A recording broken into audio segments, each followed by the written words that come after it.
Good morning. Good morning. Welcome to the New York City Council hearing, executive budget hearing on the Committee on Finance and joint with General Welfare. At this time, please silence all electronics and do not approach the dais. I repeat, please do not approach the dais.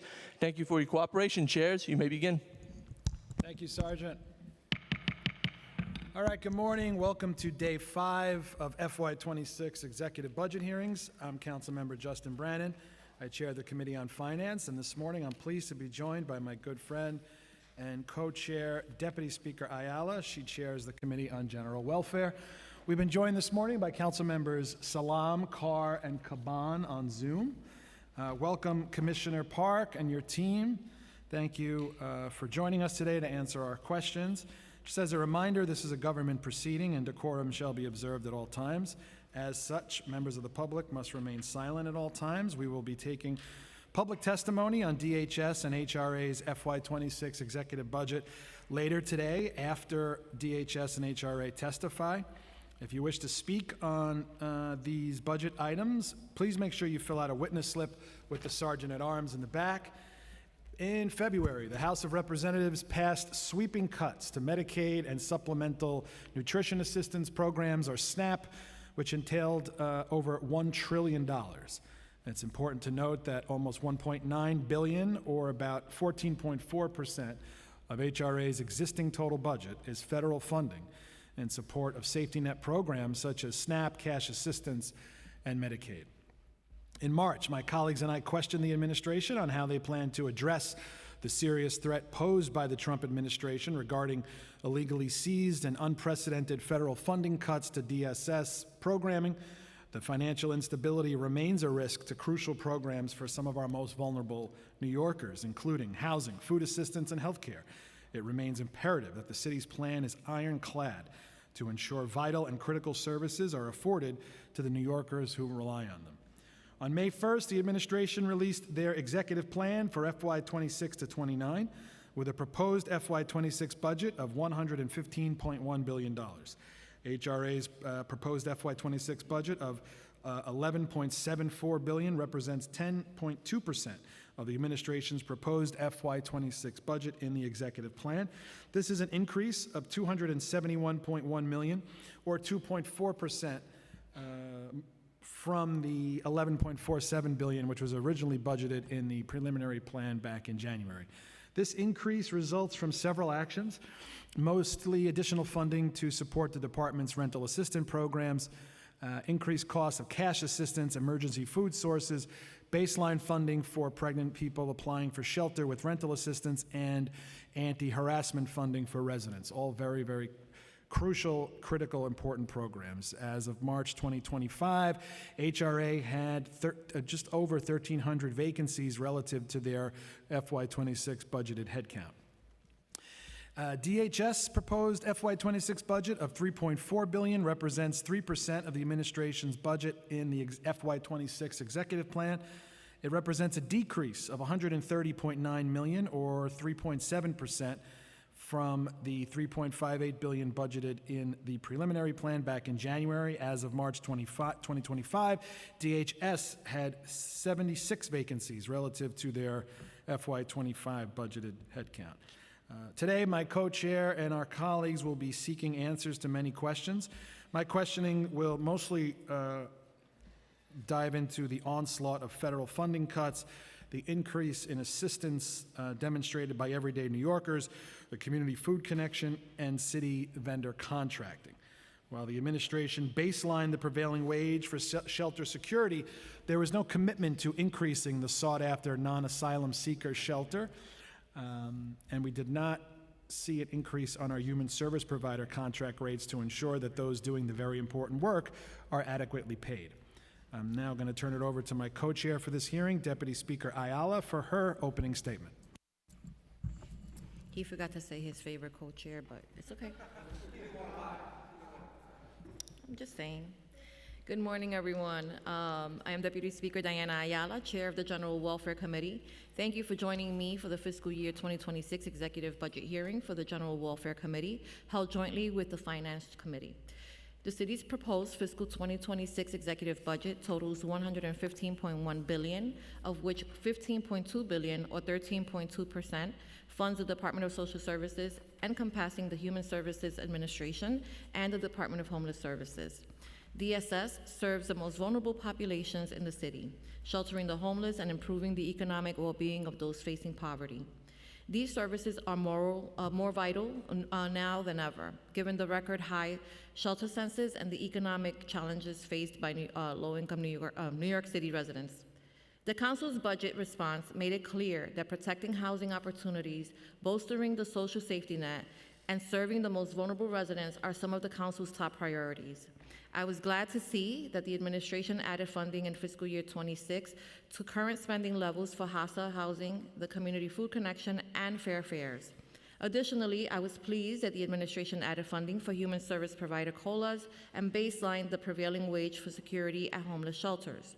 However, I am also disappointed to see that the executive plan did not add funding for crucial council priorities that were laid out in the budget response, including to increase the baseline cash assistance, city FEPS, and non-asylum shelters to align with recent actual spending, to expand fair fares to individuals making up to 200% of the federal poverty level, to expand and baseline funding for the Community Food Connection, to increase staffing and upgrade systems to improve client services and benefit administration, or to adequately fund the Right to Counsel program so that all eligible individuals can receive legal assistance.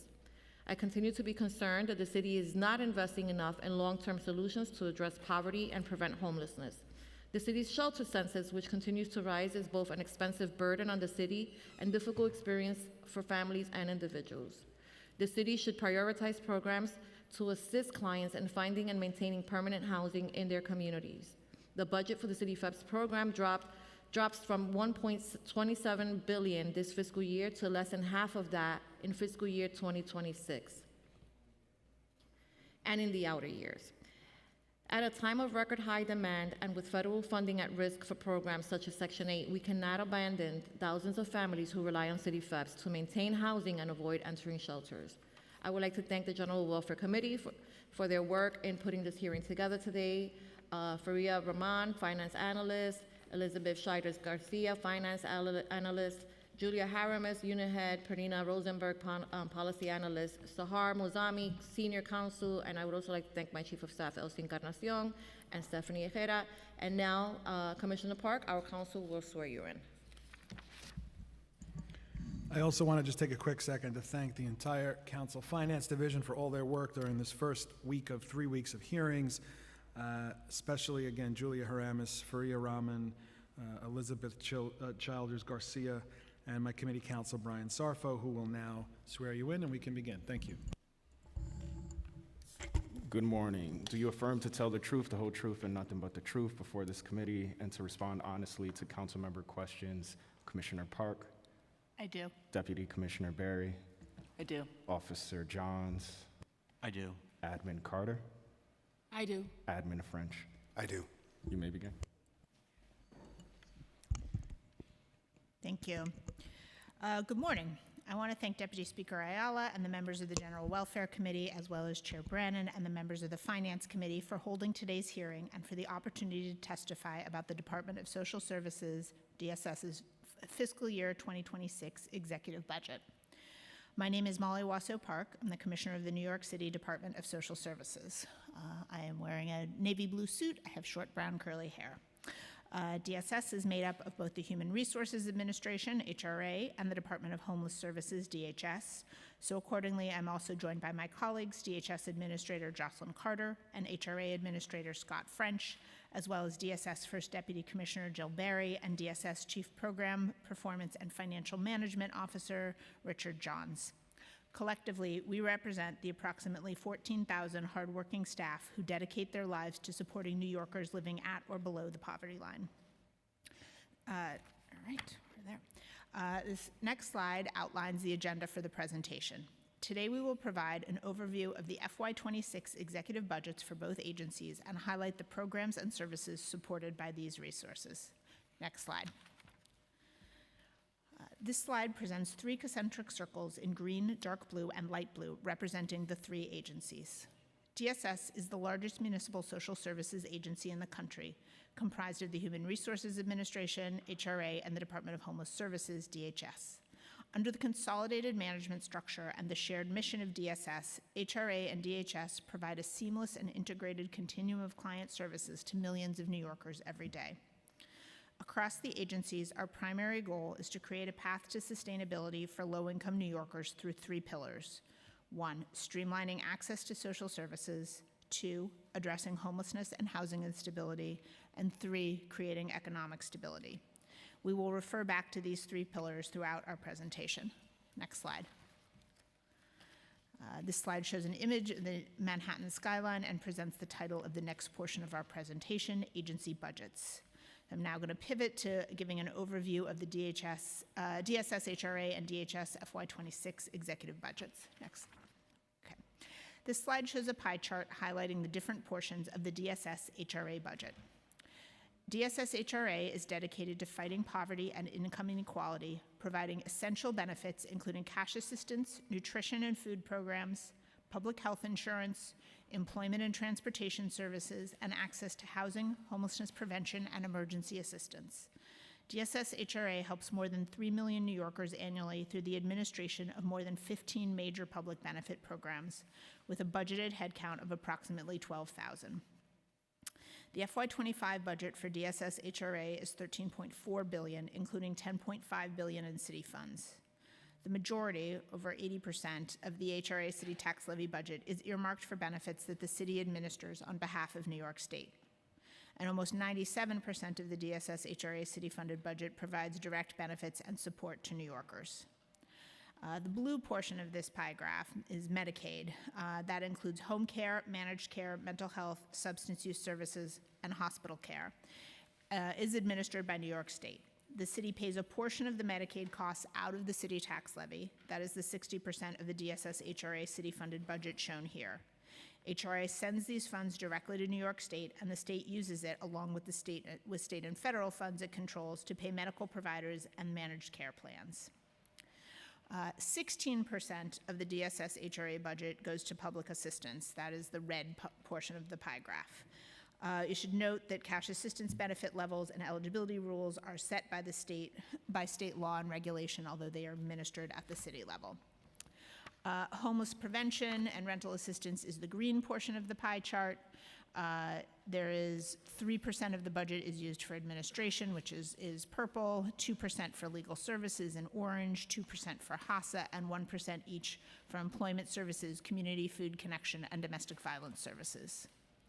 HRA also administers SNAP for 1.8 million clients. These benefits, which are federally funded at about $5 billion a year, don't flow through our budget, so they're not shown here, but they represent another critical benefit that HRA is mandated to provide.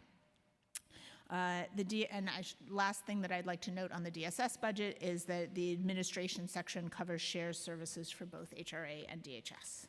Next slide. So this next slide shows a pie chart highlighting the different portions of the DHS budget. DHS is committed to providing safe temporary shelter, connecting New Yorkers experiencing homelessness to permanent housing and addressing unsheltered homelessness.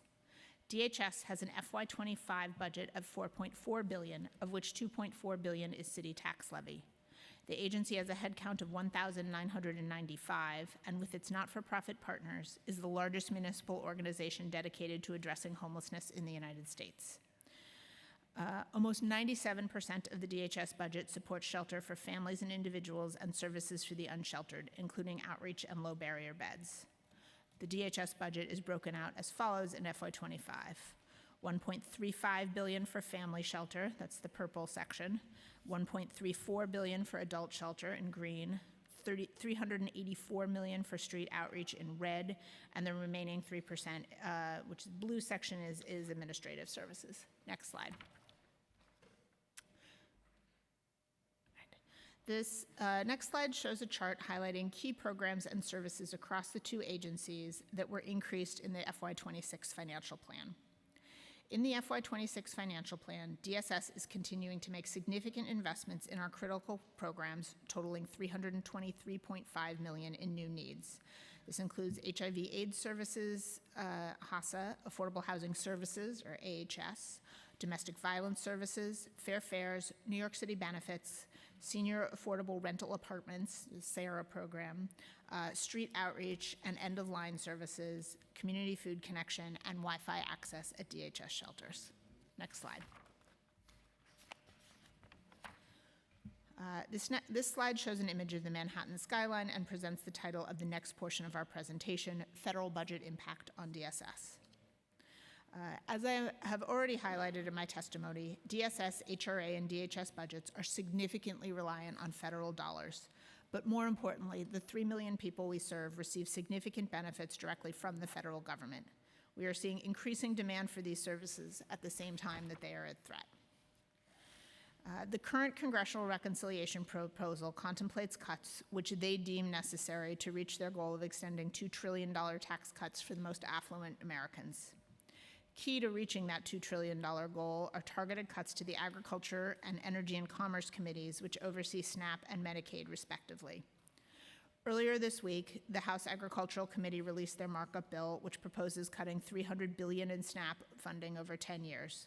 1.8 million New Yorkers rely on SNAP to feed their families. That includes approximately a third of whom are older adults and a third who are children. The House Energy and Commerce Committee markup was also released, which targets $715 billion in Medicaid cuts through a variety of amendments to eligibility, and there are 4 million New York City residents who rely on Medicaid for health care. In both programs, Congress envisions work requirements and shifting costs to the states, among other changes. In addition to the reconciliation plan, the White House released their skinny budget proposal at the beginning of the month. Although the $163 billion in proposed cuts is silent on SNAP, Medicaid, and TANF, it would be equally devastating to low-income New Yorkers. For example, the skinny budget proposes $28 billion cuts to housing and community development programs, impacting public housing and Section 8 rental subsidies specifically. Tens of thousands of New York households rely on affordable housing subsidies to survive in our high-cost city.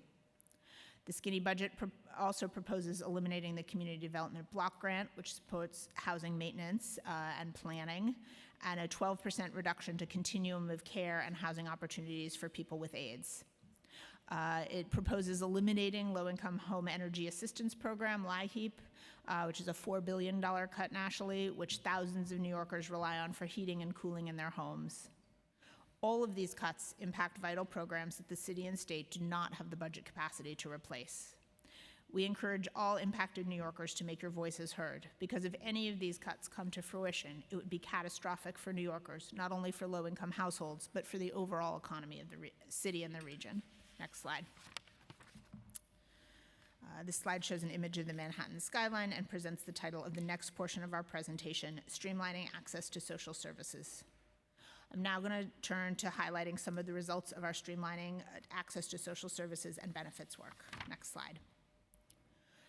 This slide shows a linear graph highlighting SNAP recipients in blue and applications in green. As you can see, the SNAP caseload continues to remain high, with almost 1.8 million recipients and over 30,000 applications each month as of April 2025. Because of our investment in Access HRA and the ability of clients to apply, recertify, and interview online and on the phone, we are able to manage the high caseload and ensure clients have access to these important benefits. Next slide. This slide shows a linear graph highlighting cash assistance recipients in blue and applications in green. Turning to cash assistance in the executive budget, the FY25 budget for cash assistance is $2.65 billion to support a caseload of 596,000 recipients through June 2025. That includes $78 million that was added in the executive budget for FY25 and $92 million that was added in the November plan for FY25. I should note that this graph shows both one-time and recurring recipients. In April, there were over 588,000 ongoing recipients and 7,400 one-time recipients. Although the one-time recipients receive rent and utility arrears along with other benefits, it is important to note that many of our clients receiving ongoing assistance also periodically receive emergency payments for rent arrears so they can remain stably housed. In FY24, HRA issued emergency rent payments to over 56,000 households. Next slide. Along with SNAP and cash assistance, DSS HRA continues to support New Yorkers with other key benefits, including, but certainly not limited to, Medicaid, Fair Fares, and HEAP. I cannot stress enough that the automatic Medicaid extensions have ended. Clients must recertify in order to keep their health insurance. This is a federal mandate and not something that we have any flexibility on. We are working to ensure that everyone who remains eligible for Medicaid receives ongoing benefits, and we have a robust outreach campaign to remind Medicaid clients of changes to renewal rules and the urgency of submitting renewal applications to avoid any interruptions to coverage. Please continue to remind all your eligible constituents to renew. On another note, in collaboration with the Council, we have expanded Fair Fares eligibility to 145% of the federal poverty level and encourage eligible New Yorkers to submit for benefits as soon as possible. And although, as I noted, the federal skinny budget contemplates eliminating HEAP, DSS continues to collaborate with the state to provide heating and cooling benefits to New Yorkers. Next slide. Slide shows an image of the Manhattan skyline and presents the title of the next portion of our presentation, Addressing Homelessness and Housing Instability. Keeping New Yorkers in their homes, moving families and individuals out of shelter, and helping these households remain stably housed are all primary goals for the agency, and I now want to talk about our progress in these areas. Next slide. This slide shows a pie chart highlighting the breakdown of the DHS client population. As of May 2nd, the overall DHS census was 85,615 people, an increase of 42,000 people since the beginning of 2022, before the surge in the special population asylum seekers to New York City. Of the 85,000, approximately 59,000 people, almost 70%, are families made up of children, 31,741 people in that sort of fuchsia section there, and their adult parents and caregivers, 27,453 people in light blue. In other words, children make up 37%, or more than a third, of all people in the shelter system.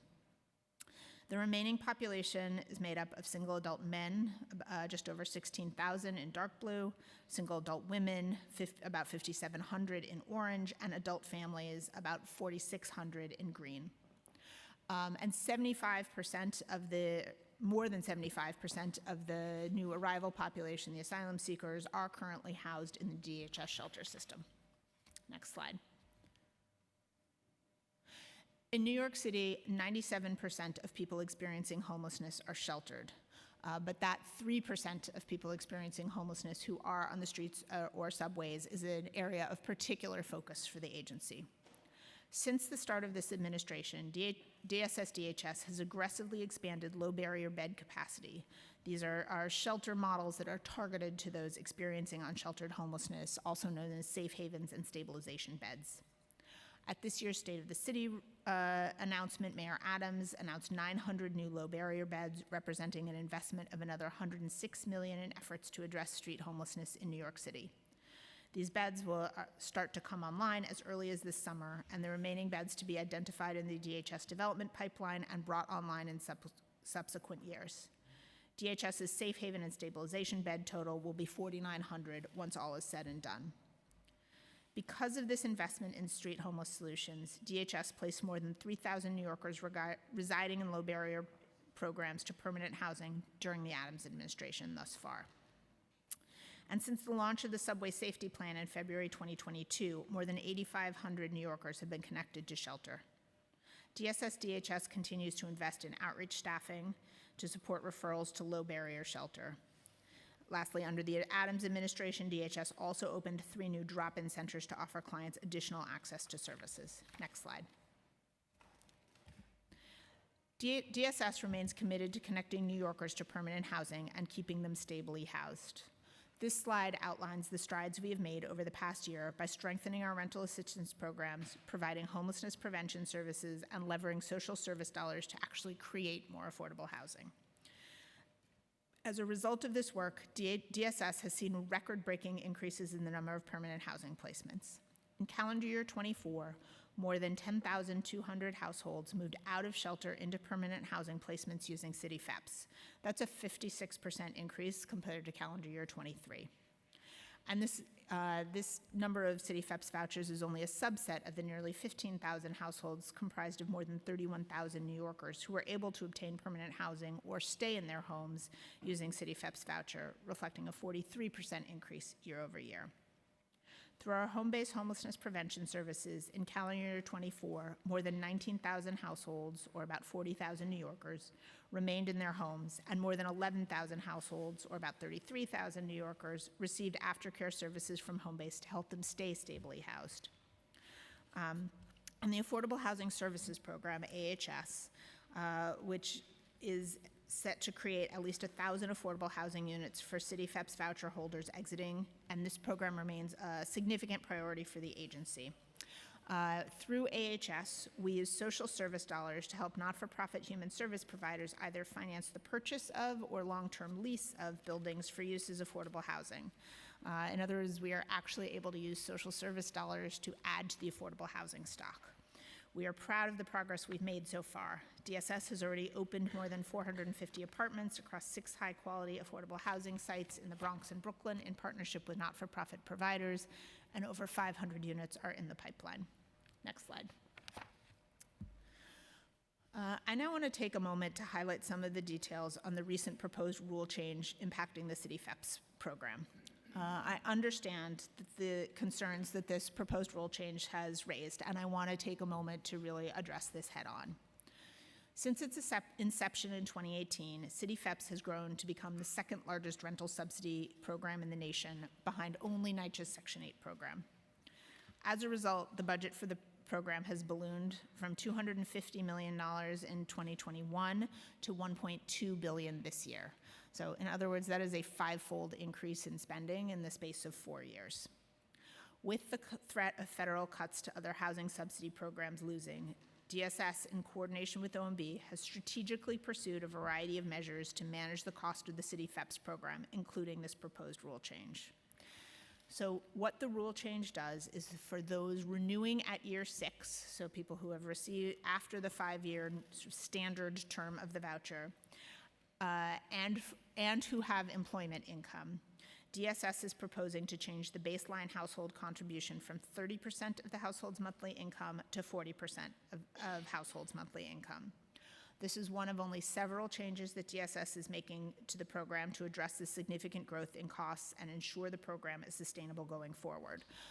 Some other examples, along with HPD, we have scaled back the augmented City FEPS program where the voucher can be used in higher rent units. And we are implementing rent reasonableness to make sure landlords are not overcharging us for units. Just speaking personally, City FEPS is a absolutely critical program. It is something that investing in the program and growing it has been really a hallmark of my tenure as commissioner. But I also think it is really important that we are thinking about responsible financial management so that City FEPS can continue to serve as a lifeline going forward. It is really, I think, one of the most important things that I can do as commissioner to make sure that City FEPS remains a strong program, and that does mean making some changes so that we can bend the cost curve. Next slide.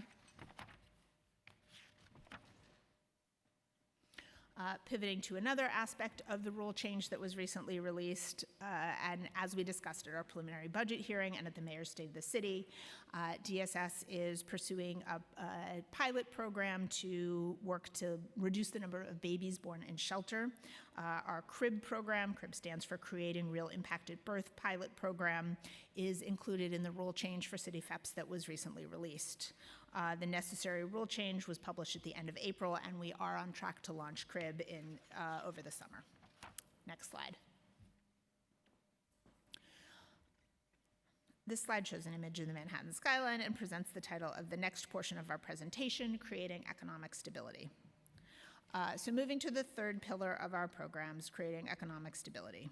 We recognize that more and more New Yorkers rely on our city's resources to make ends meet. In addition to public benefits, rental assistance, and other essential resources we offer to help people get back on their feet, I will provide an overview of our career services and other supports that enable New Yorkers to secure steady income and live sustainable lives. Next slide. In calendar year 2024, HRA helped 15,577 clients secure employment, which I am thrilled to say is an 89% increase over the calendar year 2023 number of 8,252 job placements. In FY24, Hire NYC broke their record with human service providers hiring 8,197 public assistance clients.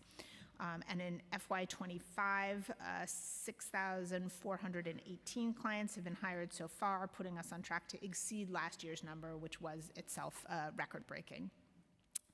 The Pathways to Industrial and Construction Careers program, PINC, advances training and education and job placements in industrial and construction jobs.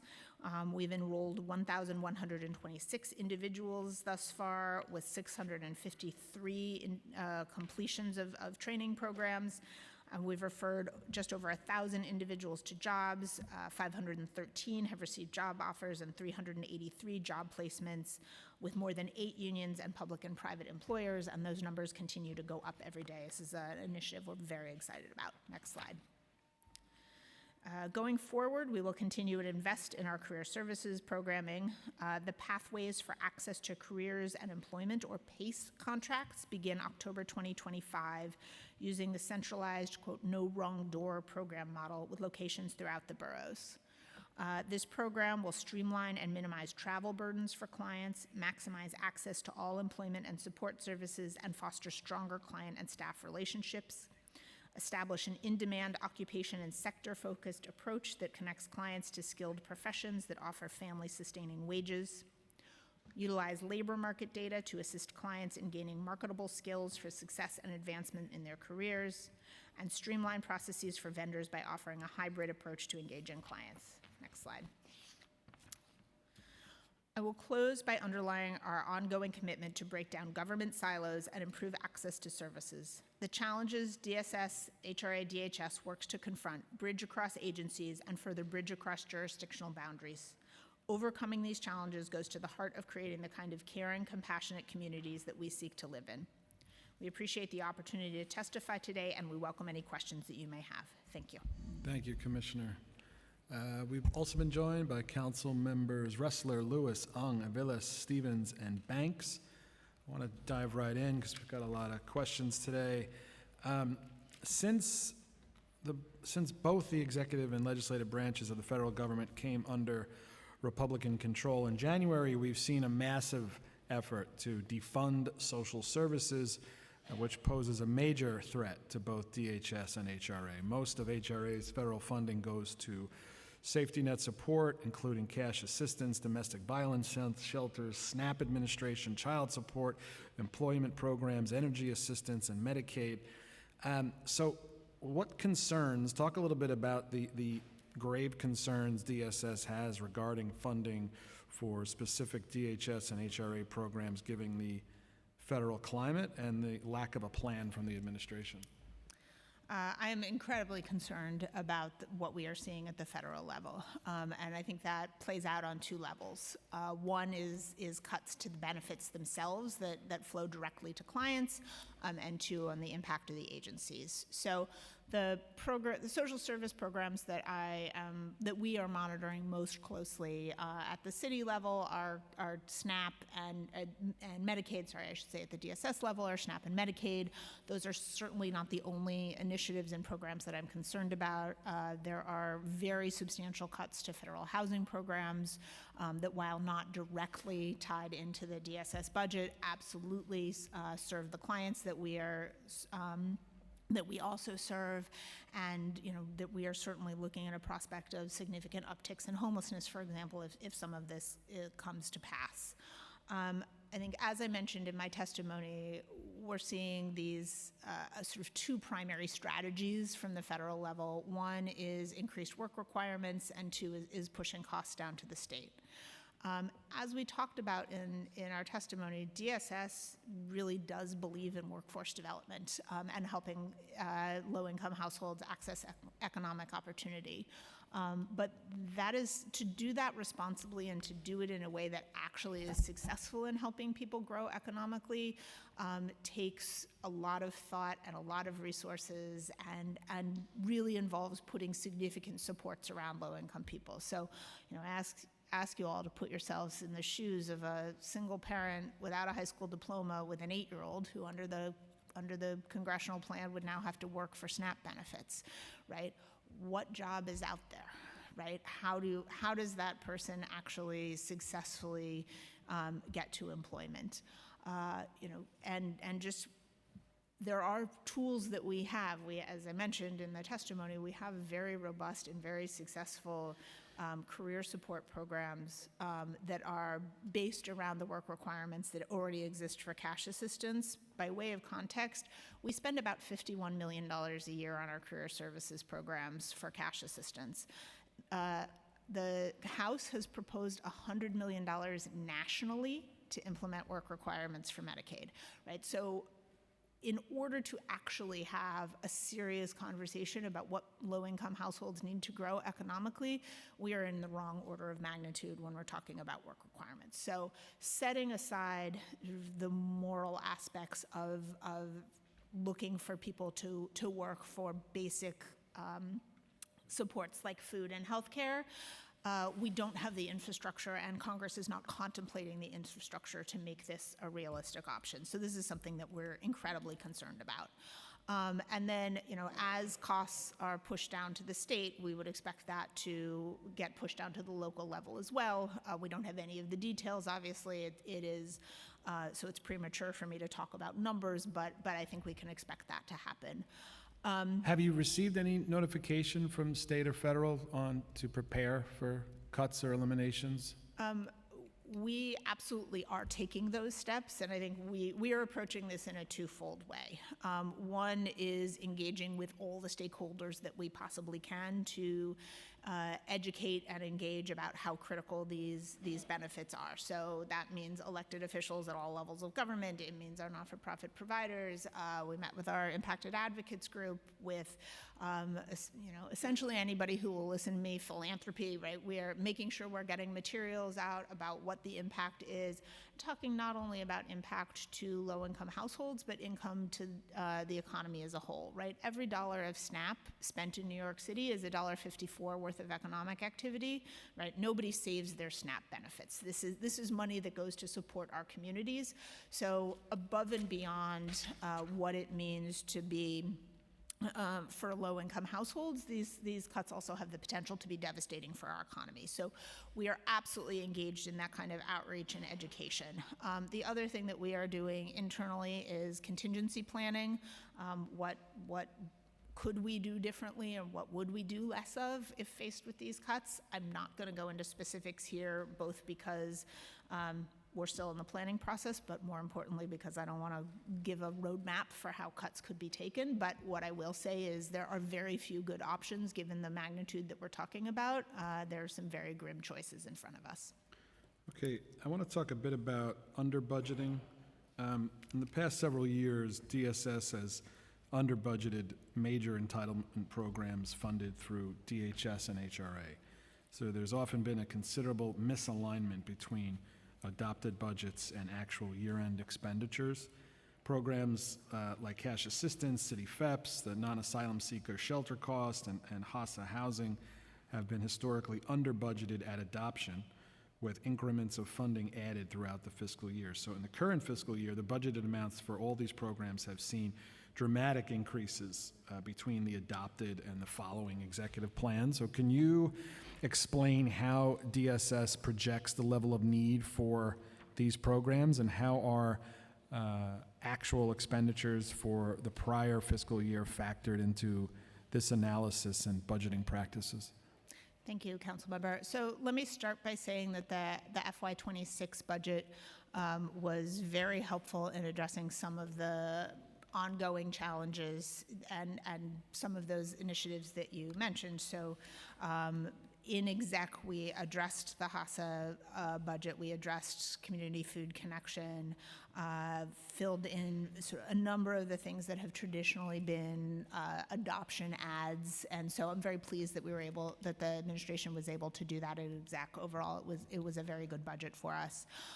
There are, as you note, significant issues to resolve with both shelter, cash assistance and rental assistance. Those are large programs that are challenging to project because utilization can vary, costs of services can vary, and we work very closely with OMB to adjust funding on an as-needed basis. So will DSS be increasing the baseline budget for FY26? We are certainly working closely with our partners at OMB to manage the budget for those 3 critical programs. Has under-budgeting ever impacted the agency's ability to administer these vital support programs? There are very occasionally some short-term glitches in cash flow, but these are very short-lived, and we work closely to OMB to manage that. And is there discussion around reforming DSS to reform their projection techniques to more accurately reflect? We work very closely with OMB to make sure that the budget is as needed. Okay. I want to ask some questions about Local Law 125. Local Law 125, those of you that don't know, the Safety in Our Shelters Act, it required the provision of prevailing wage and supplemental benefits to security officers and fire guards at city-contracted shelters beginning back in May of '22. Do all current DHS contracts with shelter providers or security subcontractors reflect the local law prevailing wage requirement? So let me start by saying I'm thrilled that this year the prevailing wage increment was baselined in the budget, so that will be very helpful for us going forward. I believe the contract language for every single contract does have that prevailing wage requirement in it at this point, but we will double check and confirm that. So how long did it take DHS to amend all of its shelter contracts to account for the requirements of Local Law 125? I don't know off the top of my head, but we can circle back. I guess there's a concern around, given the time it took to implement 125 by way of these contract changes, security officers and fire guards covered by the prevailing wage requirement were owed retroactive wages and benefits.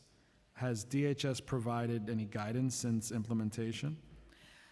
We engage very closely with our providers to make sure that they have all of the information that we have. As you note, we did have to make adjustments on a year-by-year basis. We did have to amend all of the contracts. That's something we worked very closely with our providers. And the fact that we now have the funding baselined, I think will make this more streamlined going forward. Okay, because we've heard from stakeholders who have communicated to us that they've been unable to obtain clarity from DHS as to the total amount of back pay which was owed and may still be owed to these workers. Okay. Be more than happy to follow up offline to get the name of the stakeholders, and we will follow up. Okay, and can you tell us the amount of retroactive wages and supplemental benefits that are still owed to these workers? I don't have that with me, but we can follow up. Okay, I'd appreciate that information like ASAP. Of course. And then, so going forward, what steps will the agency take to ensure that these workers receive their retroactive wages? So every contract goes through a closeout process. That happens at the end of the fiscal year. We're obviously approaching the end of the fiscal year, so that is a natural moment that we can use to make sure that we have done that reconciliation. Administrator Carter, anything you'd like to add? Sure, Commissioner. One of the things that we've been doing with every provider is looking at individually to see where they are in their process. So we would look at what has been happening, and if we needed to really implement and put whatever is needed in the budget, we will be doing that at closeout too. Do you have an idea of how many workers are in this bucket? We'll have to come back to you with that. All right, we got a lot of homework to do. I want to ask 2 more things. I'm going to turn it over to the Deputy Speaker. The executive plan includes an additional $27.4 million in HEAP, the Federal Home Energy Assistance Program, but it's FY25 only. So how is that amount determined, the $27.4 million? I'm sorry, you're speaking about HEAP? Yeah. Executive plan includes 27.4 million for HEAP, but it's for FY25 only. So with all of our grant funds, we typically mod them in as the year goes by so that we are adjusting to know what we are getting from the state and how we are claiming. Chief Johnson, anything you want to add there? Yeah, the only thing I would add is that the funding was added when the state reopened the application process. I want to ask about that too. So it was reported, I guess, in the press that back in January, I think, the city received notice from the state that the HEAP program was closing applications 2 months ahead of schedule. After that initial panic, Governor Hochul's office announced that the state would reallocate $35 million from an unspecified source to allow these programs to remain open. Do we know why this premature closure happened? So HEAP funds are federally funded. There's a fixed dollar amount, and the way that the program has traditionally been run by the state is they take applications, and at the point at which they run out of money, they will close the door. Applications statewide, this is not a New York City specific issue, applications statewide were running higher than anticipated, which is why they shut the program door very suddenly, given that it was in the peak of winter and that there were very serious ramifications. We're pleased that the state was able to find additional financing, but I think it really reflects the critical nature of the program and the concern that we have with the president's proposal to eliminate it. But from what you know, when they announced in January that they were suddenly shutting this down 2 weeks early or 2 months early, was it because they got a call from Washington saying the money's not coming, or was it something else? Because they had run out of the current year allocations. I see, okay. So they added state funding. Got it, okay. Last for me, I just want to talk about the subway safety plan. February 18, 2022, the mayor released the subway safety plan outlining the city's strategy to address street homelessness and public safety on public transit. It was first announced and funded in the FY23 executive plan with 171.3 million, which was baselined. It's a considerable amount of additional funding has also been added to DHS's budget since the announcement back in 22. So how is DHS measuring or quantifying the success or the progress of the subway safety plan? So there's 3 primary metrics that we look at to track how we're doing on unsheltered homelessness engagement. One is the number of touch points that we have with clients, and by we, I'm including both DHS providers and our contracted outreach providers. 2 is the number of placements that we make into transitional housing. That might be shelter, it could be the low barrier beds like Safe Havens. And 3 is permanent housing placements. I will say that the permanent housing side of things is relatively new to the focus for this world. We used to declare victory when we got somebody off of the streets and into shelter, but shelter isn't the goal for anybody. We want to get them to permanent housing, so that has become an important part of our metric. Given the nature of unsheltered homelessness, which is really we at DHS have a mandate and a mission to engage with those experiencing unsheltered homelessness, but very limited ability to prevent it.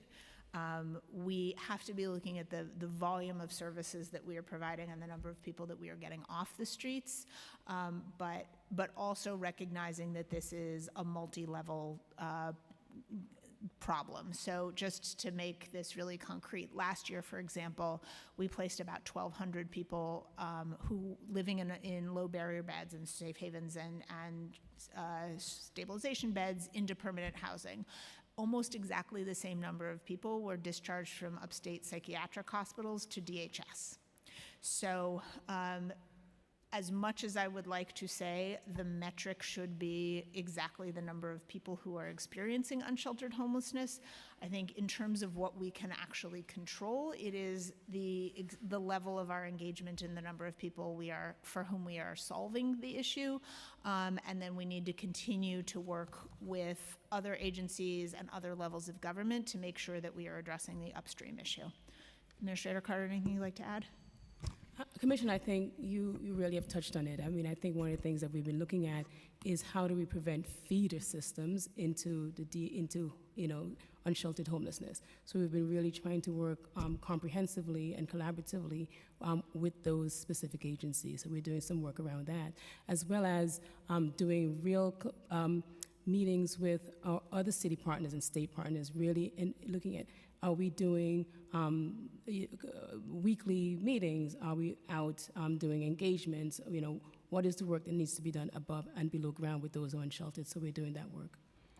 And as you know, I represent two end-of-line stations, Stillwell Avenue and 95th Street in Bay Ridge and Coney Island. What is the budget for outreach at end-of-line stations for FY '25 and '26? So I don't know that we have a budget specifically for end of line. Total budget for all of our street budget programs for FY '25 is $380 million. Of that, 73 million is for the outreach contracts, and then there's another 20 or so million for DHS staff. The remainder of it is largely for real estate for the safe havens, stabilization beds, and drop-in centers. What does that total? What does that tally to? 380 million is the FY '25 budget. And how many people did we, through the subway safety plan, how many people did we get off the subway into housing or into shelter last year? Hold on, Councilmember, let me pull that. Okay. Jump in if you get it first. Okay. I'm going to go to Tiffany next.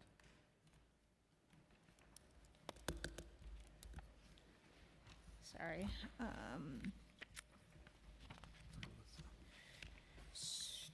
So FY '24, in terms of for referrals to services, it was 13,578. I do not have the actual. And in terms of shelter placements, it was 3,614. So the 13,578, what do we call that? Those are folks that we touched, folks we referred, what? Referrals, yeah. Okay. And what was the placement number again? 3,614. And I want to maybe take a step back here and really put unsheltered homelessness in New York City in context. I touched on this in my testimony, right? But 97% of people experiencing homelessness in New York City are sheltered. There are too many people on the streets and the subways, and it is something that we are thinking about constantly.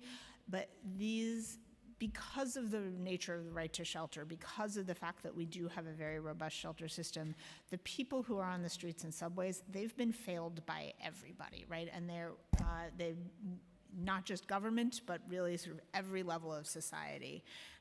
And so building a connection, getting them to come inside is something that sometimes takes a very long time. So that's why the number of referrals, that number of engagements is so much higher than the number of people who came inside.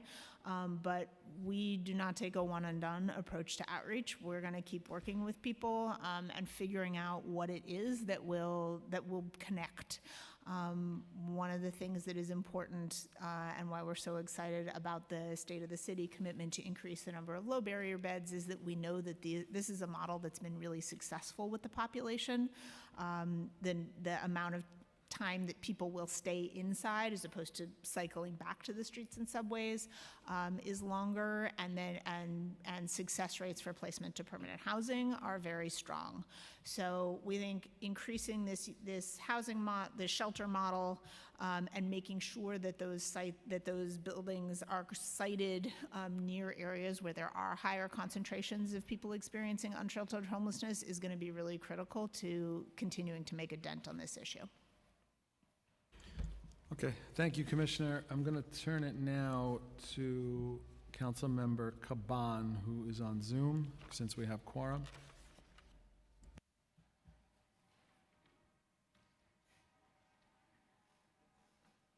Oh, Can you hear me? Thank you so much, Chair. Yes. Thank you to the administration for being here. Just bear with, I'm having some slight tech issues, so just give me a moment. Okay, great. I want to ask a little bit about involuntary commitment. So the enacted state budget includes resolutions which weaken the legal standard for involuntary commitment, and it's a policy that the mayor has long been a proponent of.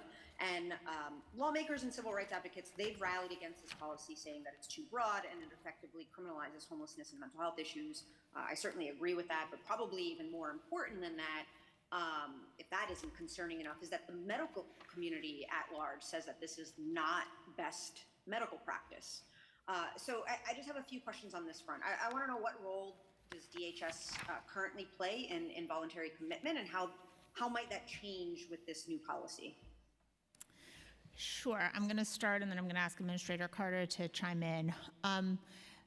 Involuntary removal is never our starting place. We absolutely believe in the value of outreach, the value of building trust, and getting an individual to a place where they are ready to come indoors. That is the mission of DHS, and that is what we work on with our contracted outreach teams every day. That being said, there are emergency situations where that's not going to work. For example, during cold weather, code blue nights, I get reports every morning on the number of engagements, and there are very cold nights where we do involuntary removals, because that is literally life-saving for people who are on the street.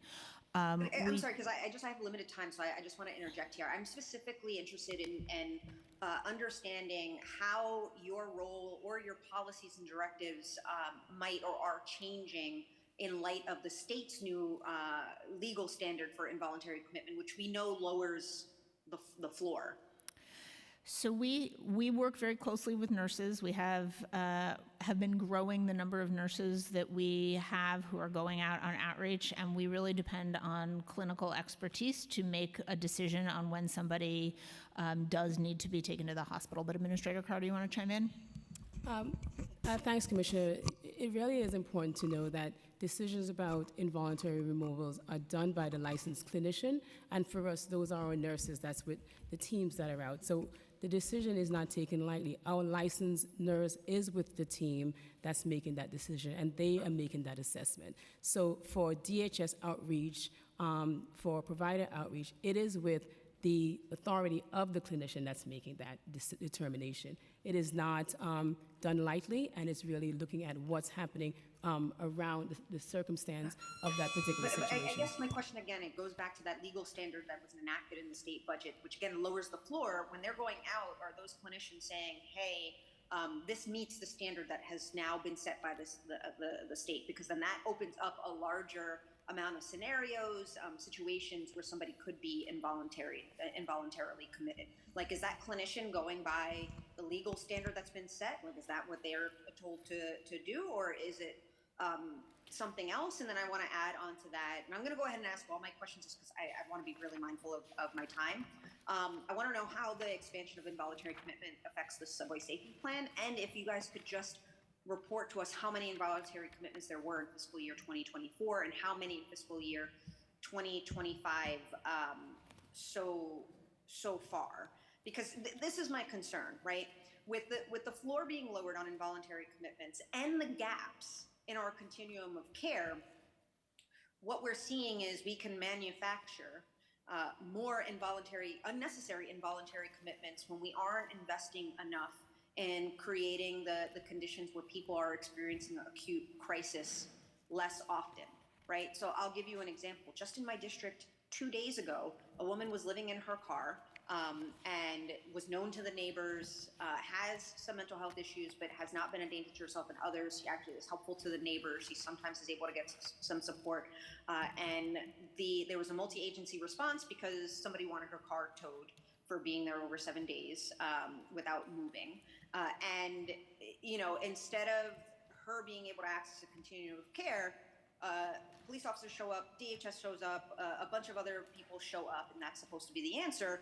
And of course, that agitates her, and then she gets involuntarily committed. Her car gets towed. She's taken to a hospital. She doesn't know where her car is. Doesn't have any money. Doesn't know. Has no place to live. Like, we left her worse off than what she was. But I want to know how the standards and the gaps in the city's continuum of care will contribute to what we're seeing with involuntary commitment. So specifically, can you explain how it's going to affect the subway plan? Can you give me those numbers on how many involuntary commitments there were in 2024 and how many in this fiscal year so far? And then finally, like, how are you going to prevent the overuse of involuntary commitment? Because the reality is that if that gap remains, there will be an overuse, because you're just asking and waiting for people to be in acute crisis when we could be helping people maintain their health. So, Councilmember, it is not our goal or desire or intent to manufacture anything. We approach all of our outreach with the intent of trying to serve very vulnerable people and get them indoors wherever possible. Given that the language was just released, we have not yet started developing training protocols for that, but we will certainly circle back with the council as we do that. In FY24, there were DHS and our providers did 248 involuntary removals. I don't have the number for year-to-date for FY25, but we can certainly circle back on this. We, as I mentioned at the beginning, it's a tool that we think should be used very sparingly, but there are instances where somebody is really at risk, and we will continue to approach this from a clinical perspective and trying to serve people to the best of our ability. With respect to the individual that you mentioned, we're happy to follow up offline and figure out the next steps for that individual. Yeah, I mean, again, the reality is that the policies thus far of this administration in failing to adequately fund and staff up a mental health care continuum does create more instances of acute crisis that rise to the level of people being vulnerable to involuntary commitment. That's my point. Chair, do I have any time? I can't see the clock. I want to be respectful of time. You're about an hour over. Okay, thank you. I'll pass it back. Thank you, council member. Okay, we're going to hand it over now to Deputy Speaker Ayala for her questions. Good, okay. In our fiscal 2026 budget response, the council called on the administration to align the baseline budget for non-asylum seeker shelter costs with the fiscal year 2025 funding level. At the time, we estimated that would require an additional $537.1 million. The executive plan includes an additional $99.8 million of city funding for fiscal year 25 for those costs, but no additional funding was added for fiscal year 26 or the out years. Why was additional funding needed in fiscal year 25, and how was that funding amount determined? So projecting shelter costs can be very challenging given the changes in utilization, different trends that we see, the extent to which we're using hotels versus contracted shelters.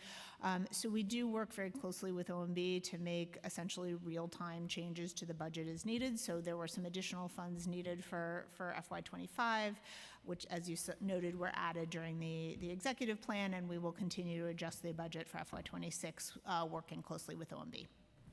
Do you know which population this funding supports?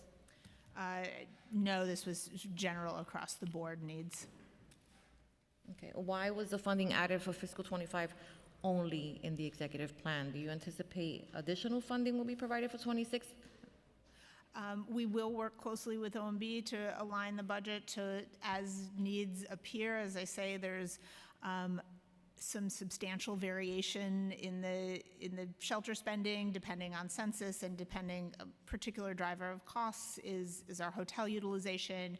We have been able to close some hotels recently, so that may help us with to some degree with managing the budget, but we are in daily contact with OMB and will adjust it as needed. Okay. As of the executive plan, the budget for non-asylum seeker shelter costs is approximately $2 billion in fiscal year 26 and the out years, which is over $500 million less than the $2.62 billion budgeted in fiscal year 25. does DHS realistically expect that non-asylum seeker shelter costs will be over $500 million less next fiscal year? And if not, what is the projected cost, and when will additional funding be added to the budget? Thank you, Councilmember. As I noted, it's something that we really look at, week by week, day by day with OMB, and to the extent that we need to add funds, that is something that we do. We and OMB recognize that shelter is a mandated expense, and we will adjust as we need to going forward. While the sheltering of asylum seekers has dominated the public conversation over the past couple of years, the city has seen a steady increase in non-asylum seeker shelter census. How much has the non-asylum seeker DHS shelter census increased since the start of fiscal year 25, and how does this vary across populations? Unless any of my colleagues have that exact number, we may need to get back to you, but I can certainly put some context on the non-asylum shelter census, excuse me.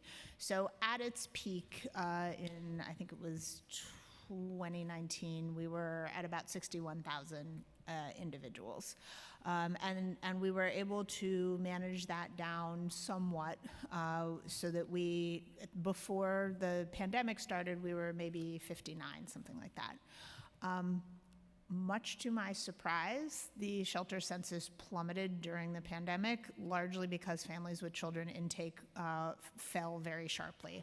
I will freely admit it is exactly the opposite of what I thought was going to happen. I sort of expected that when people were in a moment of stress and doubled up situations and home 24 hours, that they would come into the shelter system more, but I think the combination of people banding together during an emergency, and even more importantly, the federal income supports that made it financially viable for people to stay in their homes, really dropped intake. So at the start of the administration, the census was about 45,000 people, as I say, really driven by that drop in intake during the pandemic.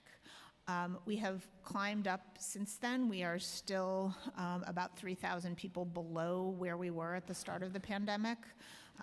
So at about 56,000, give or take, non-asylum seekers in the DHS system.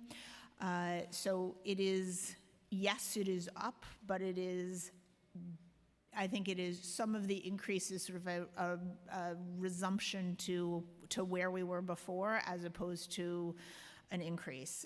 We have been very aggressively trying to connect people to subsidized exits. In calendar year 24, we moved about 16,500 people, or households, excuse me, so more than that on people, from shelter into subsidized exits. That was a 38% increase from where we were the previous year. So we are really, really focused on helping people connect back to permanent housing.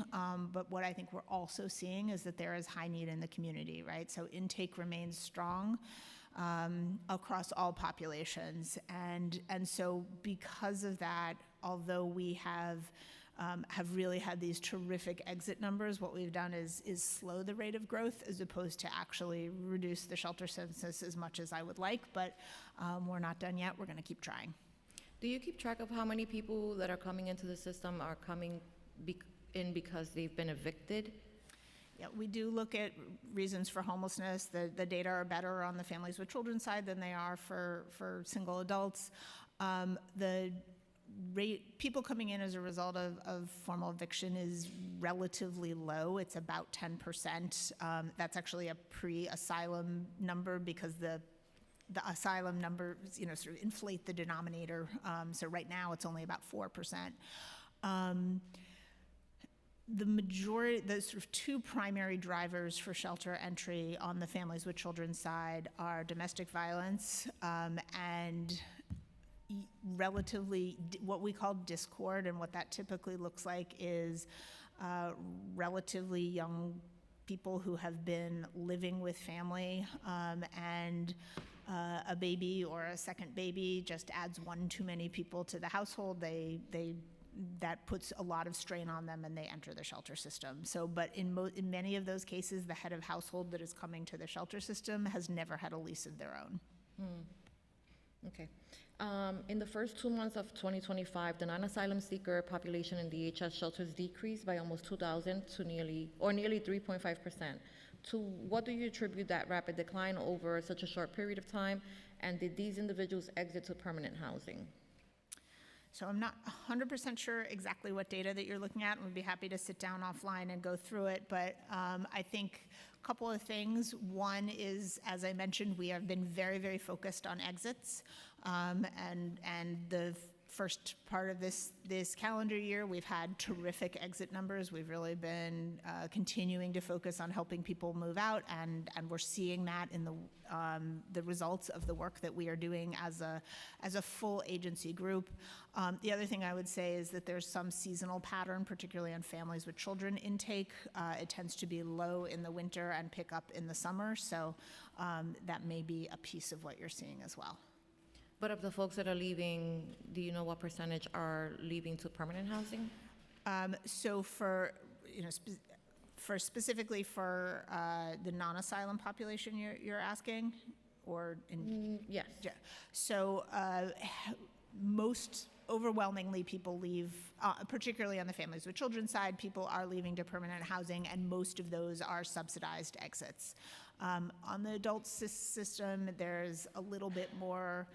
It's a slightly more complicated dynamic. That's a population that does tend to enter and exit with a little bit more frequency. Administrator Carter, anything you'd like to add?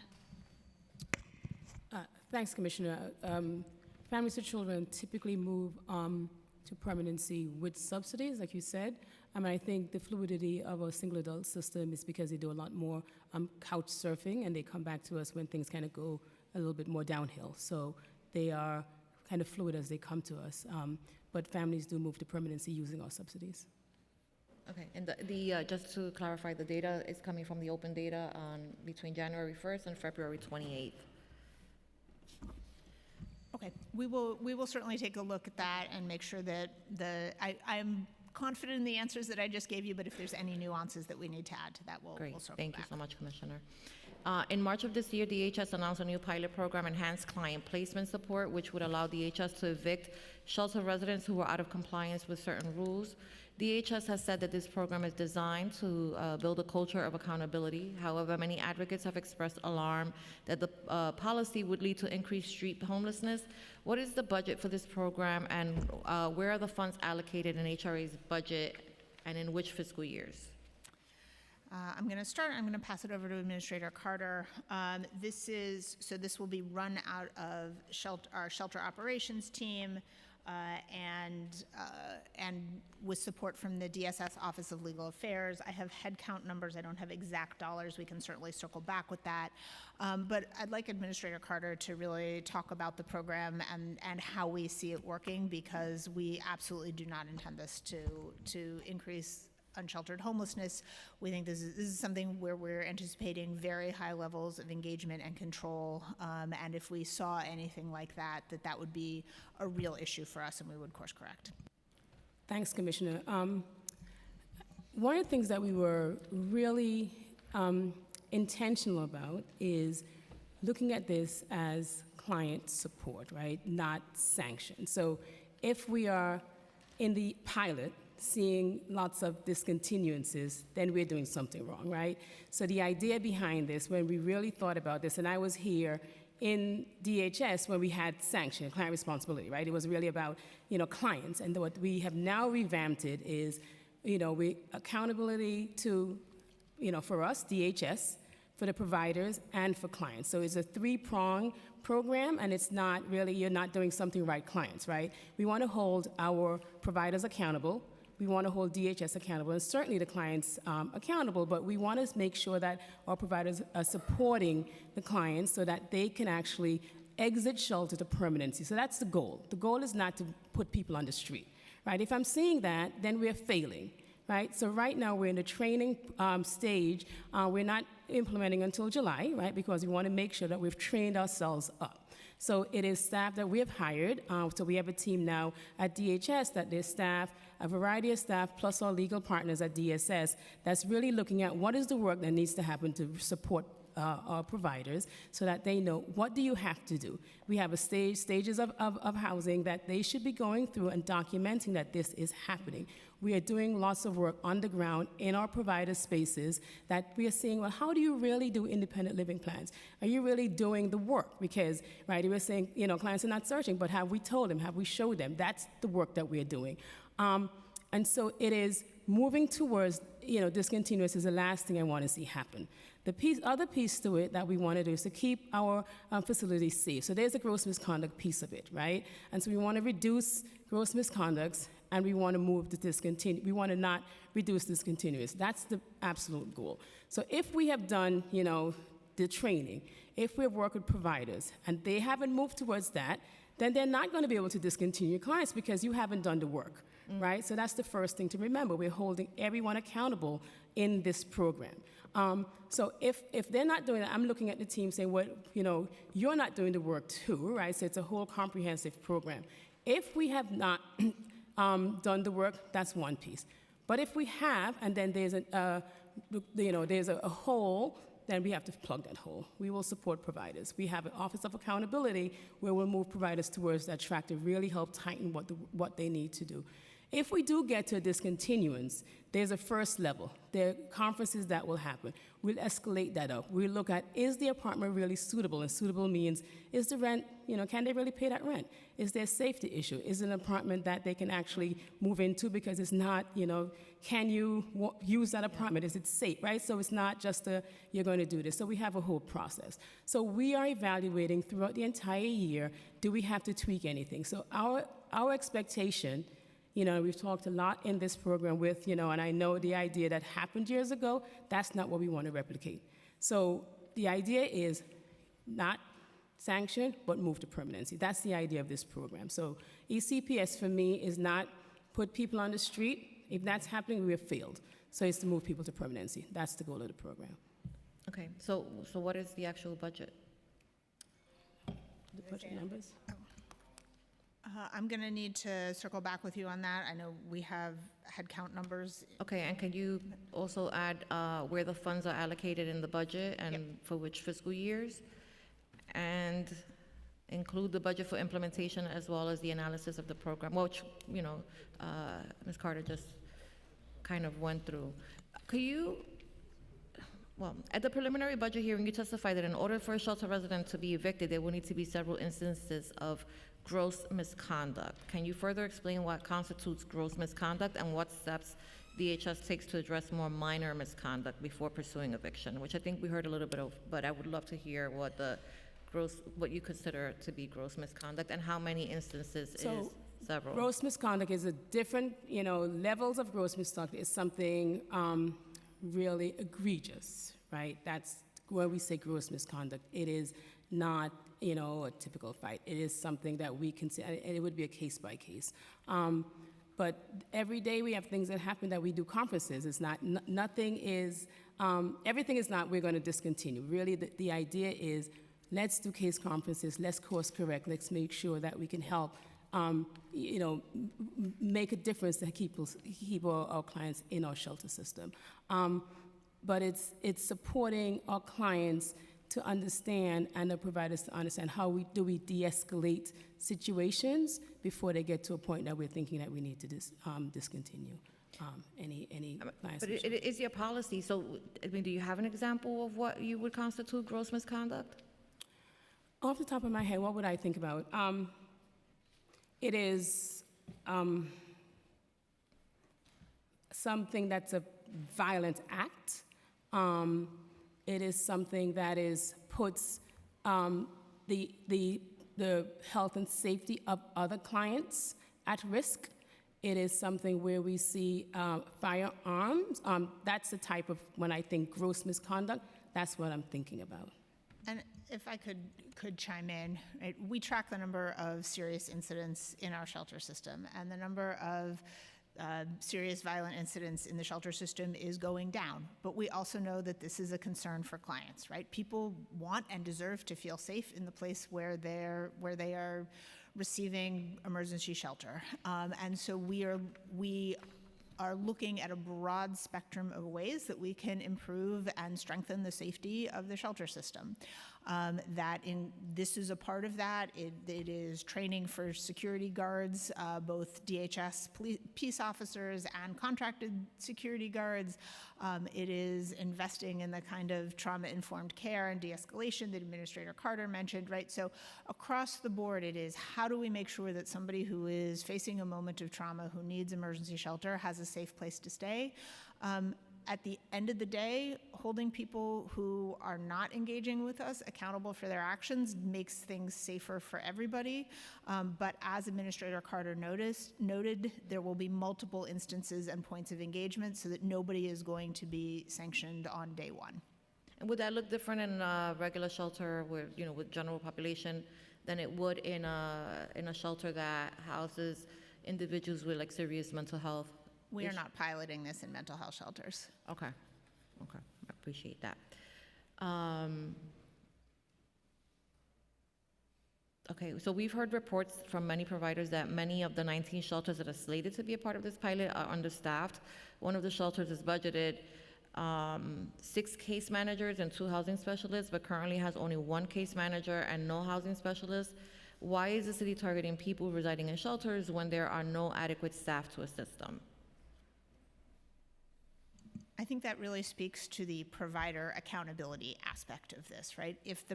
And frankly, the DHS accountability aspect of this, right? If there are insufficient staff to engage with clients, then no client is going to be experiencing any kind of consequence here, and our focus is going to be making sure that DHS is appropriately working with the shelter to make sure that they are adhering to their contract terms. Thank you, Commissioner. I was about to say the same thing, right? We expect that the 19 sites that are in this pilot will be able to actually do what we want them to do. And if they don't have, they're not ready to do that starting July, then we're not going to be discontinuing. We want to make sure that they're adequately resourced to move towards this. So there's work that's happening now with training and looking at what resources they have. So we're working with the providers right now to see if they're ready. So we're doing some upstream work for these facilities. Okay. So why not just create, some steps to ensure that the providers are doing the work that they're contracted to do and encourage the clients to follow the treatment plans?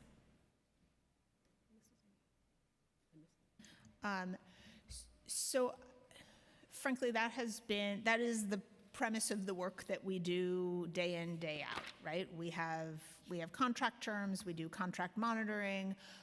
Clients are expected to adhere to independent living plans. That is the basic nature of the work that we do, and we continue to do it, and we will continue to do it. Understanding, though, that everybody, whether it is DHS staff, DHS is an agency, providers, clients, people have competing priorities, and sometimes being told this is what we expect of you gets us a lot of the way there, but not all of the way there, right? So we are looking for ways that we are making sure that all of us are being held accountable to the standards that we want. Understood, but I think the training is really key, right? Because we want to make sure that we are hiring staff that is capable of,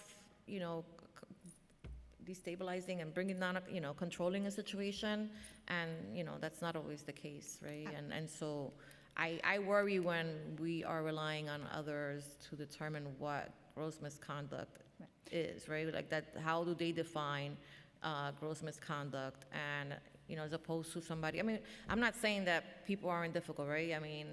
It is what it is. But if I work in a daycare center and I know that I may encounter a little biter, it doesn't mean that I'm going to be biting back, right? And oftentimes, because the staff is not adequately trained or educated in, social services or, mental health issues, they may not recognize what a mental breakdown looks like, as opposed to somebody just being, nasty.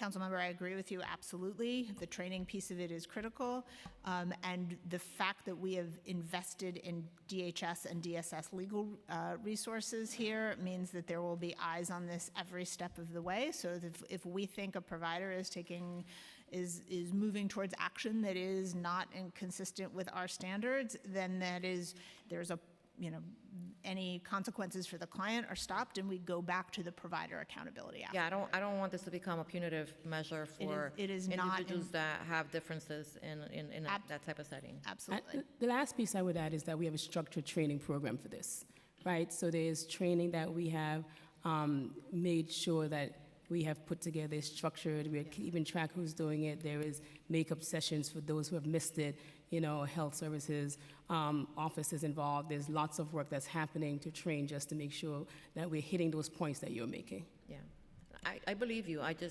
Your agency's pretty big, and it's really difficult to control, every aspect of human behavior, and that includes, our staff as well.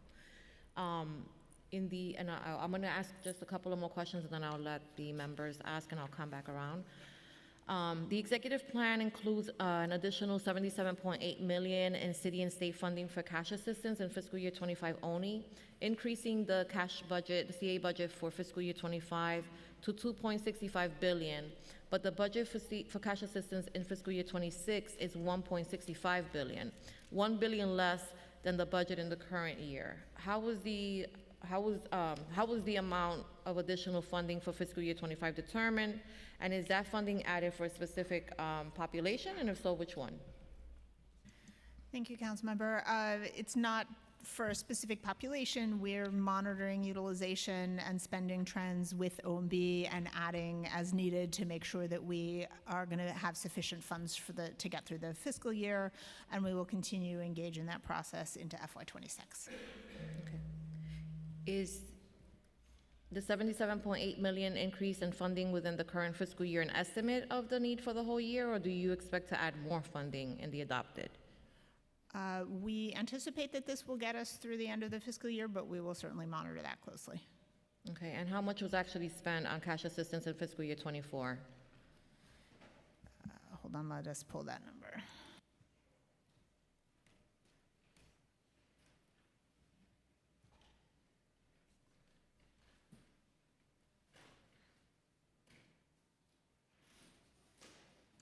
Cash assistance in FY24 was just short of $2.4 billion. That's a gross number, both city tax levy and other funding sources. Okay. In fiscal year 26, the preliminary budget response, the council called on the administration to address the under-budgeting in the baseline for cash assistance. However, it was not addressed in the executive plan. Does HRA realistically expect the cash assistance expenditures will be $1 billion less than next year in the current fiscal year? There are reasonable points of uncertainty in exactly how much we will spend and the balance between city and state federal funds. We work very closely with OMB to realign as we need to. Okay. I'm trying to just jump through some of these more important questions. ACS stated that the city is facing a $1 billion deficit in funding for child care vouchers through the end of next federal fiscal year. As a result of the deficit last week, ACS has paused new family enrollment into the program, instead placing families on a wait list. The agency has indicated that growth in both population and state-mandated rate increases for child care vouchers are the drivers of the funding deficit, and that they anticipate a significant uptick in cash assistance clients utilizing vouchers due to the reinstitution of work requirements. When did HRA resume the mandatory work requirements for cash assistance clients, and was this immediately applicable to all clients on cash assistance, or was there a phase in over a period of time? So we are in the very earliest days of re-rolling out the federally mandated work requirements. It has really just begun, so no, it was not implemented across the board, but I'm going to ask Administrator French to give some more detail. Sure, thank you, Commissioner. So yes, at the very end of April, we restarted the mandatory engagement work requirements for cash assistance clients. So what that means right now is for all new applicants, during their application process and the interview, they will be assessed for their employability, and if they're deemed to be employable, we'll connect them to the appropriate services we have, whether it's our career services programs for individuals looking for workforce development, for individuals who may have a medical or mental health barrier to employment, we'll connect them to our We Care program. For existing clients, we've started the process of calling them back in, but that will roll out actually through the end of 2025. So it is a phased approach that we're taking. Most cases and individuals will be engaged during their renewal period when they have to do an interview. We'll determine if they're still deemed employable, and they will then get referred as appropriate to the right services. So it's very much a phased-in approach. As part of that, right, we will see an uptick in the utilization of childcare vouchers as we are. We will, but have we started to see that? We've just begun, so Okay, we have so- not begun. Right now, there are about 27,000 childcare vouchers being utilized over the next sort of year and a half. So we'll see that number steadily increase to when we'll see hit a sort of plateau of probably around 63,000 vouchers that will be utilized. That is higher than our pre-COVID number for a couple of different reasons. One, our caseload is larger than it was in 2019 and early 2020, as well as there were some state changes to childcare eligibility for those eligible to mandatory vouchers, where they will be able to retain childcare for longer than they had prior. Goodness sakes. Oof, what a year. The city's family homelessness vouchers. Okay, so the executive plan includes an additional $176.6 million in city funds for fiscal year 25. This new need brings the total City FEP's fiscal 2025 budget to $1.27 billion. Yet the budget in fiscal year 26 and in the out years is currently approximately $540 million less. Why was the additional funding needed in fiscal year 25, and how was this amount determined? Thank you, Councilmember. We've been very aggressively moving families and individuals out of shelter with City FEPS. The City FEPS program is now over 55,000 households, which makes us the largest rental subsidy in the program in the country, but for NYCHA's Section 8 program. So, everybody else's Section 8 program is smaller than we are.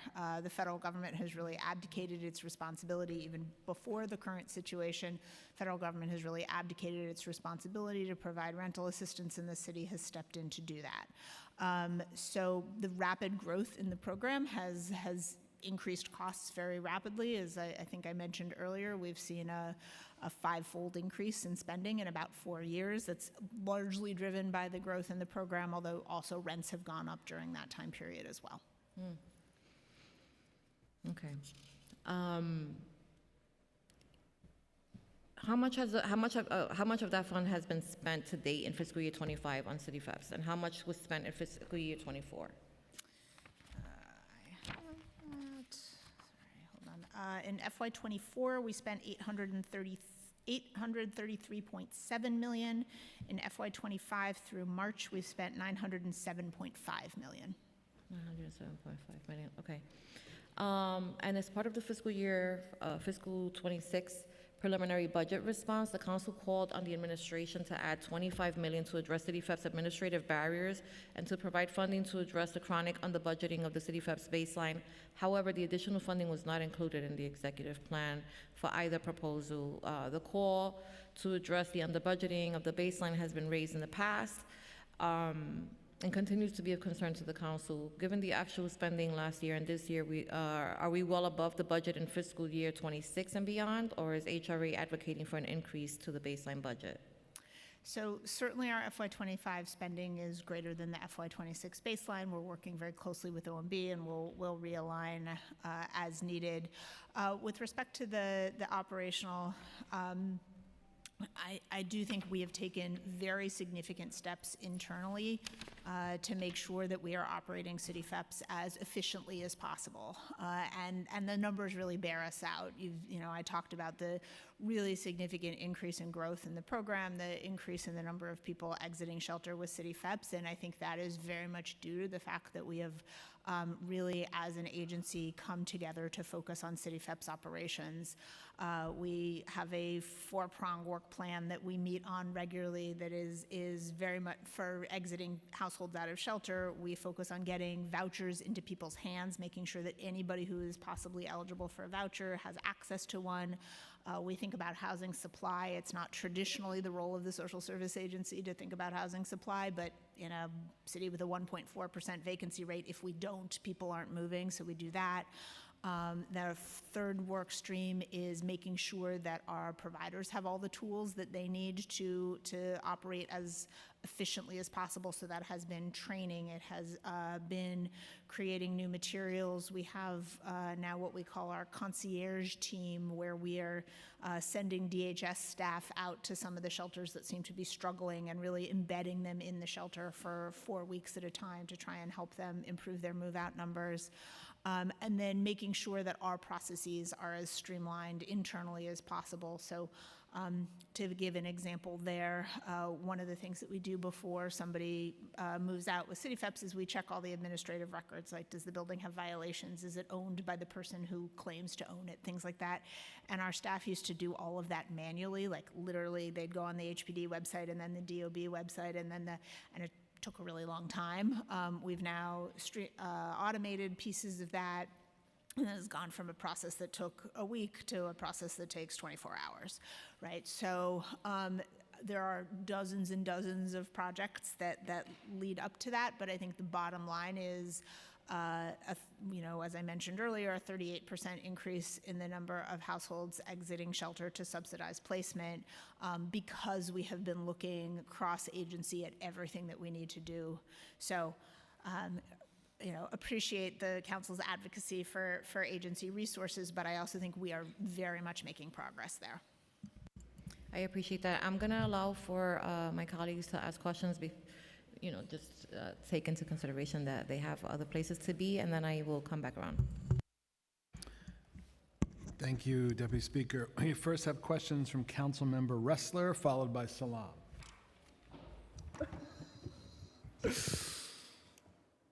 Thank you both, Chairs Brandon and Ayala. You both do a phenomenal job. And thank you, Commissioner Park, for being with us today. And team, it's always good to see you. I appreciated your testimony today. Is it fair to say that the committee markups on the budget reconciliation process in the House, that the cuts to food stamps and the cuts to Medicaid would be devastating for New Yorkers? Yes. Catastrophic? Yes. Okay. We have not heard that from the mayor or frankly from anybody on the other side of City Hall, so I just appreciate you speaking up and speaking out for low-income New Yorkers, for people who would suffer profoundly if these cuts come to fruition. I think that there was a news alert while you've been testifying that they're delaying the budget committee vote, and that's only because the far right within the House is pushing for deeper cuts that would be even worse for the people that we all care about. I just want to understand, as of the proposal that's working its way through the House, how it would impact New York. So $300 billion in proposed cuts to food stamps, to SNAP, and part of the way that they're looking to pay, for the states to pay more, is based on the error rate of food stamp processing. And my understanding is that in New York, we're at approximately a 12% error rate. Is that roughly accurate for the state? Yeah, that is the right ballpark. And slightly higher for the city? Yes. And we represent about 2/3 of the food stamp cases statewide? Yes. And so for an error rate that's north of 10%, what they're planning is that we would be on the hook for 25% of the food stamp payments that the federal government currently covers. Is that accurate?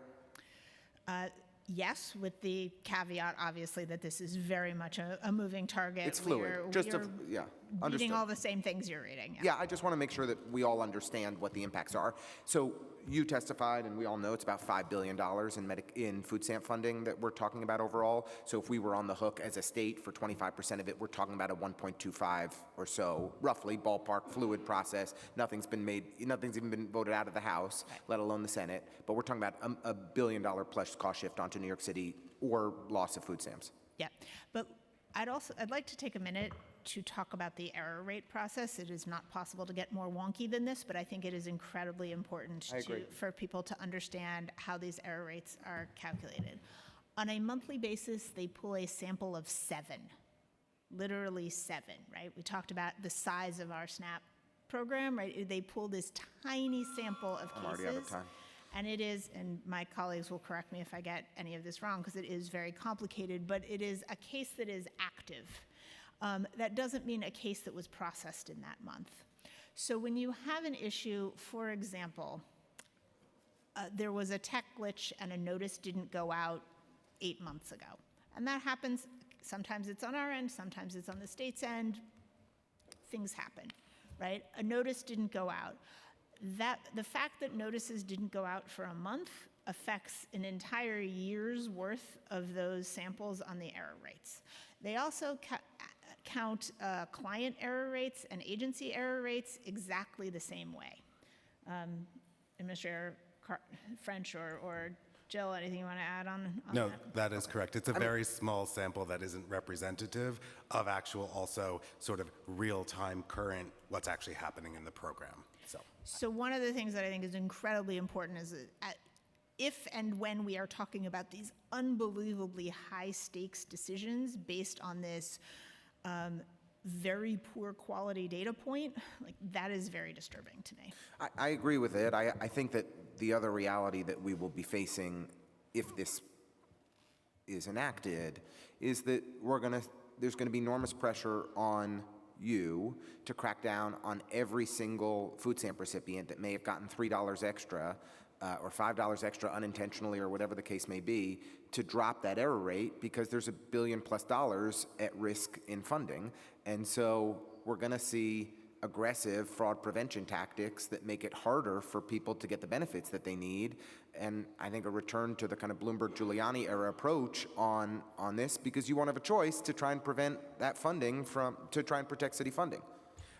What I will say about the error rate is our focus isn't on the clients, right, and being punitive to the clients. What we're doing internally, because we do want our error rate to be lower, because we want to get it right the first time. I do think that is the history of the agency. I don't think that's the current policies. Right. I'm not criticizing you all. Right. I do think that 10 years ago, during the Bloomberg and Giuliani eras, that was how things were approached, and I think you're going to see a return to that approach based on the way this funding is structured.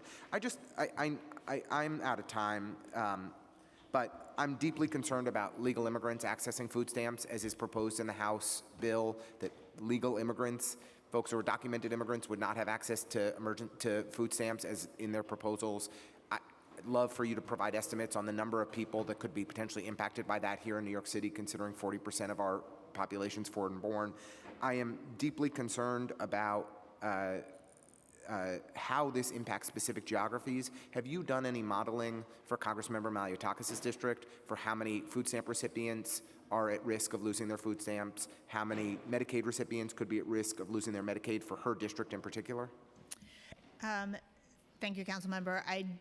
With respect to the immigration question, don't have that answer with us. We can take a look at what we can provide. I will note that SNAP has very stringent rules already that you have to be in the country legally for 5 years before you're able to access SNAP. So, limited, certainly, and recent immigrant utilization there. OTDA has put out excellent one-pagers on SNAP utilization by congressional district. Happy to share those with you. Okay, and Medicaid impacts? I believe we have a similar documentation on Medicaid as well. Happy to share all of that with the committee.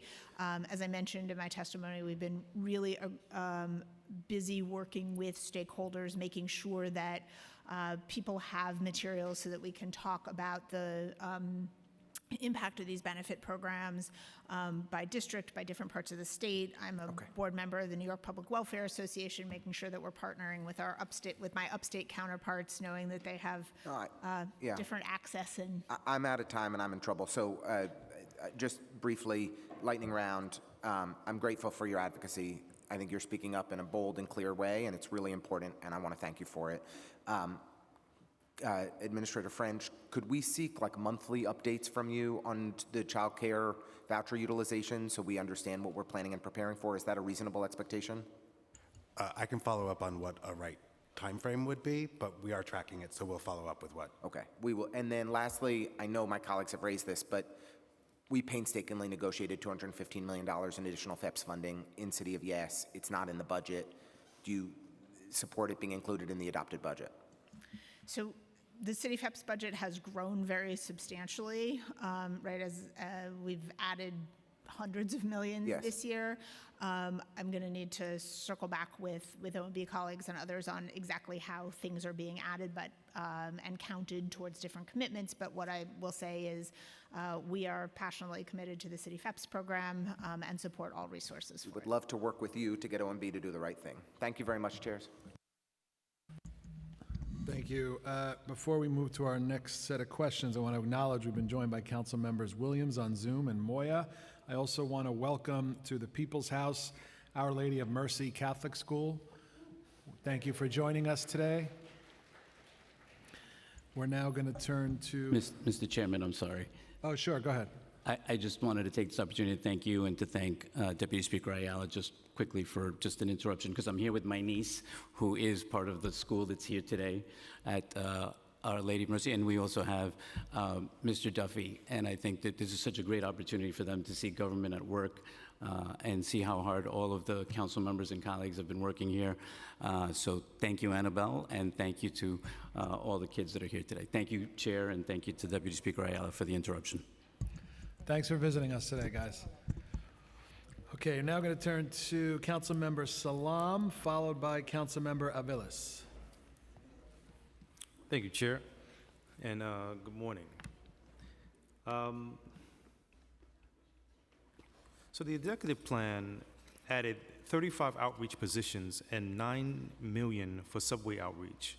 How many of these outreach workers are stationed in Harlem subway hubs, such as 125th Street? You know, Harlem has been a high-contact area for unsheltered individuals. How is DHS ensuring adequate coverage uptown? Thank you, Councilmember. I'm going to start, and I'll pass to Administrator Carter. We work both with our contracted outreach providers and the DHS staff. Generally, individuals, and whether it's contracted or DHS staff, aren't assigned to one given station. We have the largest outreach program in the country, but in total it is about 400 people. So given the size and scope of New York City, we do move people around through the system.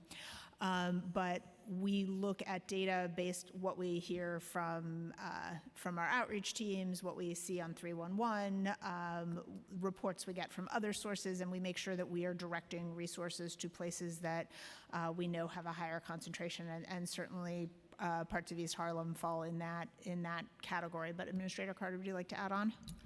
Thank you, Commissioner. And Councilmember, to your question about being assigned, what we do with our outreach teams is that they are rotating throughout the city and throughout the boroughs.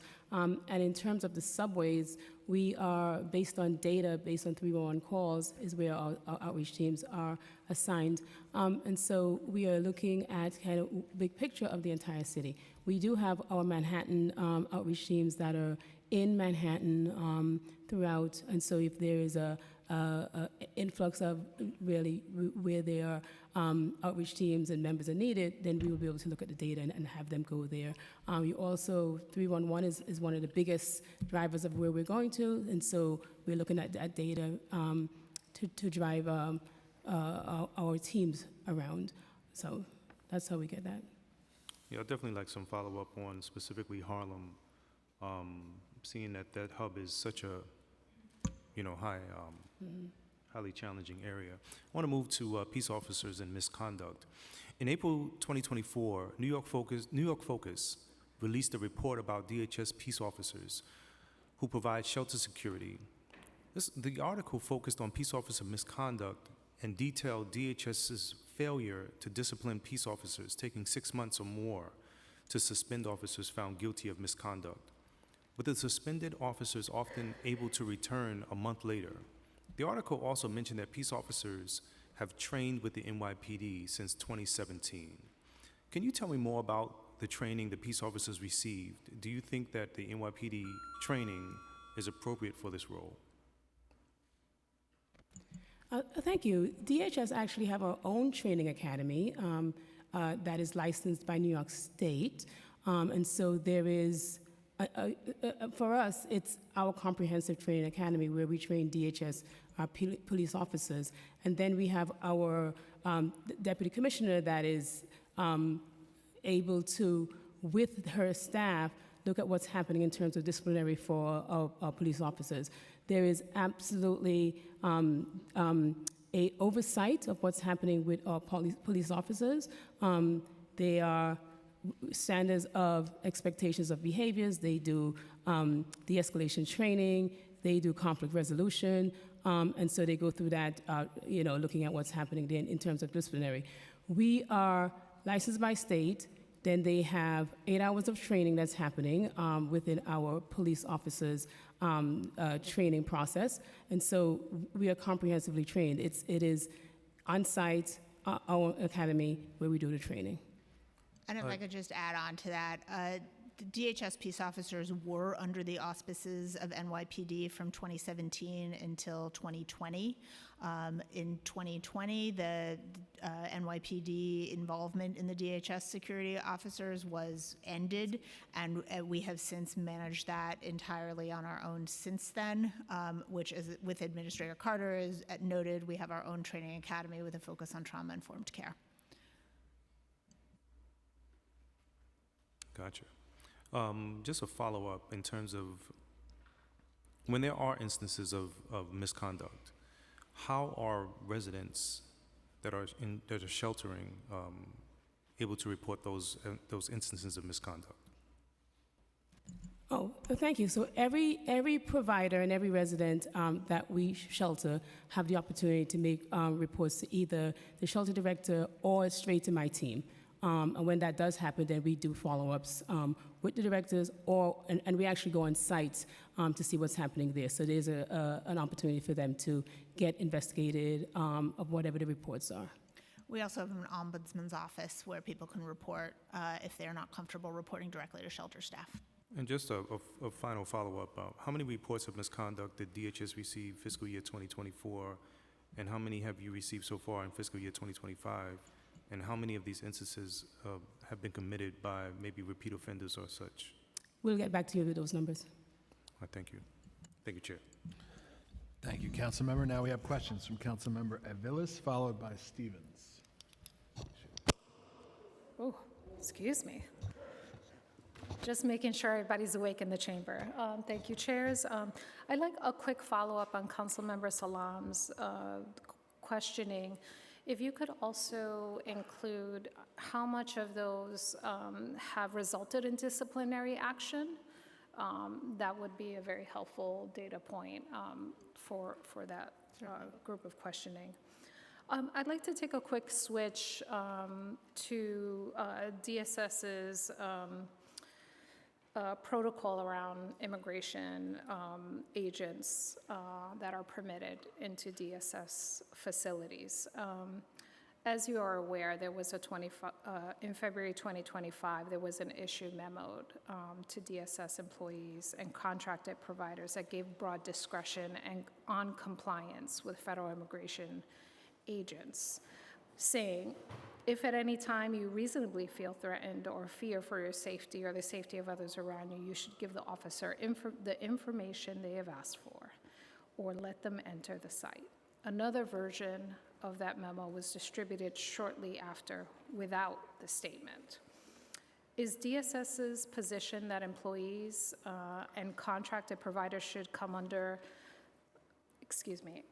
contracted providers should, under some circumstances, comply with immigration agents even if they don't have a warrant? Our position, which city's position, and we have trained extensively with our shelter providers, is that non-local law enforcement are allowed on site only with a signed judicial warrant. We have had a relatively small number of instances of non-local law enforcement coming to DHS shelters.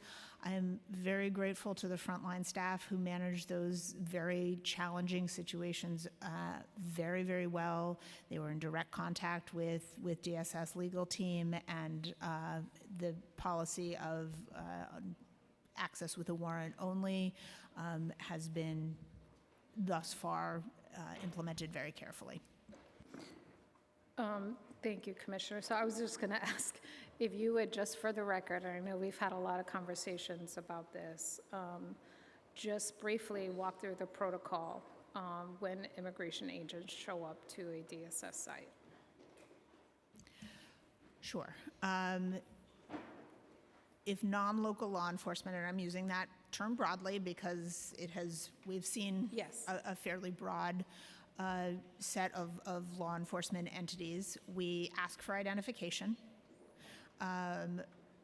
We then will ask for, and we typically, we're talking about provider staff overwhelmingly. Our shelters are operated by providers. Staff are instructed to notify DHS and DSS Legal immediately that there is non-local law enforcement on site. We ask to see a warrant, and law enforcement's not allowed on site without a warrant. If they are refusing even to provide identification, at that point the direction is that they should deny access even to entering the building. We stop the interaction there, and if necessary, the direction is to call 911. We do not allow anybody on site into any of our shelters without appropriate identification. In all instances, we want people to be in communication with DSS and DHS staff and DSS Legal. Again, the frontline staff that have had to confront this very challenging situation have handled things in an exemplary fashion. Certainly, if we do receive a signed judicial warrant, then law enforcement is allowed on site. Thank you. You mentioned there have been a few cases. Do you know how many specifically there have been of ICE attempting to enter DSS sites since the change in the federal administration this year? I want to say it's about 6 incidents. 6 incidents. Can you tell us, and you can get back to us, which boroughs those occurred in? And in how many instances they were permitted to enter the location? I'll need to get back to you on the borough. I can tell you there's been 1 arrest. Got it. Thank you so much. And I think I'm out of time. Can I have one? Okay. Forgive me, you may have discussed this earlier. We're going to go back to the $215 million around city FEPS. I heard you say that there was much more added to the program. I guess what I was curious specifically about is where we could see the reflection of the $215 million that was negotiated and added in, like where we could see that in the line item accounting of the program. So in FY25, we've had hundreds of millions of dollars added to the city FEPS budget. It's more or less doubled. I need to consult with my OMB colleagues on how they are accounting for that and aligned with the City of Yes commitment. So just to note, I think my colleagues may have said that it pains us that we have added resources to become a slush fund for other things potentially. So that's why we are so dogged in making sure that we see the addition of the resources, because this would not be the only instance where the administration has wanted to put the resources that we fought very hard to give agencies for very specific work to other purposes. So I appreciate you and thank you. Always happy to do the follow-up. Just to clarify, certainly no slush fund. That is, the dollars I was talking about was specifically for city FEP spending. Okay, we have questions. Councilmember Lewis.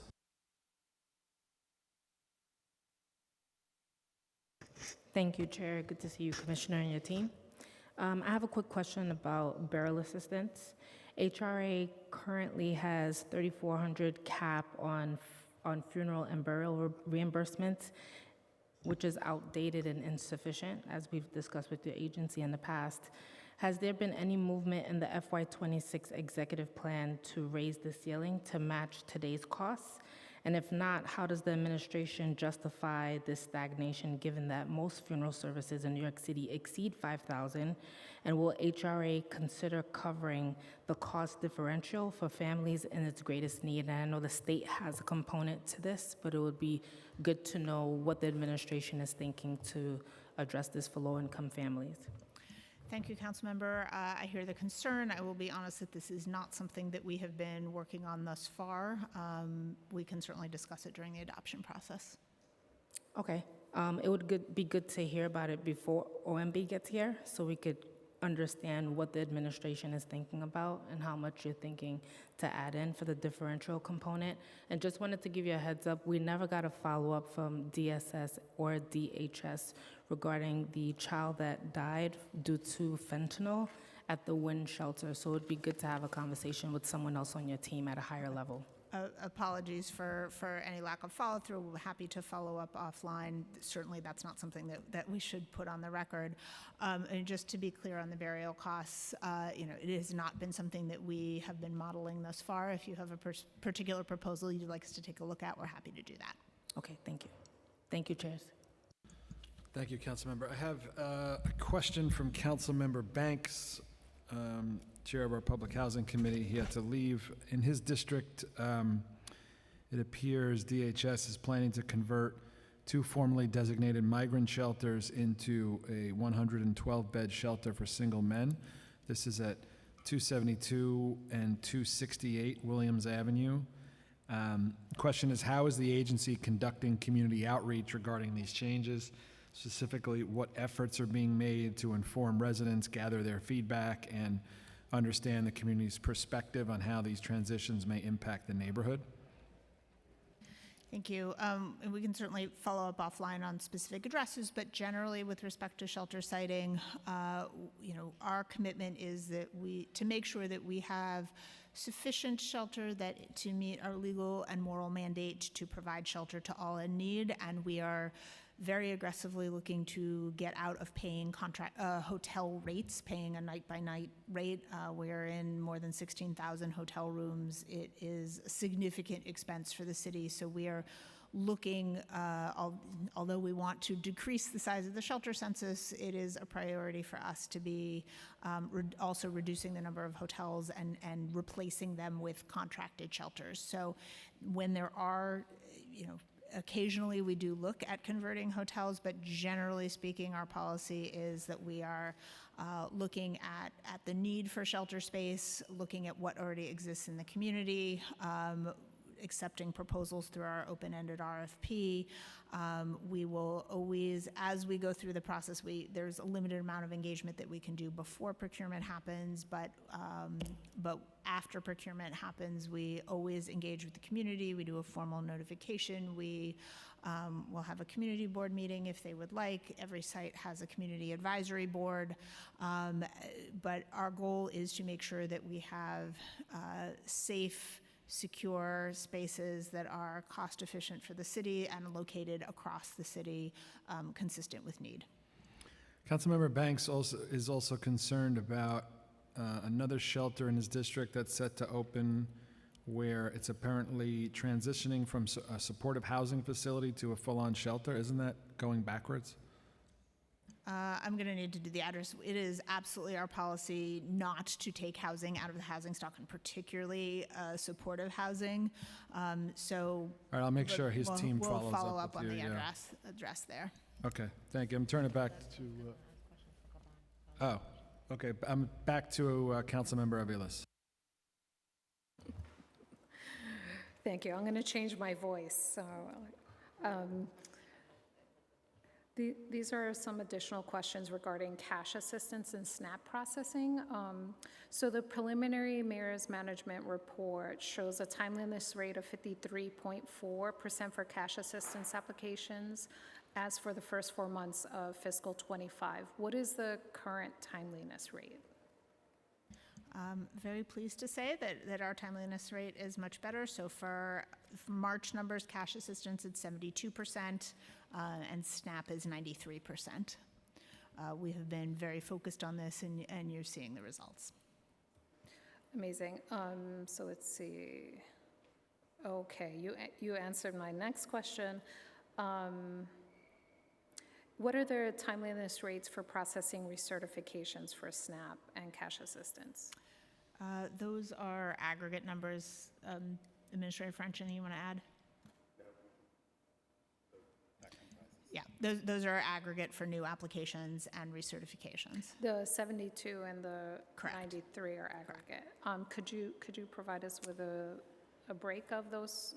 I'm not sure if we can break up the data that way, but we will take a look and circle back. Okay, thank you. Yeah, can I, if I Oh, just yeah. jump in here? The sure. application, the timeliness numbers that we provide are only on applications. We don't calculate timeliness and report on timeliness for research. For resorts, okay. Thank you. Thank you. So what are the specific steps the agency is taking to bring itself in compliance with state and federal laws regarding timeliness of process?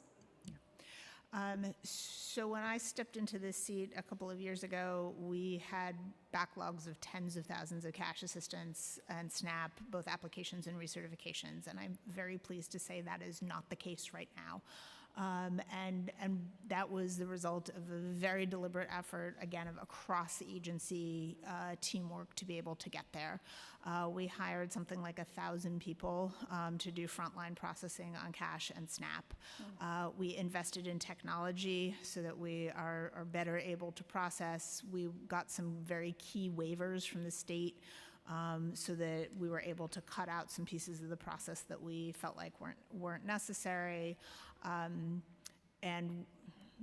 So there was a whole host of changes that we made so that we were able to handle the workload that we're getting. Application numbers are very, very high, and commensurately, recertification numbers are also very high, but we are staying current because we have put all of this investment in process and people. Administrator French, anything you want to add? No, those are really what we've done, and I can just say on a monthly basis, we're constantly looking at the numbers, even on a weekly basis, to ensure that we're staying on track with that, and if we sort of see there might be some issue areas, we dig down very quickly to make sure that we can address that in real time. Yeah, well, certainly congratulations on being able to dig out of that. Certainly we want to see as timeliness as possible. Given the context where we're anticipating increased needs, particularly if everything comes to pass, are you developing a plan on how to meet potential spikes in need? Yeah, we sort of trend out what we know the peak months are going to be, in the future to plan for that way so that we can sort of ramp up and ramp down as appropriate. And we would basically look, if we start to see increased need, right, look at those different levers to see what would we ramp up or down quickly. And so we work very closely with our performance management team, who is really tracking these trends and able to sort of mirror to us what we might see down the road so we can prepare a little bit in advance so that we're not caught off guard. And in terms of how does HRA plan to change or improve the New York City benefits program in the new fiscal year? So the New York City benefits contracts with community-based organizations. Thank you. Just want to make sure I was understanding. So very pleased that we have the funding for FY26 for those contracts. That these CBOs do critical work in communicating to clients and to helping people understand the benefits for which they're eligible. We actually had our first ever in-person convening with all the New York City benefits contractors earlier this week. I don't know, time has lost all meaning, but I'm pretty sure it was earlier this week. It wasn't something we'd been able to do in person before because this started during COVID, but it was terrific to bring everybody together. And as I said to all the CBOs who were in the room, I think, one of the things that we do well as government is create big systems that crank thousands of people through processes. What we don't do well is necessarily meet people where they are and communicate in their language, figurative language. Obviously, we care very deeply about translation, but so I think having those CBO contracts where, somebody who is a trusted messenger is in place to be able to talk about the benefits that are available to people is really important. And as I say, I'm very glad we have the funding for FY26 in place. I'll turn it back to you guys. I may need another round. Thank you. Thank you. All right. I have a question regarding the Community Food Connection Program. I was very glad to see that the executive plan included an additional $36.1 million and an additional 6 positions to bring the CFC fiscal 26 budget up to $57 million. This is a critical program for families and individuals in need of it, and is often the only choice for some of our city's most vulnerable residents, which is why the council has long supported and pushed for the funding, the expansion of this program. While this was a positive first step, I'm still concerned, that the funding was not baseline or increased to meet the growing need. The council will continue to push for fully funding this need. The threat of an actuality of federal funding cuts has already impacted the provider network and will cause food pantries to rely more heavily on CFC and city funding. As part of the fiscal 26 preliminary budget response, the council called on the administration to add $79.1 million to CFC's baseline to both restore one-time funding in fiscal year 25 and to expand the annual budget for the program to $100 million. How was the amount of funding added in the executive plan determined, and what are the 6 positions for, and how many are currently filled? Thank you, Councilmember. I am very pleased that we were able to add funding during the executive budget. The amount that was added brings FY26 up in line with FY25. The fact that we have the money available now allows us to make allocations so that the pantries know what they're going to get at the start of the fiscal year, which I think is going to allow everybody to be more efficient and will at least on the margins, will help with addressing the need that, as you acknowledge, is very real. I'm going to ask First Deputy Barry to speak to some of the additional details. This administration has really invested unprecedented amounts of funding into the CFC budget, which we're very pleased about. Very happy to have had the money added in the executive budget this year so that we can make the FY26 allocations timely for the start of July. We have worked closely with other partners to help reallocate some of the CFC funding to fill in for those pantries that lost federal funding. That was not our funding that was lost, but in recognition of the whole network and in support of the entire network. We'll have to get back to you on the additional 6 staff add. This budget includes the budget code includes not only CFC, but also the Mayor's Office of Food Policy. So we'll have to get back to you on the details of the ad. Are you guys advocating for the funding to be baselined? Or are you just asking for restoration, an increase? We certainly You're work fine. very closely with OMB on CFC. They understand the critical nature of the program. Okay.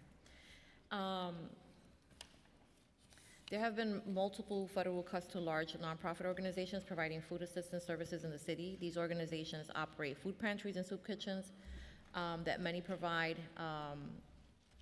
to millions of hungry city residents in need of each year.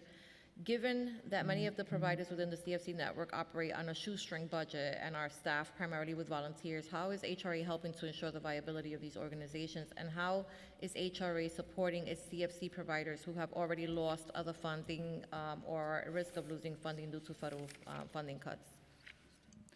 Yeah, this is a really challenging situation. We're aware that forget the federal 26 budget, but that there's been very real pullback from an emergency food spending already.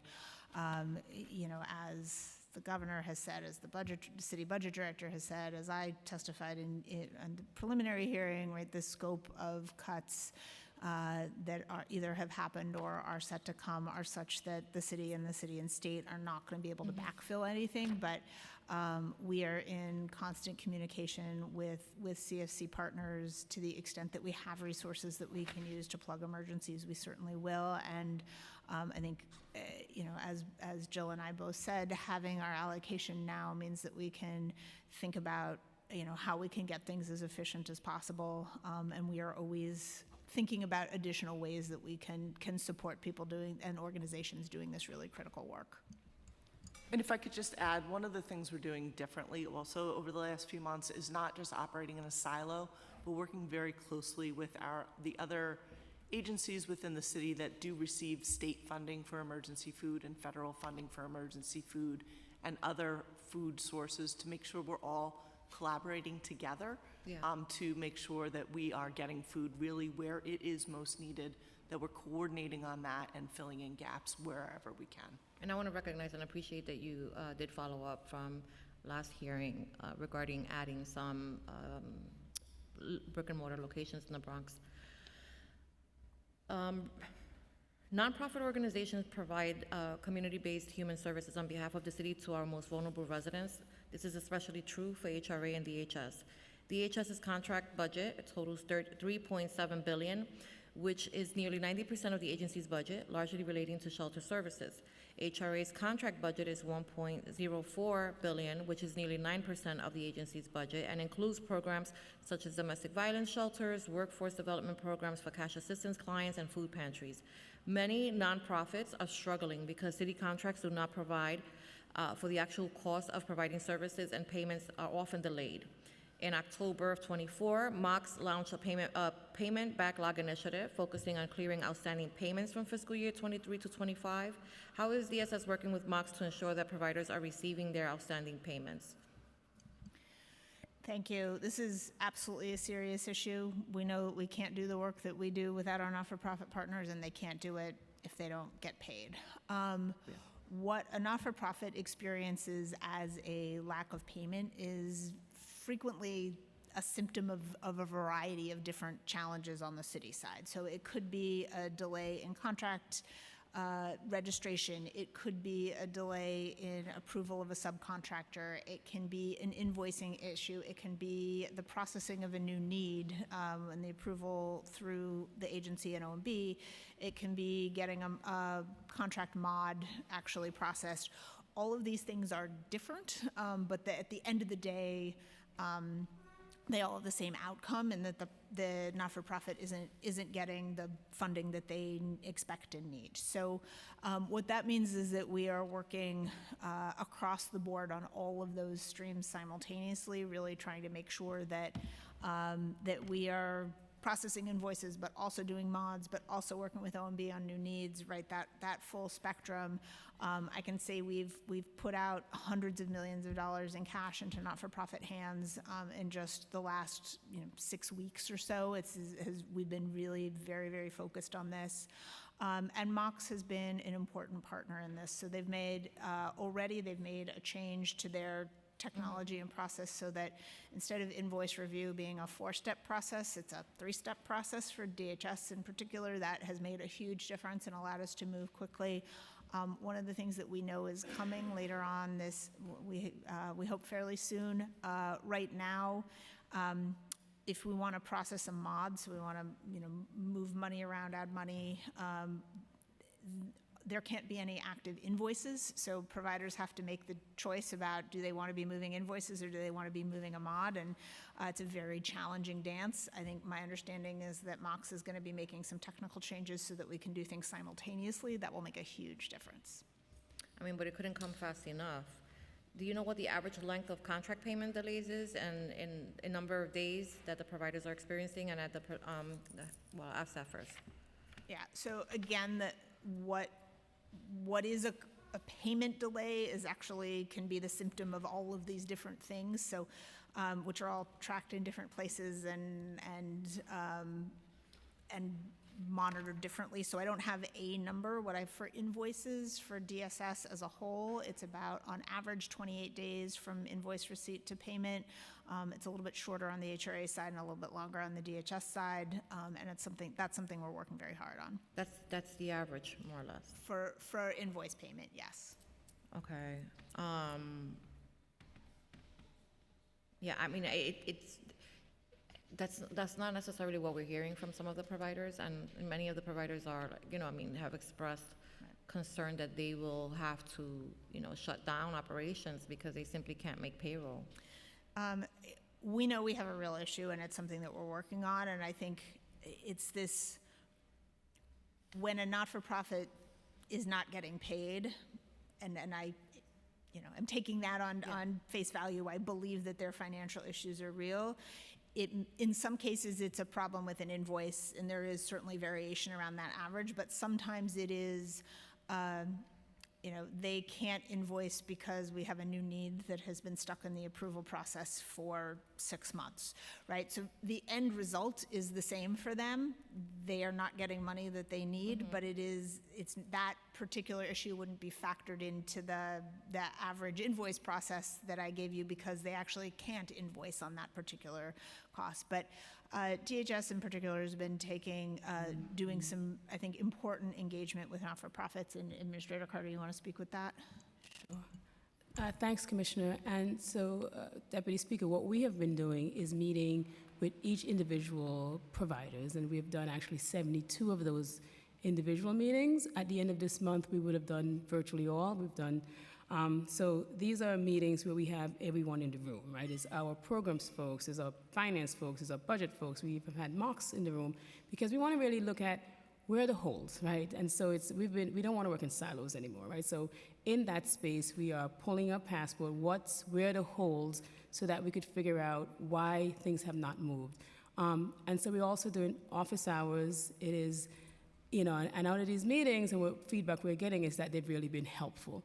Our expectation for the next fiscal year is that we're in a better place than where we are this year. We know that it hasn't been going well, and so we have acknowledged that with our providers. But we think that, this is why this is happening, but when we sit in a room with all of us in the space, we're like, oh, this is what the hold is. And so we've been doing these meetings every single week, practically every single day, with the highest level of staff. So the first deputy commissioner is this person that's doing it, actually on our DSS side, the lead there, Mox is there, So we really want to make this a place where we can resolve these issues, and so we've put this in place. The work is tedious, the work is hard, but we expect the outcome to be a place where we're going into the next fiscal year in a better place. So, we've taken this very, very, very seriously and intentional to make this that we can put some parameters in place, and then we put structure. We're also looking at, is it the right way we've been doing this work, right? We also have gotten away from it's you, tag it's you, but, it's all of us to make this work better. How many number of contract providers do you have on the DHS? For us, it's 85. 85 providers. And how many folks are assigned to the contracts division? So the way we are structured across DHS and DSS make it that actually a remarkably challenging question to answer. So DHS program staff have responsibility for engaging with providers and doing invoice review. But that's not their only responsibility. We have our budget team and our capacity team are both touching the contracting process, and the budget team's also touching the invoice process. And then when you get over to DSS, we have our ACO's office, we have in our finance shop, accounts payable is obviously touching everything. So we have, for any payment that goes out the door, we have a lot of people who are touching it. One of the things, as Administrator Carter noted, that we are looking at is whether or not there's a better way of organizing things. So we are working on both a emergency front of making sure that we are getting dollars out the door today, but also thinking longer term, so that we should be doing things differently so that we prevent reoccurrence of the situation. Yeah, that's a lot of hands. My mother used to say, too many people stirring the soup, it's not a good thing. And I think that's part of the problem. There's a lot of bureaucracy within the agency, and things kind of get lost. And only because I hear from my constituents, I've submitted documents and they've gotten lost, and then I have submitted them again and they're still saying they didn't get them, and then my staff is saying, well, we submitted them on behalf of the constituent and they're still saying they didn't get them. That concerns me, right? Because the system is just so large that it's difficult to keep these things. So streamlining them is really important. I think a more consolidated unit that deals specifically with contracts is probably the better, alternative. I mean, separation of duties and extra, eyes and oversight has its place, and we do need to make sure that we are all keeping a certain level of accountability in there, but we agree that this is an area that is ripe for refreshing. Yeah, and you did mention that the contract providers receive in advance? So traditionally, DHS provider, or all providers receive, human service providers receive a 25% advance. This year, all providers, human service providers citywide received a 30% advance, and then we have worked with not-for-profit, some of our providers to do additional advances on an as-needed basis.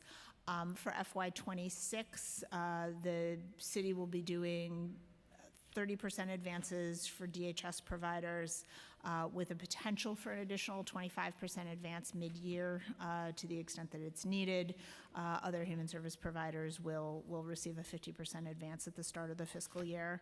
I would also note that families with children shelter providers are paid based on we call it care days, which is essentially they certify how many bed nights were used, and then we pay up front and then do the invoice reconciliation after the fact. So families with children providers are essentially receiving a month-by-month advance process as well. I appreciate that. I had a question here regarding the crib pilot. The city's proposed a research program for the crib pilot that would randomly assign pregnant people at PATH intake to one of three groups. Group number one would immediately receive a group that receives immediate city FEPS, 2, a group that receives Pathways Home, and 3, a control group who receives nothing. While the rule hearing has not yet taken place, we would like to know more about the rule change for the crib pilot. Will HRA release a report on the outcomes of this pilot? What measuring factors will be used to indicate the outcomes? Thank you. I'm really excited about this pilot and always happy to have the opportunity to talk about it. So you described it very well. The rule changes were necessary to allow all of that. Typically, there are certain eligibility requirements for City FEPS and for Pathway Home that we are bypassing for this pilot. Given that we haven't launched, we haven't exactly gotten to the point of thinking about how we will roll out the results, but it's certainly something that we are looking to learn from and are happy to talk to the council about it as well. The details that we are going to be looking, the metrics that we're looking at to evaluate success is both how many shelter nights used. I think our hope is that those receiving the subsidy will ideally avoid shelter altogether, but certainly exit faster if they aren't able to avoid altogether, and then looking at the number of babies born into shelter and homelessness. We have ideas for secondary metrics, but those are the two that are most important. Administrator Carter, anything you want to add? Yeah, thank you, Commissioner. I think for this one, the goal really is to really have babies go in permanency, right? So our ultimate goal is to have families not be in shelter. So, right, it is one of the things that we really want to see happen out of this 1 year, and hopefully we think this is what we would love to see happen, and we'll see what the outcomes are going to be. Okay, but the Pathway Home program requires that a person have a friend or a family member that they can move in with. And the program will provide monthly payments for up to 12 months. How can people be randomly assigned to the program for research purposes if there's a condition that requires them to have a family or a friend to live with? So nobody is going to be denied shelter, right? So if you were in the Pathway Home group and you do not have an appropriate place to live, a family or a friend where you can use that subsidy, then of course you're eligible for shelter, and you'll be eligible for the housing subsidies that you might become eligible for under a normal course of business. So nobody is being denied anything that they would have access to today before the initiative launches. The reason we are doing this is, and this is me, Molly, speaking personally, my hypothesis is actually that Pathway Home will be a really valuable tool here. We know that the city has a really low vacancy rate. It's hard to go out and find an apartment. Also, knowing that having a baby is a really tough moment, and actually being on one's own, particularly if you're a young parent of a first kid, that could be challenging. And actually having a situation be financially viable to be with friend or family, that might actually be a really good option for stabilizing and dealing with this particular point in transition.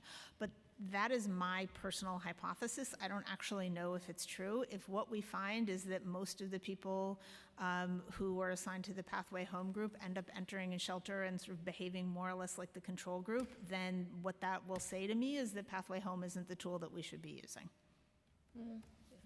Okay. The city Deputy of Speaker, before we go ahead. continue, it's 84 providers, not 85. Just want to correct that on the record. Okay. 84, not 85 providers. Regarding the City of FEP's increase to baseline household contribution, another part of the rule change is to increase the baseline household contribution in the 6th year of participation in the City of FEP's program from 30% of the household monthly income to 40% for the households who have earned income and are granted additional renewals for good cause. Can you detail what constitutes good cause, and how will HRA ensure what City of FEP's voucher holders are aware that they're aware of this change? Thank you, Councilmember. So at this point, about 90% of City FEP's voucher holders renew at year 6. So although the regulations have this good cause language in there, we have been taking and at the moment plan to continue taking a very expansive definition of what good cause means. So the majority of people, as I say, are renewing at year 6. The communication, we will make sure that this is widely communicated. We obviously are in contact with all City FEP's voucher holders because they're receiving a subsidy from us, so we will make sure that is adequately communicated. Currently, how many City FEP voucher holders are in each year? In each year, 4 and 5 of the program, and how many are in year 6 and beyond? We can circle back with exact data. What I can say is a fairly small minority are in the out years, simply because the program has grown so rapidly over the last few years, right? Because we've added, the program was much smaller a few years ago, so there haven't been that many people who have aged into the later years. And so as a result, it is weighted towards those early years. Do you know what the projected cost savings on an annual basis from this change will be? Once it's fully rolled out, this will obviously, because it's 1 year at a time, it will take some time. But as it is fully rolled out, it's around $11 million a year. And let me just take a step back and reiterate what I said in my testimony. This was not a change that we undertook lightly. I am deeply committed to the City FEP's program, and I want to make sure that it continues to be a lifeline for people who need it. The 5-fold increase in spending that we've had over 4 years is really challenging and frankly not entirely sustainable. So we are taking looking at a number of different ways that we can bend the cost curve. This is one of them, but we're implementing rent reasonableness, right, to make sure that landlords aren't overcharging for units. I think an important one that we did in conjunction with HPD earlier this year is making some really significant changes to the augmented City FEPS program, where people were using City FEPS in middle income units. It was an idea that I really supported at the time, but I think landlords actually took advantage of it in ways that we didn't anticipate, and were, leasing up entire buildings with augmented city FEPs and in ways that actually was pushing market rents. So pulling that back is going to, I think, be good on multiple levels, including changing the cost. So the goal really is absolutely not to put this all on tenants, but I have to make sure that we have a city FEPS program that we can sustain, and, growing at the rate that we're growing is not viable. Do we know what the average income is for individuals that have work requirement, that are eligible but are working? I don't have that off the top of my head. We can circle back. I mean, I have serious concerns with this program. I don't think $11 million is enough to make it, it's not as cost effective as damaging to families. I say that because, my family grew up in public housing, and we paid 30% of, our income on rent. And later on, I had Section 8, and I had to pay 30% of my income on rent. And it was always the gross income, not even the net income. If you have, if you have no children, or if you have children, like, depending on how many you have, right, that really affects what that net income is. And 30% for me was very difficult, because it meant that my second check of the month went, 95% of that went towards the rent for the following month. And you factor in the cost of, inflation, food costs, childcare.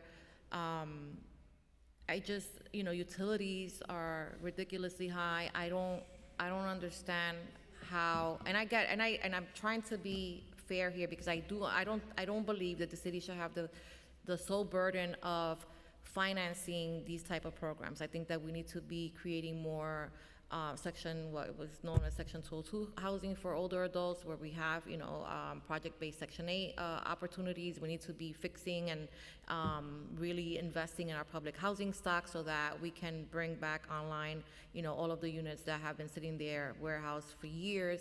The federal government has a responsibility to expand on the Section 8 program, because this is a reflection, right, of the amount of people in New York City that cannot afford affordable housing. They need subsidized housing.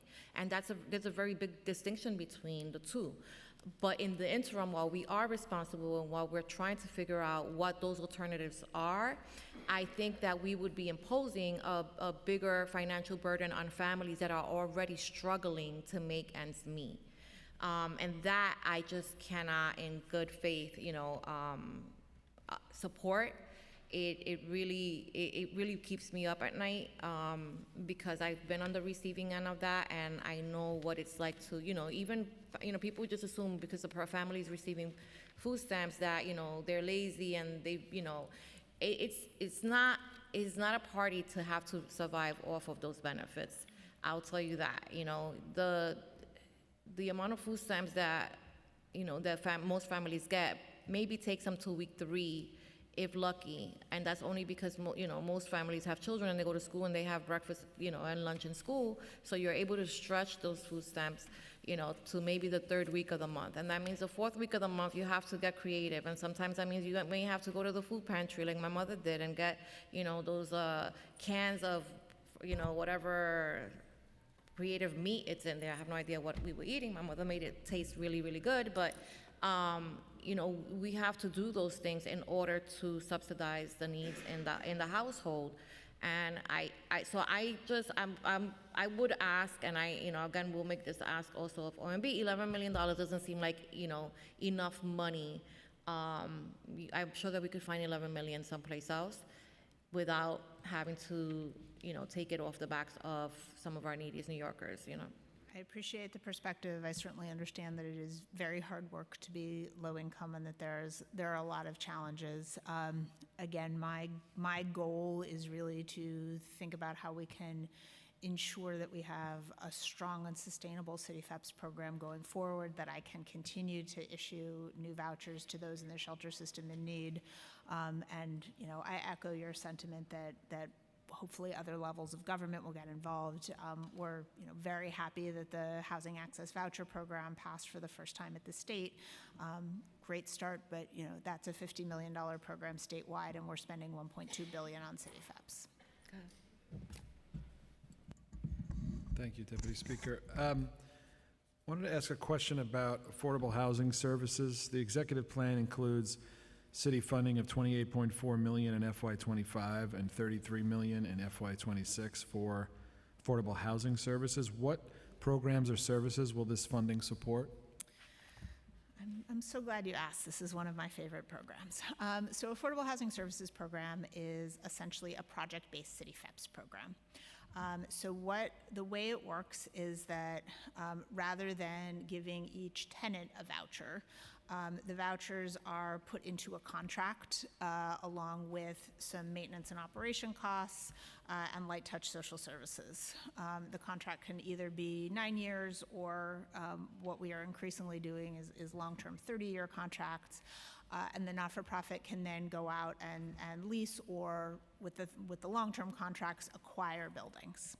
And then the housing in those, these are permanent housing projects. The housing is set aside for those coming out of the DHS shelter system. So effectively what we've been able to do is convert social service dollars into actual housing finance tool, which is great. In a city with a 1.4% vacancy rate, like, we absolutely have to be turning over every rock that we can to find more affordable housing, more options for households coming out of the shelter system. So the funds that were added to the budget are covering those contract costs. So it's a mix of rent, operations, and light touch social services. We have done I think about 500 of these, with another 400 or so in the pipeline. In many cases, these are buildings that were built really pushing the market, as market rate housing, really pushing the market. Not-for-profits have been able to buy them, leveraging the contract. And something that I think is really exciting about it is that they are leased up fully leased within a few weeks or to a month of closing on the financing, as opposed to, I love my colleagues at HPD, but sometimes the lease-up time on those buildings can be very long. And how could you tell us how those funding amounts were determined?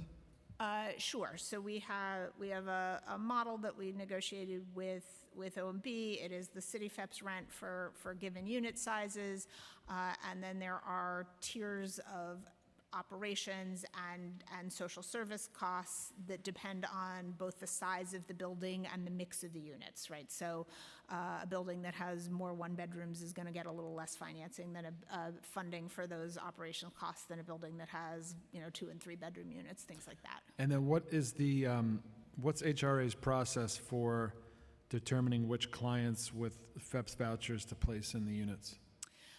So we work with, it's a combination between HRA and DHS. We're looking primarily at those who are long-term stayers, but who do not need the level of services that a supportive housing building would provide. There is ongoing services on site, but it does not rise to the level of social service. So it's not going to be people with serious clinical needs. And then, so we're matching between sort of who is city FEPS eligible, long-term stayer, right household size for the given unit, and where client preference and other needs line up. So, if a client says, I absolutely positively want to be in Brooklyn and the building is in the Bronx, we will probably not refer them because it's not a great housing fit for them. They're unlikely to stay. So it's a little bit of a retail process, but as I say, we have been able to move very, very quickly on those, and they've been terrific. I mean, just to give one example, I was at a ribbon cutting for one of these this fall, and there was a young man who spoke at the ribbon cutting. He was, I think, some 21. He'd been in the shelter system for a couple of years. He didn't need supportive housing, right? He probably wasn't going to qualify for supportive housing. He didn't need supportive housing. But I think back to myself as a 21-year-old. I wasn't capable of living completely on my own. I called my mother for everything, right? But he didn't have the family resources to be able to do that. So being in a permanent housing setting where he had somebody who could call and be like, hey, I actually don't know how to, get my cable set up, or I don't know how to maintain my benefits. Can you help me with this? Can you help me with a referral to an employment program? That, I think, is going to be the difference between success and failure for a young man like that. Okay, I want to ask about the SHARE program, Special Housing Assistance Resource Program. Has the program launched? Yes. Okay, do we know why it keeps getting delayed? It has launched. When did it launch? In March, I believe. So when the funds were appropriated at the state, they created this rental subsidy program and then virtually immediately clawed back most of the money for New York City. And there was an extended process back and forth with the state to determine how much was left in that allocation from what they had clawed back for how much we could use. So that added some time.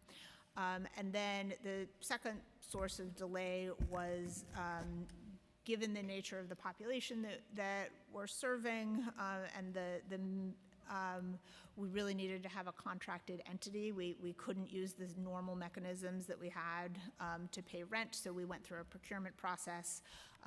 We have hired Anthos Home to be the administrator for that, but now that we have the contract in place, we are off to the races, and we have had households move out of shelter already. Okay, just a couple more from me. I'm bouncing around here. Wi-Fi at DHS shelters. How many DHS shelters currently have Wi-Fi? So virtually all of the families with children shelters have been wired for Wi-Fi. This started during COVID. The funding that was included in the executive plan is for a few remaining sites and to help with the ongoing operating costs. Okay, that's good to hear. The direct cash assistance pilot, as part of the FY26 budget response, we called on the administration to allocate $4.7 million to create a direct cash assistance pilot program to support justice-involved individuals, including those who have recently left incarceration, who live in communities with the highest rates of gun violence. No funding was added in the executive plan for these two initiatives. Does HRA foresee any funding being added to support those initiatives? We're happy to talk to OMB about that. Okay. Are there any new needs that you asked OMB for that you're still waiting to hear back? We are in constant engagement with OMB about our budget. We've talked about a number of the places where there are distinctions between the FY25 spending and FY26 budget. Those are ongoing conversations, but we appreciate the partnership with OMB, and as I say, we're in regular communication. Okay, last question from me. Does HRA feel that the current domestic violence shelter system has enough capacity to fully meet the level of demand? This is something that we look at regularly. We do routinely have vacancies. There can be sometimes misalignment between household size or specific geographies, but we do routinely have vacancies in the DV system. But Administrator French, anything you'd like to add? No, I think that really covers it. The level of facilities that we have, we do think covers the city, but there is oftentimes a challenge at times around boroughs or family composition and matching that up with what might be available. But we have a very close relationship with DHS, and we've also implemented, a process as well to connect people to DHS, where the DV system, either they may have timed out because there are time limits to domestic violence emergency shelters where households can stay up to 180 days, but then do need to transition. And if there's not availability that meets what they need in the Tier 2 system for DV, we have a fast-track process with DHS to place individuals directly into sites that meet the different requirements that those families may need. And just to clarify, that time limit is a state requirement. Okay. All right, I'm going to hand it back over to the Deputy Speaker. I'm going to allow Alexa Aviles to ask one more and final question. Good behavior pays off. You see how patient I was? Thank you, chairs. I want to ask about legal services funding. In the executive plan, the fiscal '25 budget for immigrant legal services is $68.8 million, of which $25.3 million is funded through council discretionary initiatives. The funding for the immigration legal services has remained relatively stagnant compared to prior years, despite the influx of more than 210,000 immigrants to New York City since 2022. In the fiscal '26 preliminary budget response, the council called on the administration to add $109 million for the immigration legal services enhancement. What is the budget for immigrant legal services in fiscal '26 and in the out years? For the out years, it is about $35 million thus far. We do very much appreciate our partnership with the council and the funds that get added for immigration legal services, and we certainly look forward to working with you in the future. So for the fiscal '26, do you have a number on what the services is? Is it the same? Is it? Sorry, the number that I just cited was the FY '26 number specifically for immigration legal services, which is about $35 million. That is So in the plan no thus far. increase despite an enormous increase in demand, despite a violent federal government that is coming after 40% of New Yorkers that are immigrants. The administration has decided it won't add one more dollar for that. At this time, the budget is the flat funded, yes. Will you ask OMB for an enhancement? We are happy to engage with OMB on what the budget looks like. Have you requested a baseline of this budget from the city for these services in particular? We're working very closely with OMB on the Office of Civil Justice budget as a whole. We have not specifically asked for an increase to the IOI baseline. Got it. Deeply dismayed by this information, but thank you. Thank you, Chair. All right.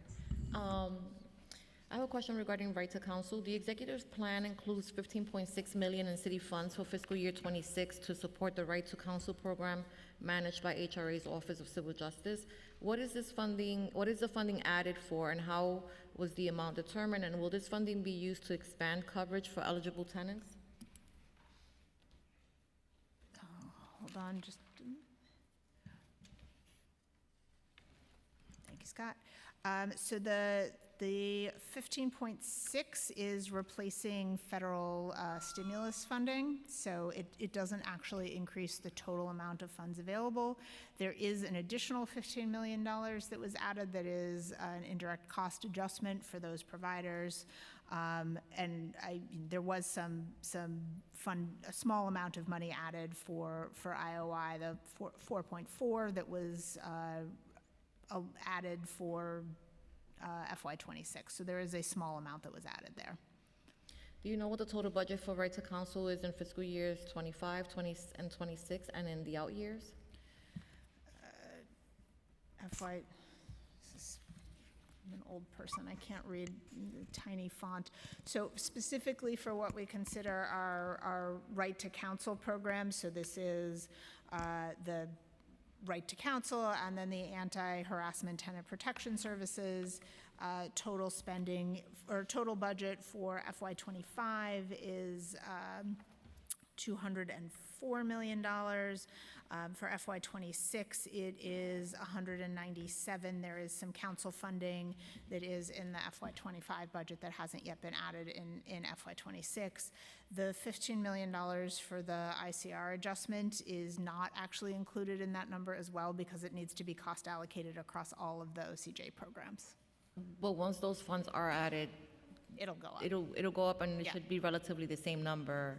Yeah, so it'll be assuming the council funds, and we thank the council for their partnership, assuming the council funds are added, FY '26 should be slightly above the FY '25 amount. Again, we need to allocate the ICR adjustment across the different program areas that are part of the larger OCJ universe.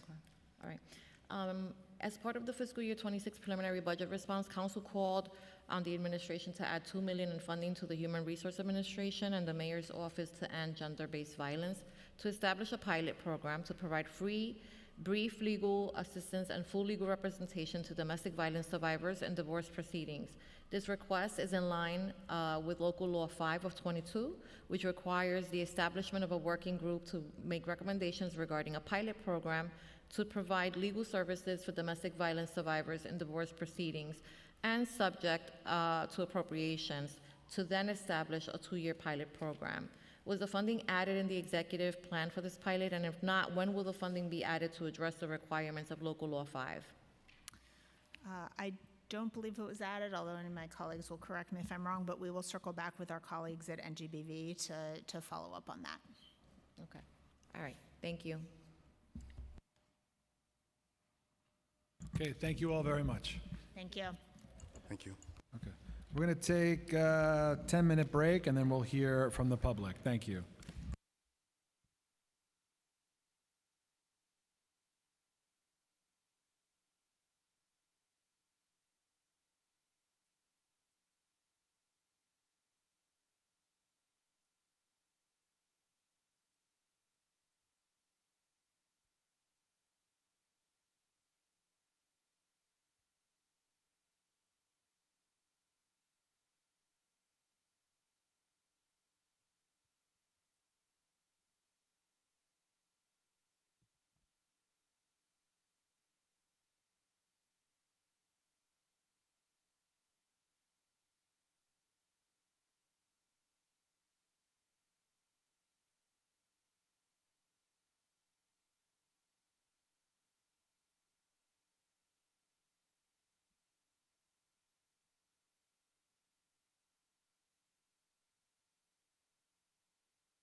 Okay. Welcome back, everybody. Give silence in the chamber, please. We're now going to open up the hearing for public testimony. I want to remind members of the public that this is a government proceeding and decorum shall be observed at all times. As such, members of the public shall remain silent unless they are testifying. The witness table is reserved for people who wish to testify. No video recording or photography is allowed from the witness table. Members of the public may not present audio or video recordings as testimony, but may submit transcripts of such recordings to the Sergeant at Arms for inclusion in the official hearing record. If you're here today in chambers and you wish to speak, please make sure you fill out an appearance card with the Sergeant at Arms available on that back table. Once you are recognized, you'll have 2 minutes to speak on today's budget, HRA or the DHS fiscal 26 executive budgets. If you have a written statement or additional written testimony you wish to submit for the record, please just provide a copy of that to the Sergeant at Arms. And you may also email written testimony, if you don't have it with you today, to testimony@council.nyc.gov within 72 hours of this hearing. Audio and video recordings will not be accepted, only written word transcript. Okay, going to call the first panel. We have Emily Paez, Dianara Mos, I'm sorry, I couldn't read the handwriting. Calvin Michael, and Harold Alexis.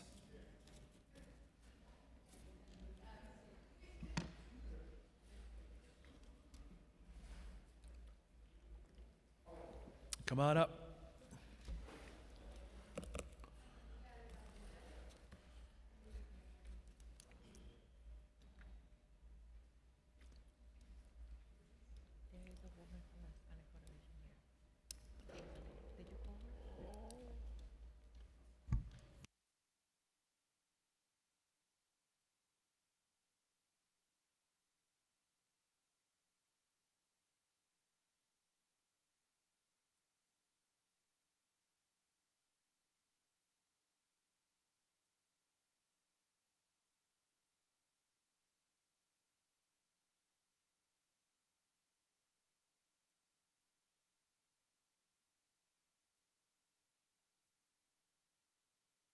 Okay, if you want to begin from the left. Sure, just make sure your mic is on. Sure. Say your name, and then you can begin your testimony.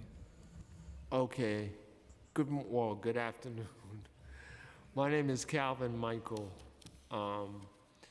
Good morning. My name is Calvin Michael. I'm speaking on behalf of the Safety Net activists in conjunction with the Safety Net Project at the Urban Justice Center.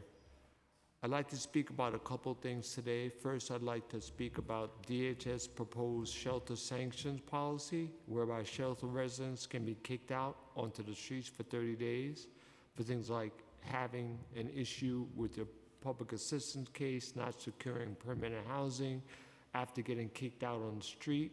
It may even be possible for the same prior shelter resident to be swept up in the sweeps campaign that's going on at Washington Square Park. So we're strongly opposed to the sanctions policy. We don't need sanctions, we need housing. Even though it's, maybe necessary, it's a little bit more on, like I said, more negative side. Basically, let me wrap it up by saying, we think that City FEPS needs more staff, particularly like housing specialists. And the housing specialists need to be more involved with the clients. Like, for instance, they need to be more involved as far as helping them find housing actively, like giving them information, helping them, to get on suggestions for the internet, things of that nature. And also lastly, the Wi-Fi. I'm glad that they're adding Wi-Fi. So, because the shelter that I was in, I was at Clark Thomas Men's Shelter, 300 men on an open floor, no Wi-Fi, and we couldn't look for work. But one of the sanctions is not looking for housing. That's one of the issues that I wanted to post today. You're in a shelter, among 300 men, there's no Wi-Fi. How are you going to look for work? You can't look for work, you can't look for a job, you can't look for housing. And then you get sanctioned, you know what I'm saying? That's the whole thing. I end it right there. And then, you know, go ahead, thank you. Thank you very much.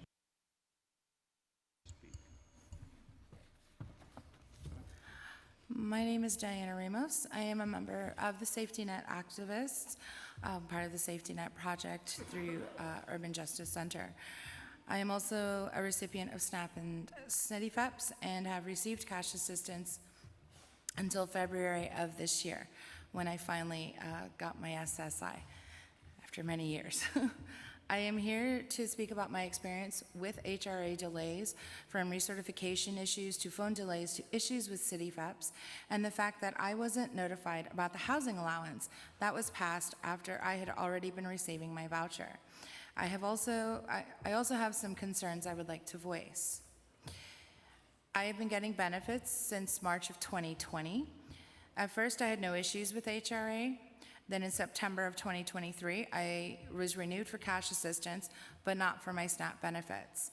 I didn't get my benefits until mid-month. In September 2024, I received my SNAP benefits late again. I found that my 2024 SNAP recertification application was just sitting on someone's desk waiting for approval. When I tried to call HRA to address the issue the first time in 2023, I waited on hold for 4 to 5 hours, only to be hung up on. This is not unique, but a typical experience for people receiving benefits. There is no way for people to get their issues addressed. In 2024, I was fortunate enough to have an advocate on my side to communicate with HRA over this issue and issues I've had since then. 99% don't have access to an advocate or a program or advocacy like myself. HRA needs additional staff to staff phone lines and at the offices to assist people. The impact of benefits being delayed for people such as myself is that their health conditions could be impacted immensely if they don't get their benefits, such as someone who is celiac who cannot go to a food bank due to gluten allergies, which could hospitalize them. For someone like myself, being a diabetic, there are certain foods I cannot consume a lot of. My blood sugars will go too high and then crash and will possibly hospitalize myself.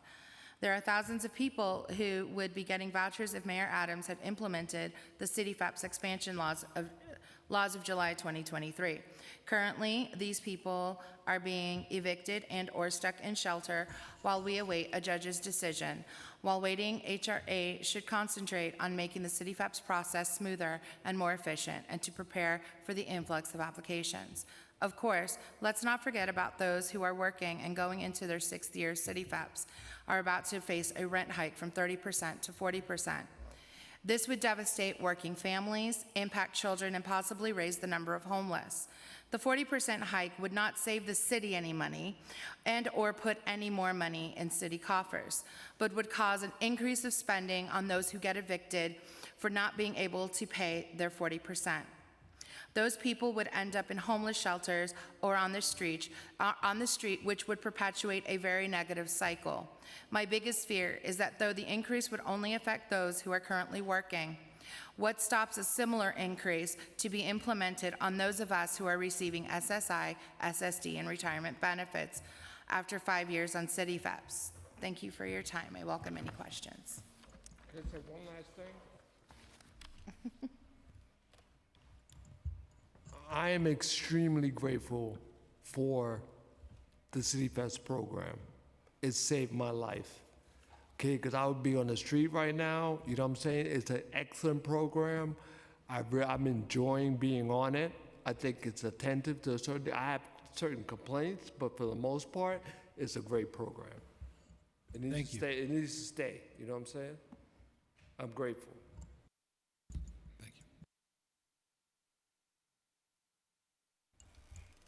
Okay. Hi. Let me get my glasses. My name is Harold Alexis. I'm a native New Yorker and member of Neighbors Together and Vocal New York Homeless Union, grassroots organization that advocate for affordable housing and fight homelessness. I would want to thank the Council and the Committee on General Warfare for convening this budget hearing to discuss the City FEPS programs administered by the Department of Human Resources Administration. These programs are essential for New Yorkers who rely on them to secure affordable housing in a city that has become increasingly unaffordable. I want to share all my experiences with City FEPS as a community voucher holder who received assistance from HRA and Home Base. I would like to first address the proposed policy enhanced client placement support. During my time in the shelter, I was linked to an apartment submitted for a one-bedroom unit that I envisioned as my newfound beginnings, access to permanent housing and stability using my City FEPS voucher. I was told by my housing specialist, case manager, and that I would like to move forward and take the apartment. Unbeknownst to me, when I viewed my new apartment, it was not the same unit I signed up for. And it was a studio, when in fact I shared with my housing specialist that my preference is a one-bedroom. I was baited and switched by management of the building and breaking ground with no support from my caseworker at the shelter and rushed to move into this apartment. I felt my preference didn't matter and my autonomy to make decisions on my new home was not considered. Although enhanced client placement support was not being actively enforced, then my experience surely exemplifies what this proposed policy would look like. People feeling rushed and pressured to take housing that isn't right for them or risk being kicked out of shelter. I submitted a transfer request at Home Base due to medical concerns. I was later approved for the transfer voucher, but when it came time to update my transfer voucher, that's when issues occurred. Caseworkers and supervisors weren't responding to phone calls and emails. In December of 2024, I was informed during my visit to HRA, my annual voucher renewal, that my current rental assistance to my current residence was stopped due to a transfer.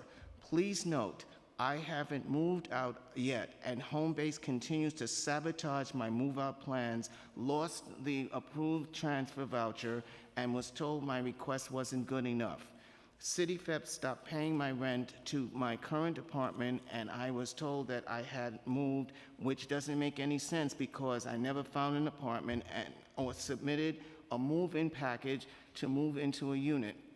The caseworker at City FEPS didn't present any proof nor were there any remedies provided to fix this blunder. My public assistance case was closed, although I was in compliance with recertification and now I'm facing rental arrears. Communicating with Home Base and HRA has been a challenge with delays to update my case. I've learned that I am entitled to utility allowances, but never was notified, nor have I received any payments to pay my utilities. Now, I'm in the dark due to having no assistance to pay my electricity bill, and HRA is delaying help to turn my lights on. Since incidentally, I went to HRA yesterday, and they've since they fixed the problem. My electricity is back on, so thank goodness for that. 40% of their income after 5 years. This will cause housing expenses to exceed tenants' budget, and with the rise of electricity costs and or other inflation, this will harm people. The thought is truly overwhelming. To conclude, to the entire council, please take into consideration that both HRA and Home Base have set me up in a deplorable and despicable housing situation, and I'm now at risk of eviction. Imposing rent burden on low-income New Yorkers with City FEPS to underdetermine their stability and self-sufficiency. This situation needs to be handled with care and concern. It will affect many City FEPS voucher holders if not resolved in a timely manner. No one should have to be in this predicament in a program that is supposed to keep low-income New Yorkers stable and permanent housing, but yet facing housing insecurity. Housing is a fundamental human right, and I will relentlessly advocate for justice and peace. I am deeply frustrated with the current situation and will not back down. Thank you. Thank you all very much for your testimony. Okay, our next panel, we have Tammy Murray and Sarah Pennenberg from 32BJ.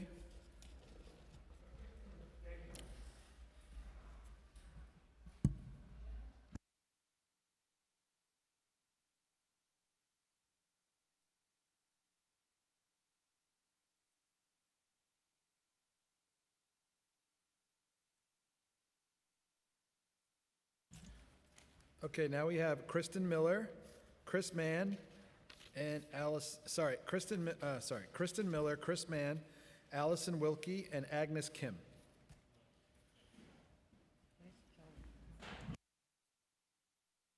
And we've also been joined by Councilmember Gail Brewer.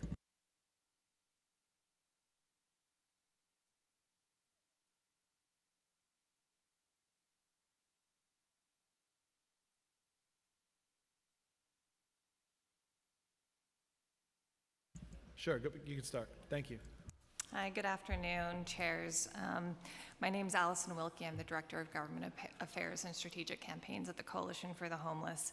So in hearing after hearing, Commissioner Park comes here and talks about the success of City FEPS and moving people out of shelter, how it keeps people successfully housed. But I want to talk about 3 ways that the city is trying to limit access to City FEPS. First is the agreement that was made as part of the City for All, City of Yes text amendment that would have provided $215 million for people facing eviction to receive City FEPS. It appears that the city is reneging on that agreement, and that agreement would keep, we estimate 7,500 households housed if we had that $215 million investment. And that would be for 2 years for those households. You know, the administration appears to be walking away from this, and we really urge the City Council to fight to make sure that money is going towards City FEPS for people facing eviction. The second way that I want to talk about the city limiting City FEPS is through the increase in the 6th year to the tenant's portion of the rent to 40%. You know, doing this would enshrine rent burden into city policy. 40%, it means that you are rent burdened. And who else has done this or tried to do this? President Trump in his first administration tried to raise the tenant's share of rent to 35% for federally subsidized housing. The Adams administration is proposing going even further and raising it to 40%. It is a dangerous precedent to send, and I think we really need to push back hard on doing this, not only because of that precedent, but because this would harm households, and the $11 million savings that the commissioner is citing would disappear when you would see families entering shelter. I also just want to talk about the crib pilot briefly. You know, the city's putting forward this as a research study, but one of the interventions would be getting City FEPS, which we know already works.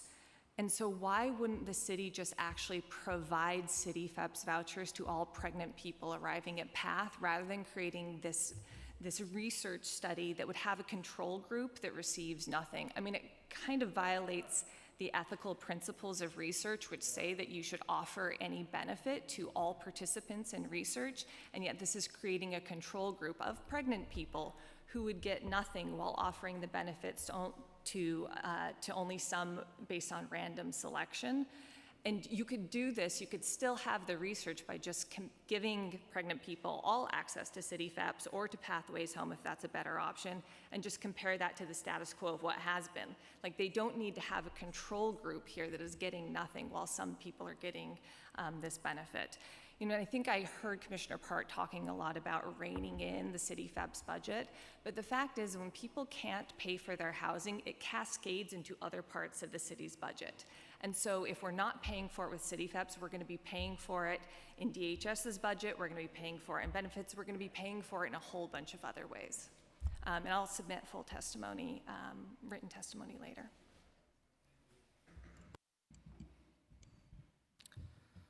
Good afternoon, Chairs Brandon and Ayala, members of the committees. My name is Chris Mann. I'm the Assistant Vice President of Policy and Advocacy at WIN, the largest provider of shelter and supportive housing for families with children in New York City. Each night, nearly 7,000 people, including 3,800 children, call WIN home. As the federal government imposes deep cuts to housing and social welfare programs, New York City must step up to protect our most vulnerable.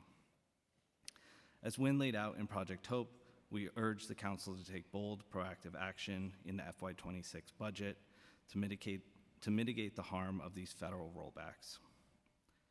We urge the council to allocate an additional $263 million for City FEPS to support approximately 10,000 households at risk of losing their Section 8 vouchers, invest an additional $10 million in direct cash transfer programs for families, youth, and individuals facing housing instability, building on last year's investment in the Bridge Project, and increase immigrant legal services funding to $80 million, ensuring immigrant New Yorkers can access vital protections. We also strongly oppose the administration's proposed changes to City FEPS, requiring households to pay 40% of their income toward the rent after 5 years on the program. The policy punishes the poorest New Yorkers, undermines the program's purpose, and risks pushing families back into homelessness, all for projected savings representing just 0.01% of the city's budget, which we don't expect to materialize, given that many of those families will end up back in homelessness. Additionally, the city must invest $40 million to fully implement Local Law 35, ensuring mental health professionals are available in family shelters, fill the gap in child care funding, which is essential to helping families transition out of shelter, and resolve ongoing shelter provider payment issues, which continue to destabilize critical services. New York City has a moral and fiscal responsibility to lead during these uncertain times, and we urge the council to continue advocating for a budget that prioritizes families, protects against federal threats, and strengthens our collective mission to end homelessness. Thank you. Good afternoon. I'm Kristen Miller. I am Executive Director of Homeless Services United, a member organization representing 55 nonprofits who deliver homeless services and shelter services across the city. I am submitting written testimony that echoes much of what my colleagues here have presented. What I wanted to focus on is a reaction to what the Commissioner was speaking about with payment issues. So she has acknowledged that we have a problem, we have an issue with nonprofits getting paid. I have testified before you many times talking about the hundreds of millions of dollars that are collectively owed to nonprofits going back as far as fiscal year 19. I think the message for us to you is for you to please continue to push.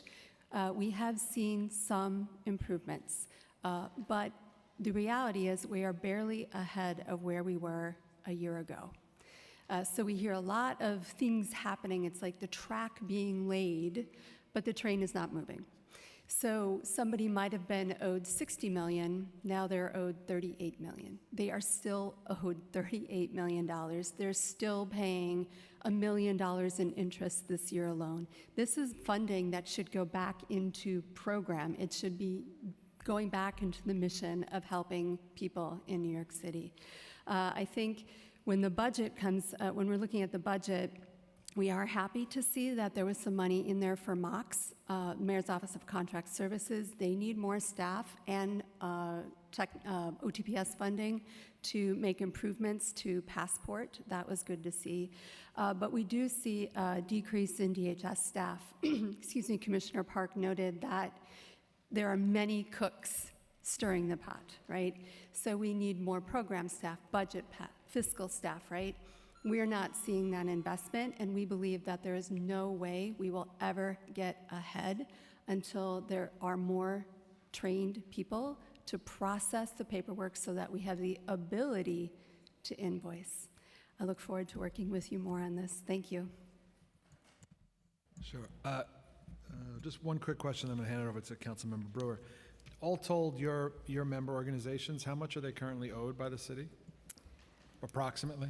I would guess over $500 million over going back many, many fiscal years. Thank you. Councilmember Brewer. I have a question.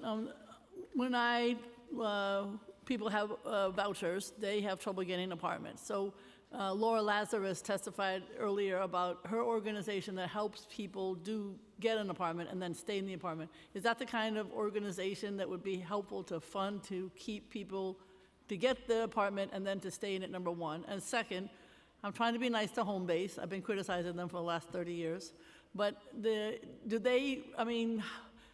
to me, there's just too many people going into the shelter, and they could be stopped. We'd stop them. I know how to do it in our office. So I'm just wondering, are there other ways, not just picking on Home Base, but that we could make sure that people don't go into the shelter in the first place? So it's getting them out and getting them not in. I think to your first question, what we would really like to see is DSS revamp the way that City FEPS is administered and make it easier for that process to go smoothly. That includes, I think, giving third parties, like those organizations like ours who are trying to help people both get their shopping letters and use their vouchers, giving us some kind of access to be able to move those applications along. Because right now, all we can do is make phone calls, and we can't actually get things to move. Even just having a system, which should have already been in place, where people can look up the status of their own application would be important. There's a number of reforms that could be made that would actually just make the process go smoother, that really should be done at DSS. Yeah, I mean, I would echo that. And in terms of Anthos Home, like Wynn works with them. They're a great organization. I think, in anything we can do to kind of be creative in terms of getting households placed is great. And I think their model has, a ton of potential and has worked well at Wynn. To the other part of your question. And don't go there in the first place. Yeah, the council acted, right? You passed City FEPS expansion, which would have helped, keep. That was your people good in their idea, homes if I in the remember community. correctly, sir. Yes. But yeah, so obviously that's stuck in litigation, but we know that if we can meet people where they're at in their homes and keep them there, that's a much better outcome than letting them go into shelter.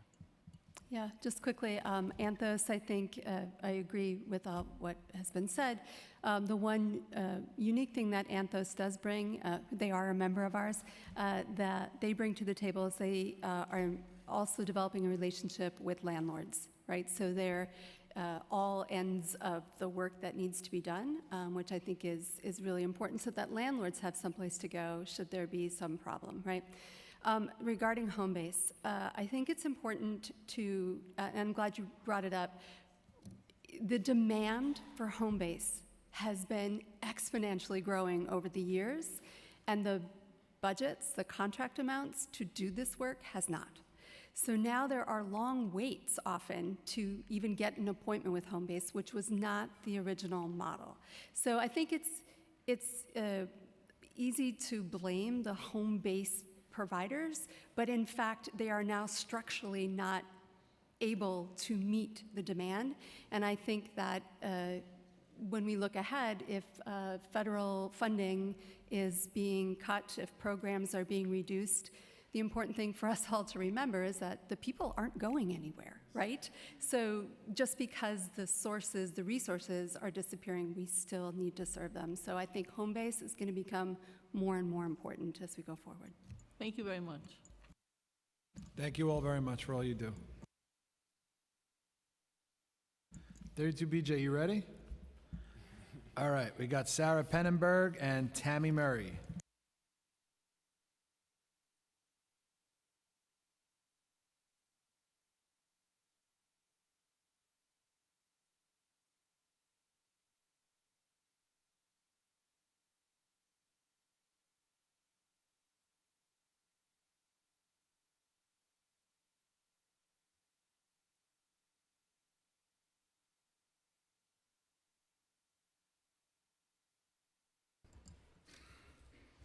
Good afternoon, Chair Ayala and Chair Brennan, members of this committee. I'm Sarah Pennenberg. I'm the political coordinator for Local 32BJ. 32BJ is the nation's largest union of property service workers, representing 185,000 members, including over 90,000 in New York. I am here today to urge the City Council to fund the back pay lawfully owed to the security officers who have served at DHS contracted shelters. Security officers at city shelters are frontline workers in some of New York's most challenging workplaces, serving the most vulnerable of our neighbors. The majority of these workers are Black and brown New Yorkers who deserve not only our respect, but fair wages and benefits that reflect their essential role in protecting our community and allowing them to build stable and dignified lives in the city that they help keep safe. Beginning in 2020, 32BJ campaigned for legislation to require prevailing wage benefits for security officers at city contracted shelters, the Safety for Our Shelters Act, sponsored by Councilmember Ayala and Moya, passed in 2021. But contract amendments delayed to lead to officers being owed back pay retroactive to the required start date. Despite 32BJ's sustained effort to understand the cause and the scope of this delinquency, those engagements with agencies and other stakeholders, still to this day, we believe that thousands of officers are owed tens of millions of dollars in retroactive wages and benefits. We are asking the council to allocate no less than $90 million to DHS to fund the back pay due to thousands of workers. These allocations, while representing only a small percentage of the DHS budget, would be life-changing for many of officers who are owed. In closing, I would like to elevate the cascading impact that delayed payments by the city in contracted social service providers have on working people who deserve better with the city they serve every day. Beyond budget season, 32BJ looks forward to working with the council stakeholders to advance reforms that will lead to contracted work at city facilities, including shelter security officers getting the respect they are due. Thank you. Are we on? Here we go. Good afternoon, everyone. My name is Tammy Murray. I'm 46 years old, and I was born and raised in New York City, and I'm also an Army veteran. I work as a security officer in the city shelter system. I've been working in security for almost 8 years, ever since coming back from the military. On a day-to-day, my job is to keep everything running smoothly. I make sure all my guards, my coworkers show up, and that they're doing their job to keep everyone safe. When things do happen, we're the first responders. If there's a fire in the kitchen or anywhere in the building, we evacuate the building on a need-to-need basis. If there's a fight, we step in and try to de-escalate the situation. It's not easy work, but it's important.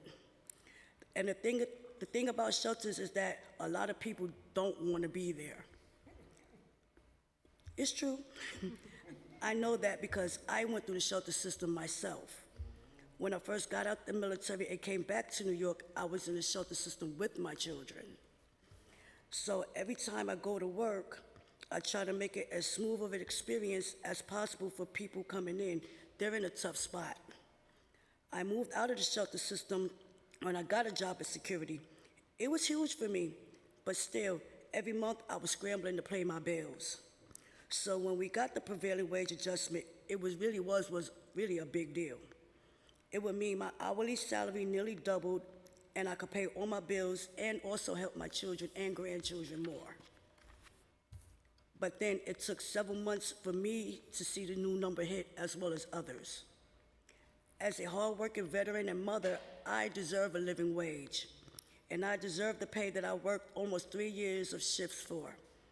Ever since I got out of the military, I've been fighting to get on my feet.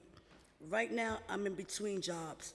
The shelter I worked at, since it was a migrant shelter, had closed, and I've been waiting to be assigned to a new site. That could take probably up to a few months, I don't know. I'm a little behind on my rent and phone bill, but with this money, I can finally catch up. I can pay my bills and make it through this job transition. Most importantly, I can send something to my kids and grandkids. I'm about to be a grandmother of 4. So I urge the City Council to find the back pay rightfully owned to security officers like me, as well as others. Thank you. Thank you very much. Thank you. Our next panel, we have Emily Paez, Molly Eclector, Abdullah Yunus, Joe Rosenberg.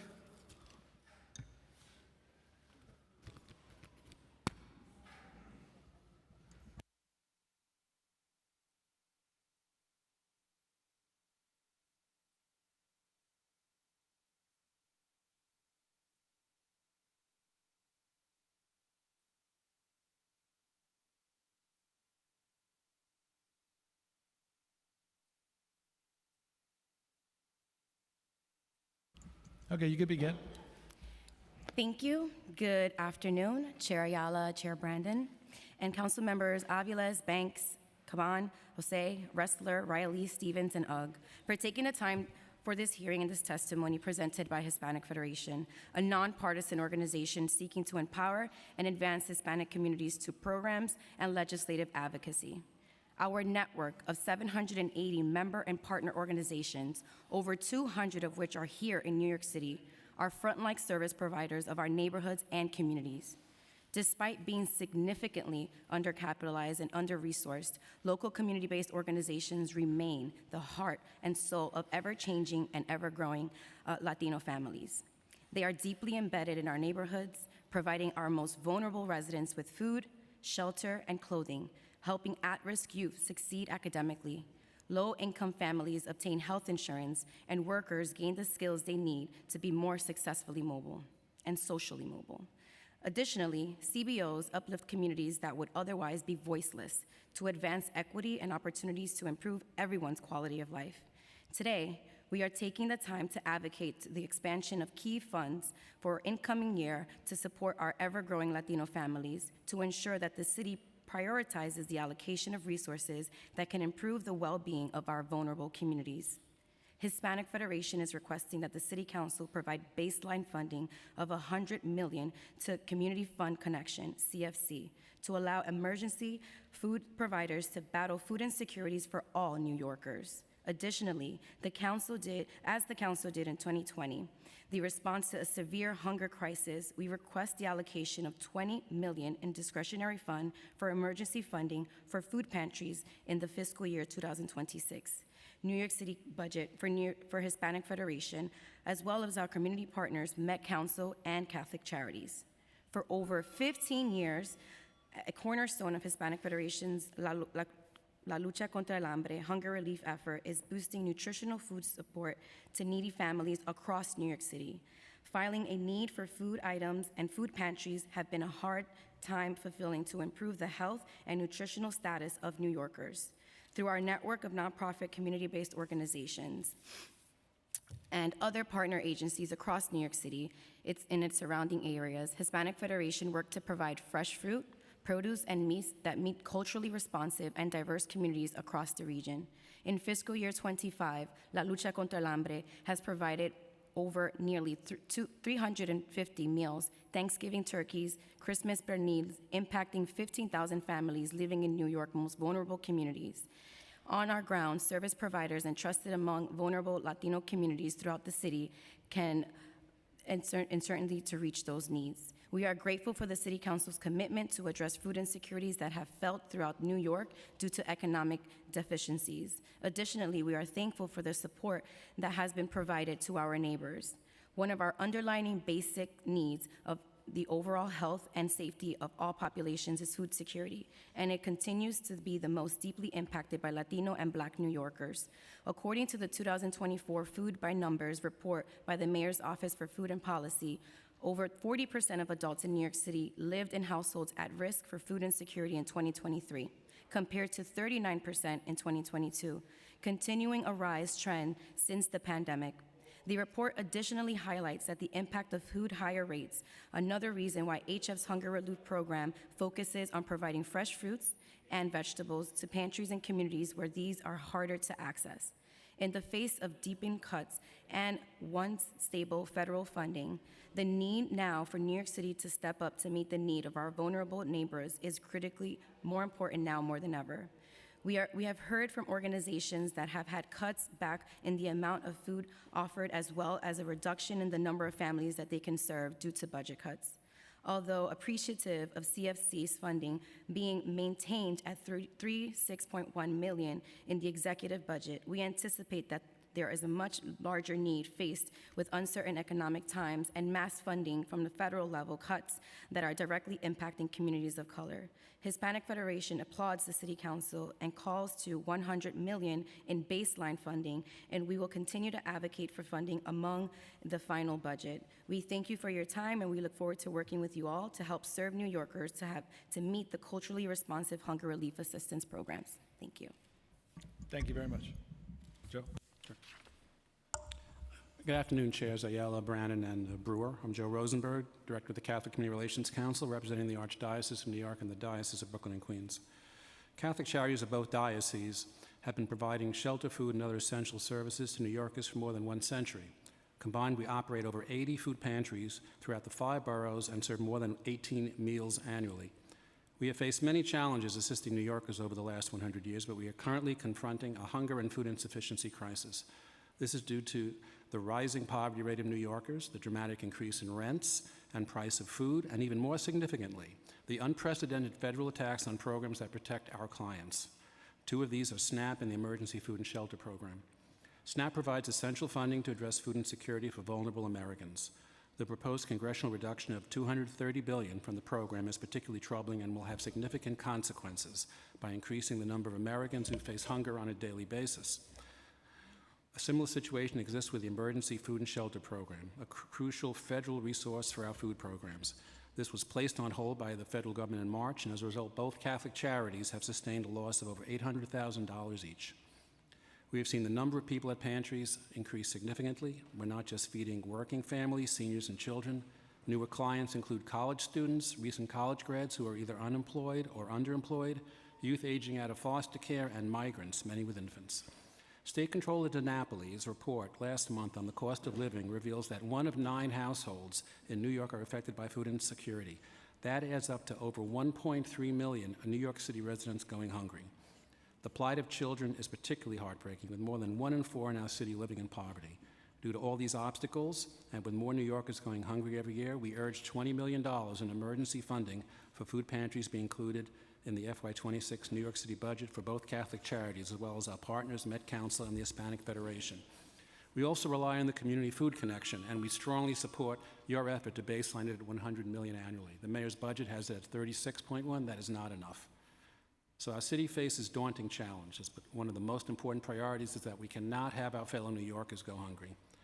We thank you for your long-standing support of our mission in assisting our city's residents. Thank you.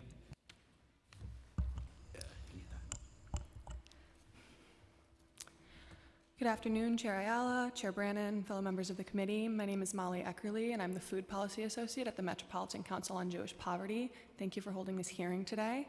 Met Council operates the largest kosher and halal food pantry network in the country, serving more than 200,000 New Yorkers annually, regardless of religious observance. I want to start today by applauding City Council for calling for $100 million in baseline funding for Community Food Connections in response to the preliminary budget. While the executive budget did not include this amount, and we're grateful that the funding for CFC has been maintained, in this uncertain moment when federal anti-hunger programs are under attack, it's essential that the city step in to fill the gap that federal cuts will leave behind. So today I join our fellow emergency food providers in urgently requesting that the city invest $100 million in CFC and create a special $20 million fund for emergency food. There's an estimated 1.3 million food insecure New Yorkers, and according to a recent New York Health Foundation report, food insufficiency is currently estimated to be higher than it was in 2020. Additionally, 63% of households with children are unable to consistently meet their basic needs, such as food, housing, or health care. CFC is a uniquely valuable program for kosher and halal providers, as it empowers pantries to choose the foods that meet their community's needs by offering a robust selection, including many kosher and halal options that are not available through other funding sources. There's an urgent need for more funding for frontline emergency food providers, and by baseline funding CFC at $100 million, City Council will enable providers who are facing dramatic federal cuts and pauses to battle food insecurity for all New Yorkers. Additionally, in 2020, at the height of need and uncertainty, New York City created a special fund for emergency food. These dollars allowed Met Council and our partners Hispanic Federation and Catholic Charities to deploy resources to areas with limited pantry and social service infrastructure and meet the needs of communities with religiously informed or culturally nuanced diets. With this proven experience and in the face of a hunger crisis that is becoming worse than we saw 5 years ago, we urge City Council to commit $20 million to continue and expand on the important work that we've done. Thank you for your time today, and we hope to continue to work with these committees and City Council to better meet the needs of New Yorkers experiencing food insecurity. Thank you all very much.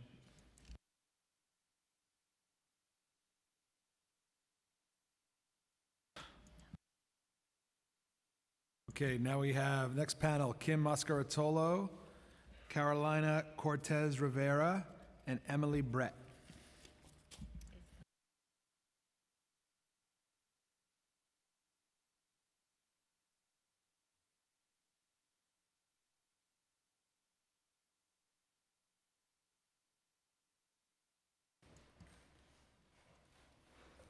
Okay.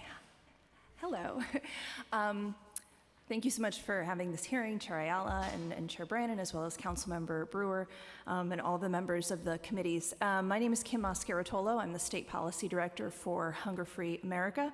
I've testified in front of the General Welfare Committee several times in the past few months, talking about the massive hunger crisis in New York City. I want to thank all of my fellow advocates who were here advocating for the baseline funding for CFC, which of course we agree with, and they've given you all the statistics on hunger in New York City, so I don't need to repeat all of that. I will say that this week the House Agriculture Committee passed a portion of the broader budget package that would slash U.S. domestic food assistance by $300 billion. The cuts to SNAP alone would reduce benefits for all 41 million participants in the program, and so I think it's more important than ever that the City Council really needs to step up in terms of funding programs that will help people who are hungry and help people who are facing poverty. Nearly 1 out of every 5 children in New York City experiences food insecurity. And at the same time, there are hundreds of thousands of city residents eligible for federally funded benefits who do not receive them.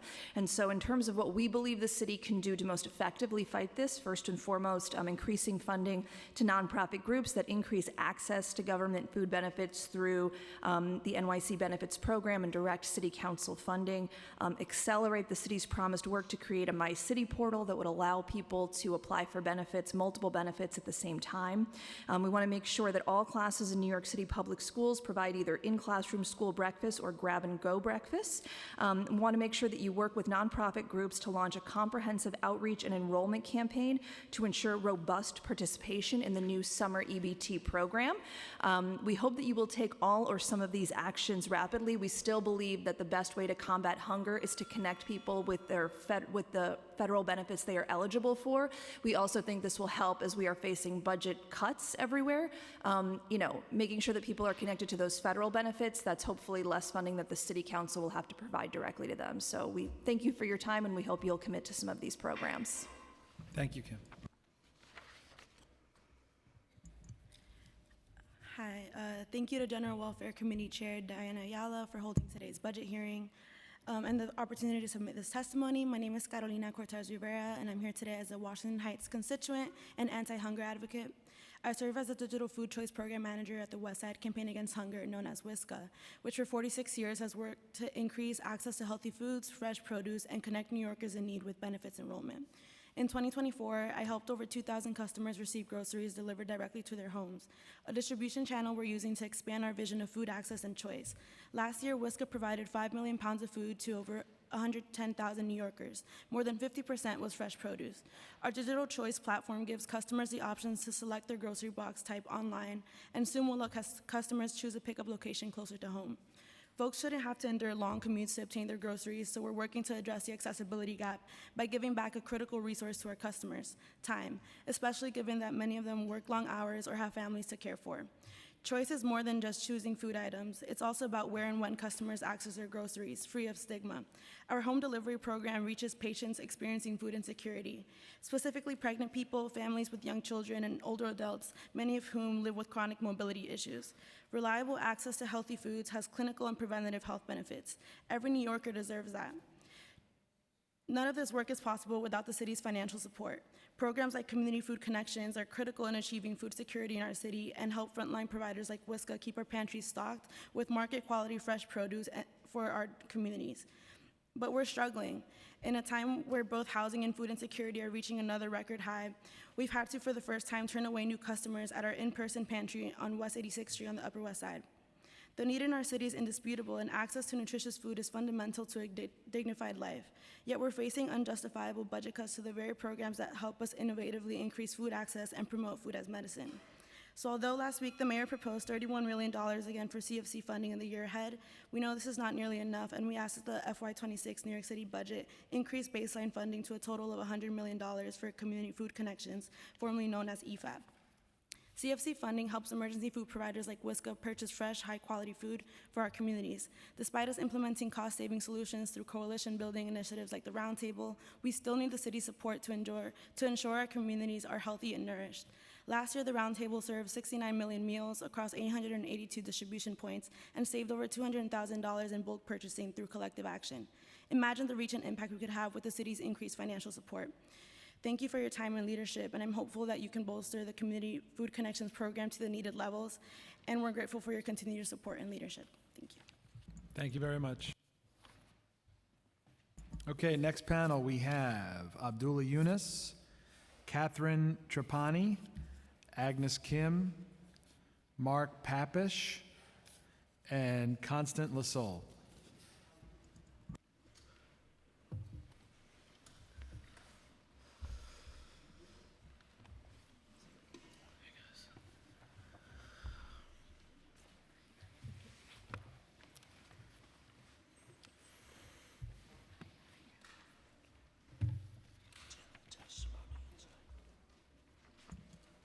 You could start. Thank you, Chair. I appreciate it. I'm Catherine Trapani. I'm with Volunteers of America, Greater New York, and we are one of the largest supportive housing and homeless services providers in New York City. And I'm here today with gratitude to your work and to Chair, Deputy Speaker Ayala and Gail Brewer and all the other members of the council to just sort of talk through what has to happen with the homeless services safety net so that we can weather the storm for the next year. I spoke with you at a rally recently about the late payment crisis. I am depressed to say that VOA is still owed $32 million, and of the 51 returnable grant fund loans that we've put in, 4 have been approved so far. So it's not the solution that the city sort of touted at the last hearing on this matter. So, you know, a budget priority would be to ensure the returnable grant fund functions as described and can really ensure cash flow. I also just want to take a minute to talk about the need to support students in temporary housing across New York City. The homeless crisis continues to be in a bad place, and a lot of children are going to, you know, start school next year without the supplies they need to start the day. And that's because the Department of Education has yet to commit to funding Operation Backpack, which gives students in temporary housing access to the supplies they need before the first day of school so they can walk in the door and be fully prepared to succeed. And so our ask would be a $500,000 contribution from the DOE to Operation Backpack. I'm grateful for the council for including the $250 in your budget response, but if we can nudge that number a little bit higher in the final, I think that would go a long way. Finally, I want to talk about the need to invest in proven housing solutions. We're grateful for the investment in the HRA indirect funding, which is going to shore up the infrastructure for supportive housing. I'm grateful for the shift from the scattered to the congregate model to ensure that we have enough housing to meet the need. But finally, I do just want to say that the CityFEP's budget continues to concern me. There is this sort of Trojan horse of a rule change coming through where there's going to be a rent hike for long-term CityFEP's participants that will impact roughly 25% of the population. So we hope that the council pushes back against that and really ensures that CityFEP's is fully funded for all voucher holders, both for today and for tomorrow.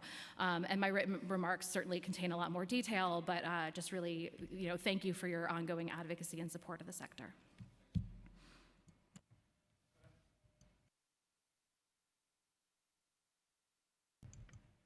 Oh, hello, sorry. Hello, my name is Agnes Kim, and I'm testifying today on behalf of the Family Homelessness Coalition, or FHC. FHC is made up of organizations representing service and housing providers, children's advocacy organizations, and people with lived experience with family homelessness. We're united by the goal of preventing family homelessness, improving the well-being of children and families in shelter, and supporting the long-term stability of families with children who leave shelter. Thank you to the chairs and members of the committees for the opportunity to testify. While we were pleased to see $176.6 million in the executive budget dedicated to city FEPS, we are greatly concerned about the proposed HRA rule to increase some recipients' portion of rent from 30% to 40%. While rents in New York City continue to increase sharply, incomes have not. The cost of rent has been rising faster than income, further widening the gap in recent years. While we understand the need to control costs in an uncertain federal and budgetary environment, this change is not the way to do so. This is a critical moment for the city to commit sufficient resources to support families in need. Given the federal landscape, the city should do all in its power to mitigate the impacts of looming federal cuts to housing programs, social services, Medicaid, and other social safety net programs. FHC continues to strongly urge the following priorities in the upcoming budget. Finding a housing stability solution for the emergency housing voucher recipients. FHC is deeply troubled by the planned end for the EHV vouchers, which house around 16,000 families. There's a looming crisis of homelessness, there's a looming crisis of homelessness if a solution is not found for these families. While federal advocacy efforts continue, we urge all stakeholders to come together with a plan. Additionally, increasing the budget for Homebase by $37.9 million to a total of $100 million for eviction and aftercare services and improve housing stabilities for low-income households. We also support $4 million in additional funding for the City Commission on Human Rights to enforce source of income discrimination, amongst other priorities which we've outlined in the submitted written testimony as well.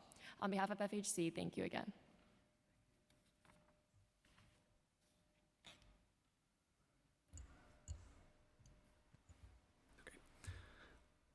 Thank you, Deputy Speaker Ayala and Chair Brandon, for the opportunity to speak today, and as well as Councilmember Brewer. My name is Mark Papish. I'm the Supervisor of Government and Community Affairs at the Center for Family Representation, also known as CFR. CFR is the assigned countywide indigent presence provider providing interdisciplinary legal services to families facing ACS and investigations and prosecutions in Manhattan, Queens, Staten Island, and parts of the Bronx. In the last fiscal year alone, we served thousands of clients, many of whom could have been your constituents, particularly yours, Deputy Speaker Ayala. Over 90% of our clients are Black, brown, or people of color. All of our clients are victims of poverty, as we would say. We also provide youth representation in parts of Manhattan, Queens, and the Bronx. But I'm actually not here today to speak about our family defense model, but rather our complementary services, which are in desperate need of support from legal services for the working poor and legal services for low-income New Yorkers. As many of you know, coordination of services is a critical aspect of any functioning social safety net, in particular when that causes coordination between various legal service and social services organizations. At CFR, we are thrilled to have the Home for Good unit. What this means is that when clients come to us facing ACS investigations, they're coming to us with usually a number of other issues, including landlord-tenant issues, including immigration issues, including issues of navigating the social safety net. What Home for Good allows us to do is to be a one-stop shop for all those issues. You come in with an ACS issue, but you also have a non-payment case, we'll take care of it. And we're incredibly proud of this. And my apologies, I'm being a little nervous. It's very wet outside and it kind of ruined my notes. But all that to say, getting to the ask, we're asking for $425,000 for our Home for Good program, which offers holistic support for parents and youth, in addition to $150,000 in DOVE services to continue our deep support for victims of victims of DV. Thank you for your time, and I'll be better next time. Thank you. Good afternoon, Chairs Brannon, Ayala, and Councilmember Brewer. My name is Abdullah Yunus. I'm Vice President of Advocacy and Government Relations at United Way of New York City. I'm here today to express strong support for expanded funding for the Community Food Connections program that you've heard a lot about today. In this year's budget, we want to call for the FY26 budget to implement the City Council's own vision and recommendation of $100 million in baseline funding for this program, which was not addressed in the Mayor's executive budget. Community Food Connections is a proactive approach to building resilient food infrastructure. It emphasizes dignity, neighborhood trust, and access to nutritious, culturally appropriate food. It acknowledges that our emergency food systems were never actually intended to be permanent fixtures. However, for many New Yorkers, they've become exactly that. At United Way, we collaborate with over 400 community-based organizations across all 5 boroughs and serve around tens of thousands of New Yorkers weekly. In the wake of COVID, food insecurity remains alarmingly high. Visits to food pantries are up 85% since 2019 and have not gone down. Worse, we've already begun to see pauses in federal programs, such as the Emergency Food and Shelter Program, which currently owes $1.25 million to 97 local CBOs. CFC offers a solution. It provides predictable funding, enabling local organizations to plan effectively. It shifts our approach from reactive to systemic, fostering a food system that is equitable and sustainable. We know this model works because we've seen its impact firsthand. With sustained and enhanced support, CFC can serve as a blueprint for effective public-private collaboration when it comes to food access. New Yorkers are counting on us. No one should have to choose between paying rent and putting food on the table. We urge New York City Council to prioritize fully funding this program with $100 million and demonstrating leadership and compassion that this moment demands.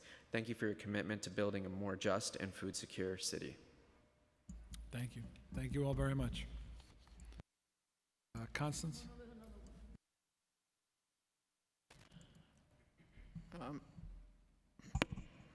My name is Constance Lasold, and I just want to make a few comments on the importance in a democratic society of voting. And it seems to me that with all you've talked about today, which is so overwhelming, the difficulties, particularly in the shelter systems, but in all of them, it is very important that you have money in the budget to encourage voting. Maybe you do. I'm sorry if I am wrong in suspecting that you don't have money in the budget specifically for the shelters, jails, mental hospitals, whatever. I do know that out at Creedmoor, only one person voted in the last election. In the part of Creedmoor that is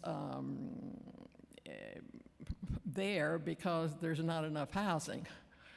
Those people are free to come and go as they please. Only one person voted. It is very, very important that you get the League of Women Voters and any other groups that you can to get into the shelters and other such places and get permission to get in and register voters. This is not an appeal to register them for any particular party or whatever, but we can't have a democratic society if people are not voting, and they're not. It's part of why we're in the problem we're in right now. I also am very concerned about any mandatory work programs. Well, we've tried those over and over. They don't work. Things aren't getting better. We have more and more people homeless, and the cost of living goes up and up and up. It is not fair when we give these big tax breaks to developers that we are asking people who are in great need and under great stress to participate in mandatory work programs.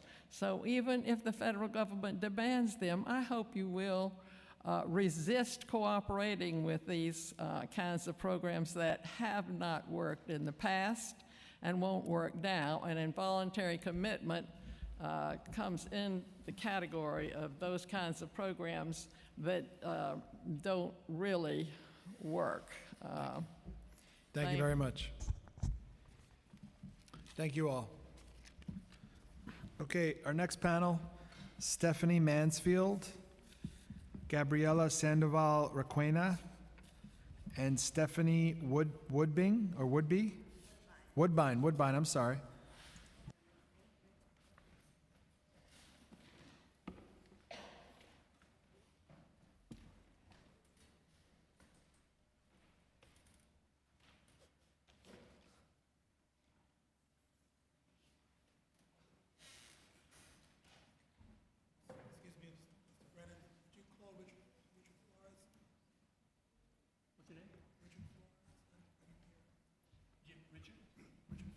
Richard Flores.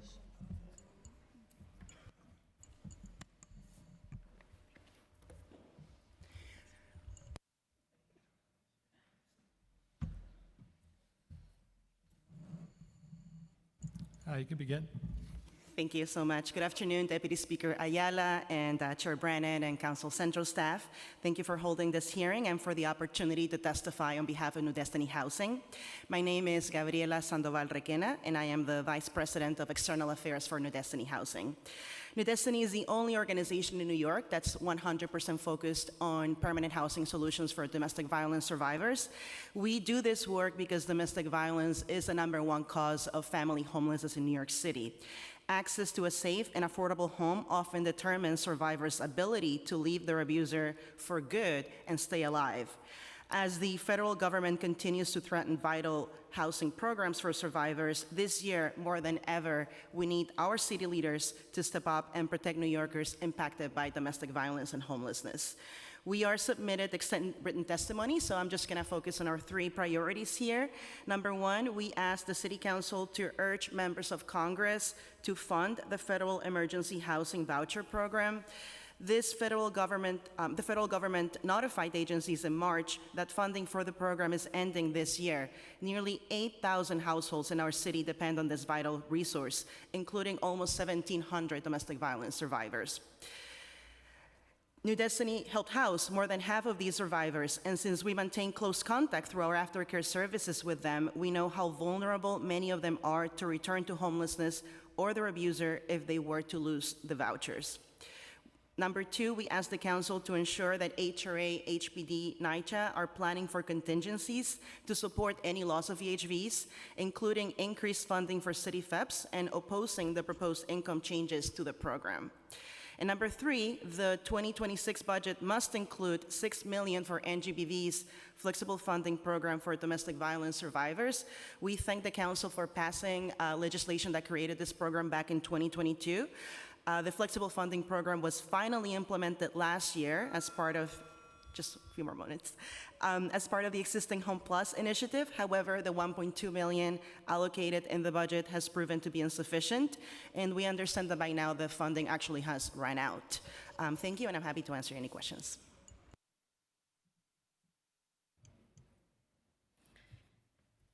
Good afternoon. Thank you, Deputy Speaker Ayala and Chair Brannan for the opportunity to comment on the executive budget. My name is Stephanie Woodbine.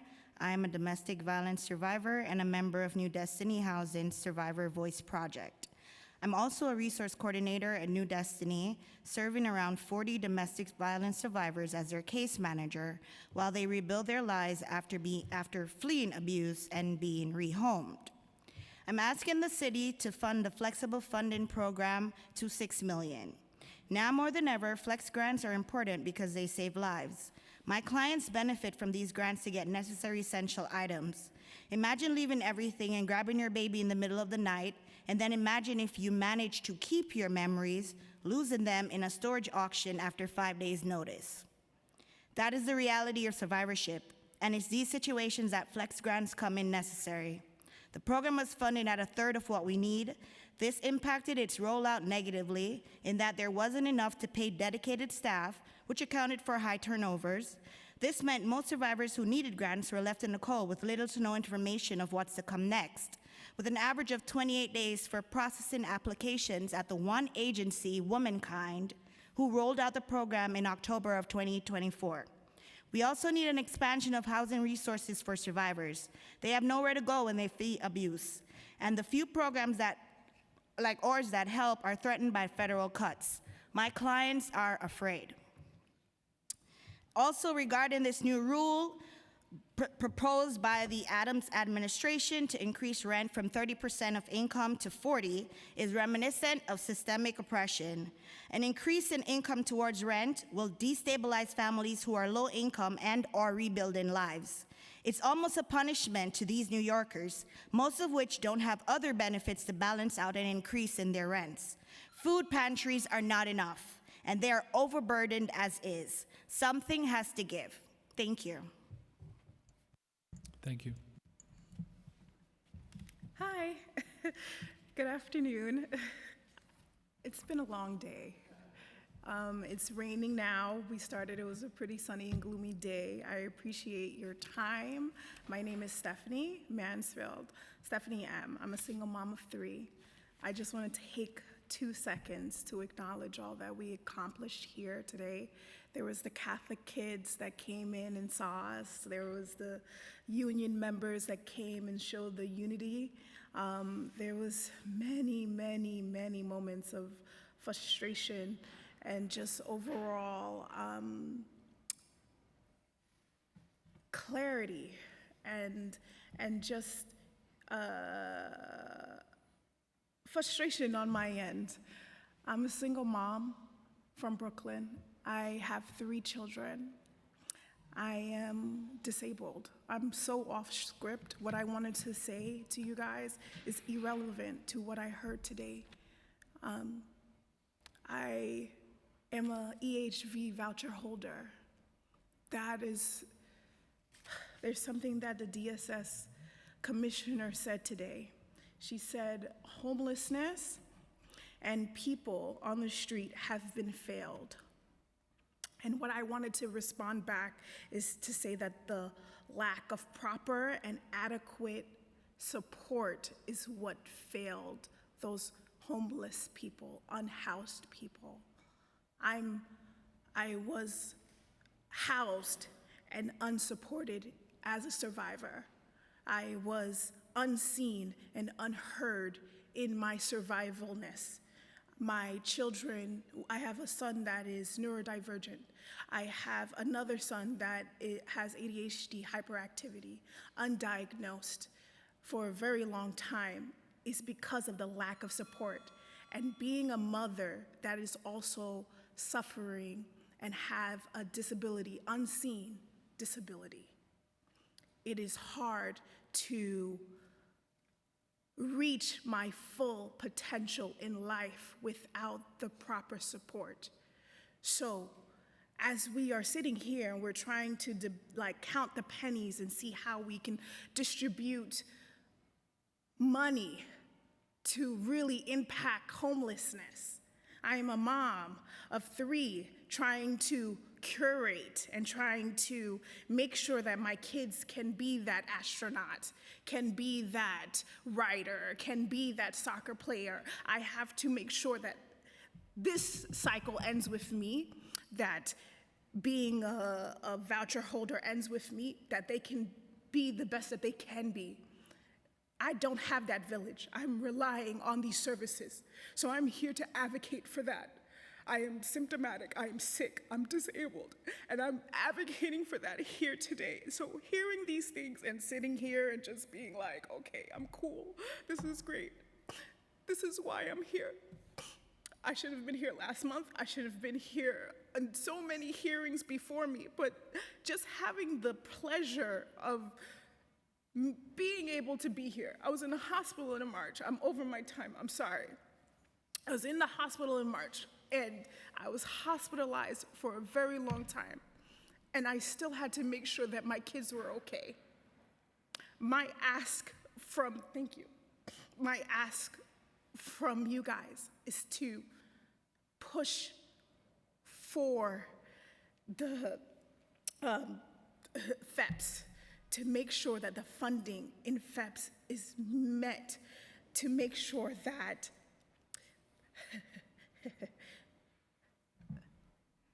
HRA, that DSS, that those things that are meant for not only survivors, but also for homeless, that we have access to that care.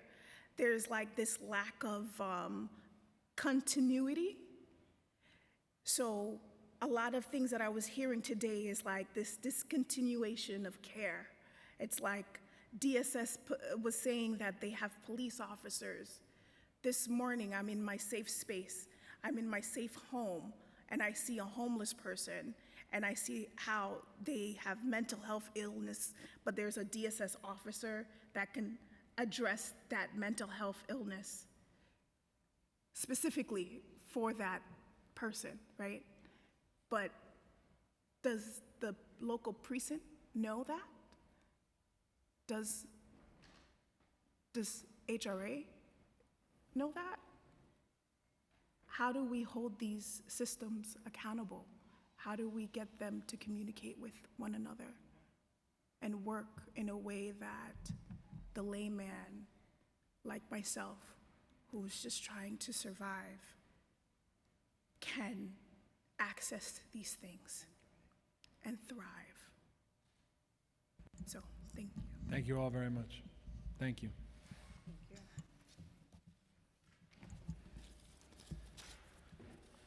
Okay, we have Patricia Wong, Leslie Thrope, Shervon Small, Brian Fritsch, Abby Bieberman, and Raquel Manouche.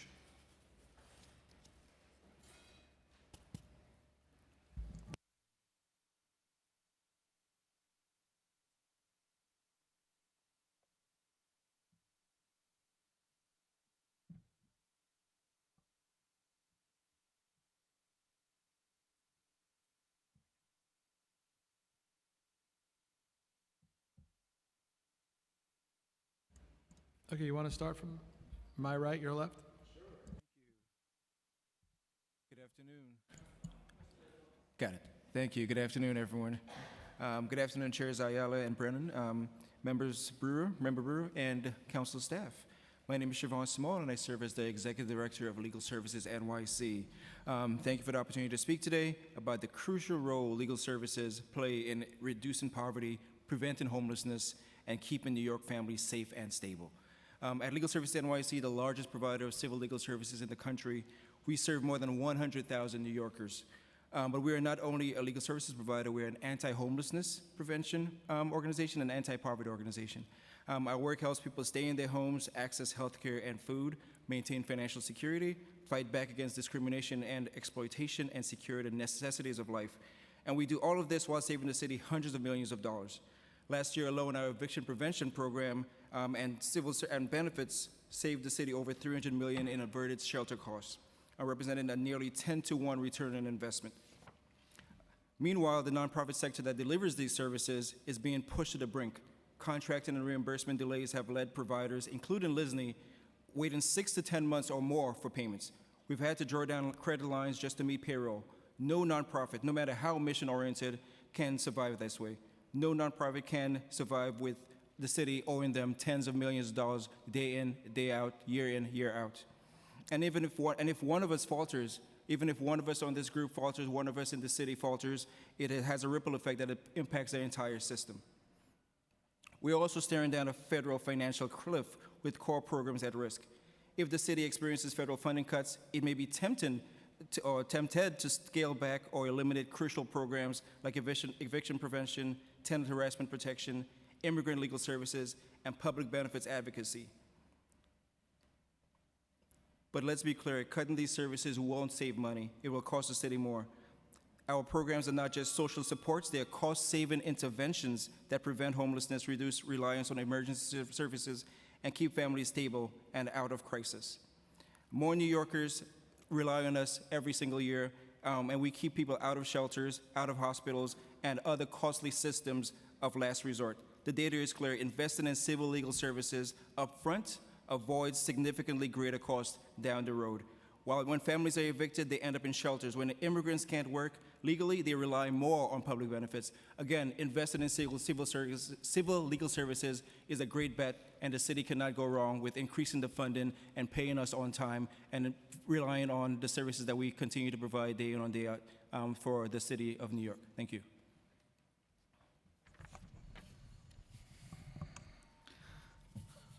Thank you, Chairs Brennan and Ayala, and to the members of the New York City Council and their staff for your long-standing support of the Legal Services for the Working Poor Coalition.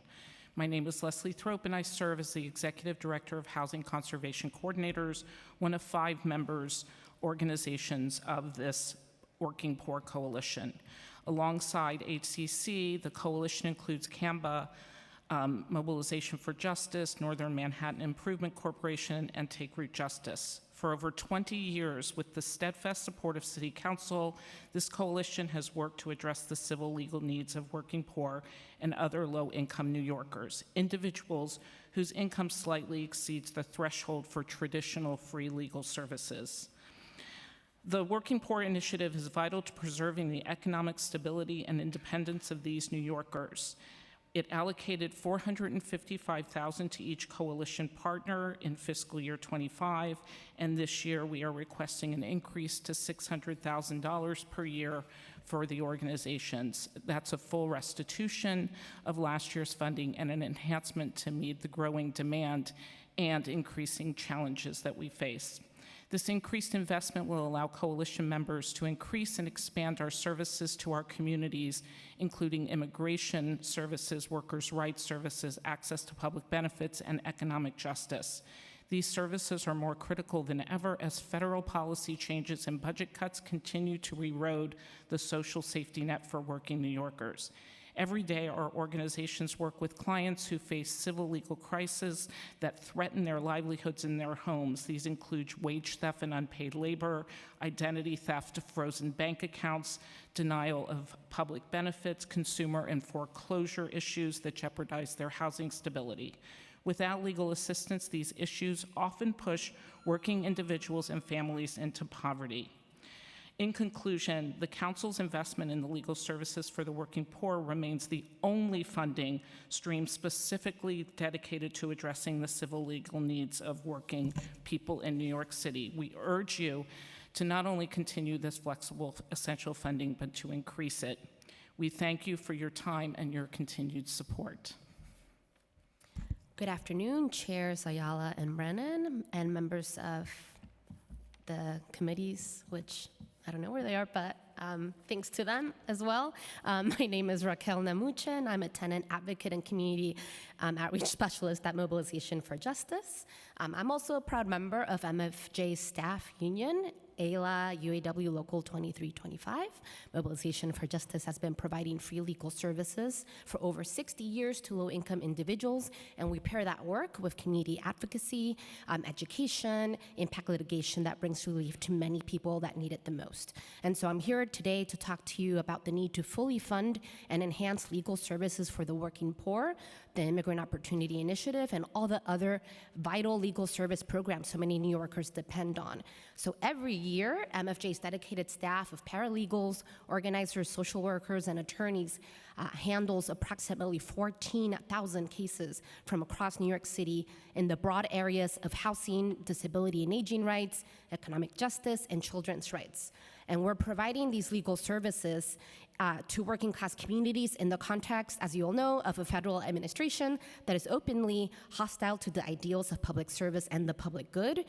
The other difficulty comes in the severe delays, as others have already mentioned, that the nonprofit community faces in contract payments and hiring obstacles amidst the challenges of pay parity for public service work. And though it's been a tough year, we know it has been even a tougher year for our clients. And so our goal is to be the strongest advocates and allies we can possibly be, but doing so, of course, requires resources. So last month, I assisted a family living in an illegal basement apartment to obtain emergency housing relocation services. This was really tough. The family had a 1-year-old baby for 2 weeks. The baby couldn't have access to her bottles, her baby seat, her food, and other necessary items. And so it's for these clients that I strongly urge the council to fully fund and enhance these following initiatives: legal services for the working poor, family advocacy and guardianship support, the Immigrant Opportunity Initiative, legal services for low-income immigrants, low-wage worker support, and the new Protect NYC Families Initiative. For MFJ, some of our most critical programs, such as our immigrant practice and our kinship caregiver law project, council actually fully funds these programs, or this is where we get the main support from, financial support from. And so without the support, we can't continue the robust services that we offer. So for kinship care in particular, this is actually the most crucial, as we are the only New York City provider of free legal services for grandparents, aunts, uncles, and other kin caring for their children who reside outside of the foster care system. And so as New Yorkers, we know that immigrants are who make our neighborhoods, the vibrant communities that we all love. And so now is the time to demonstrate that we will stand with our neighbors. And so I, again, respectfully ask that you favorably consider our funding request, and I thank you for your time. Thank you. Thank you. Good afternoon, Chair Brennan and Deputy Speaker Ayala. I'm Brian Fritsch, Associate Director of the Permanent Citizens Advisory Committee to the MTA PCAC. We are incredibly disappointed that Mayor Adams once again refused to expand the Fair Fares program to 200% of the federal poverty level in his executive budget. The mayor spoke at length in his address about making New York City more affordable for working class people, but at $22,000 for an individual, or just over $45,000 for a family of four, nearly all working people make too much to qualify for the program. Raising fair fares to 200% would expand eligibility to over 415,000 residents, including 160,000 regular commuters and minimum wage New Yorkers who are incredibly likely to be transit dependent. It's critical we do this now, before MTA fare increases, which are scheduled to take place later this summer, making the subways and buses more expensive for everyone. On top of this, New York City is the least generous major U.S. city that offers a public transit discount for low-income residents, despite having one of the highest costs of living and the highest poverty rates. Nearly all other U.S. cities use 200% as their income limit, and most also offer discounts on their commuter rail systems, which New York City does not do. It's time to change that too, so people who live in subway deserts but are close to the Long Island Railroad or Metro North within the city can use their fair fares benefits on whichever system is most convenient for them. Yet what's perhaps most frustrating about the program is that due to its dismally low enrollment rate, it's feasible for the city to raise the eligibility threshold while maintaining the current funding level and still end the year with money in the bank. It's time to stop kicking the can down the road on this program and expand fair fares to 200%. I don't think anyone wants to go through another year where it takes HRA 6 months to implement another 20% change. Working people deserve a half-price ride. They won't qualify unless we raise the income level. Thank you to the Council, and especially Speaker Adams, for your steadfast commitment to this program. Let's expand fair fares now. Thank you.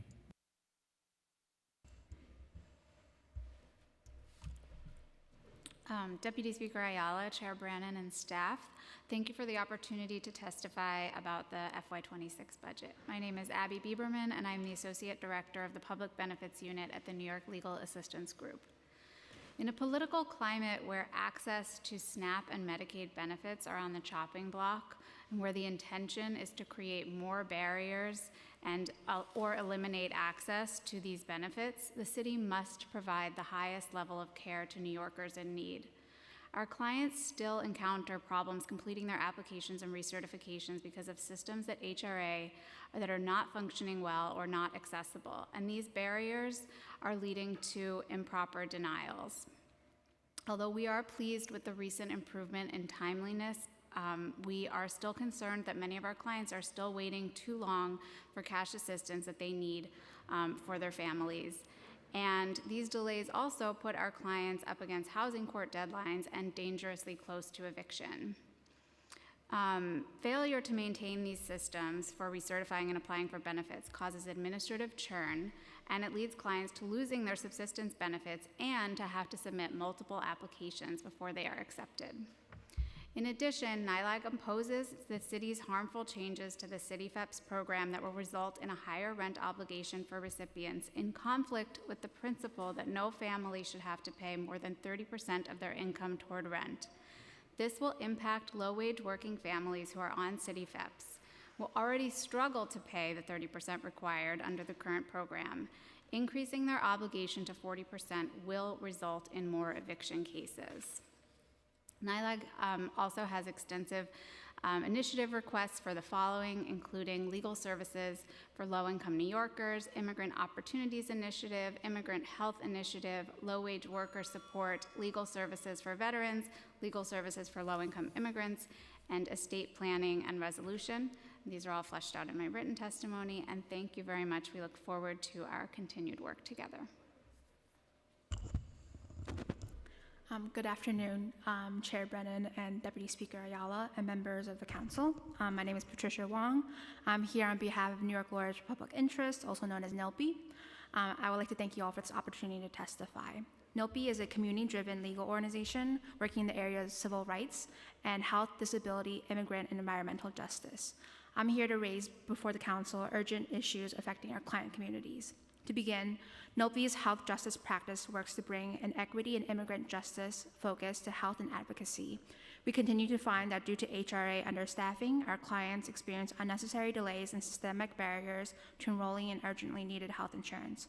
Bureaucratic inefficiencies and understaffing have routinely caused delays lasting weeks or months and led to wrongful denials for otherwise eligible individuals. These issues leave vulnerable people without essential resources and benefits and result in severe consequences. We ask the council to ensure that HRA is adequately staffed and funded to meet the needs of New Yorkers. I'm also here to raise before the council a critical need for resources to help nonprofits in the city, especially for those organizations responding to politicized threats and to prepare to face scrutiny under this current federal administration. In New York City, many nonprofits operate with limited resources and are unprepared for legal challenges that could disrupt their work. NOPI is building upon our existing work focused on strengthening and protecting the city's nonprofit sector with the launch of the Nonprofit Resiliency Network. This network specifically focuses on rapid response and risk mitigation for nonprofits facing politicized legal threats. NOPI is supporting organizations that are currently the direct targets of federal agencies. We are standing up against those attempting to conduct raids, chill advocacy, and claw back funding for vital services. Central to this effort is our work providing informational resources, hosting events and workshops, facilitating limited scope consultations, and legal representation. We respectfully request the council support with a grant of $200,000 for fiscal year 2026. This will allow NOPI to support 600 to 800 organizations across the city. Lastly, NOPI is privileged to be a part of the City Council's Immigrant Health Initiative, and we thank you for that support. This initiative has supported NOPI's programs aimed at improving the health and well-being of immigrant New Yorkers. We are respectfully asking the Council to restore and enhance the funding for the Immigrant Health Initiative, and we seek an allocation of $650,000 for the fiscal year of 2026. Thank you again for your time, and we will submit a more detailed testimony following the hearing. Thank you. Thank you. Thank you to this panel. The next panel is Navdeep Bains, Tanya Matos, and Richard William.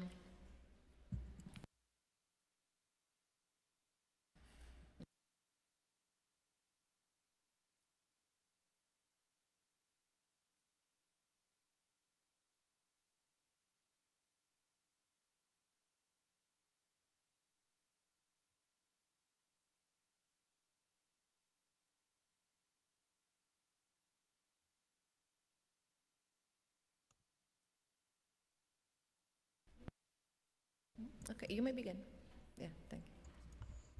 Okay, thank you, Deputy Speaker Ayala and the Committee on General Welfare, and Chair Brannon and the Committee on Finance for holding this hearing and for giving us the opportunity to testify.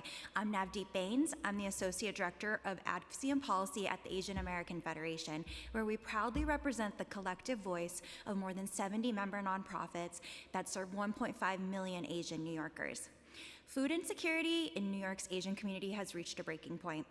A combination of federal funding cuts, escalating anti-immigrant policies, community fears of jeopardizing their immigration status because of public charge concerns, and of course, wild shifts in the economy from the price of food to looming tariffs has created an untenable situation.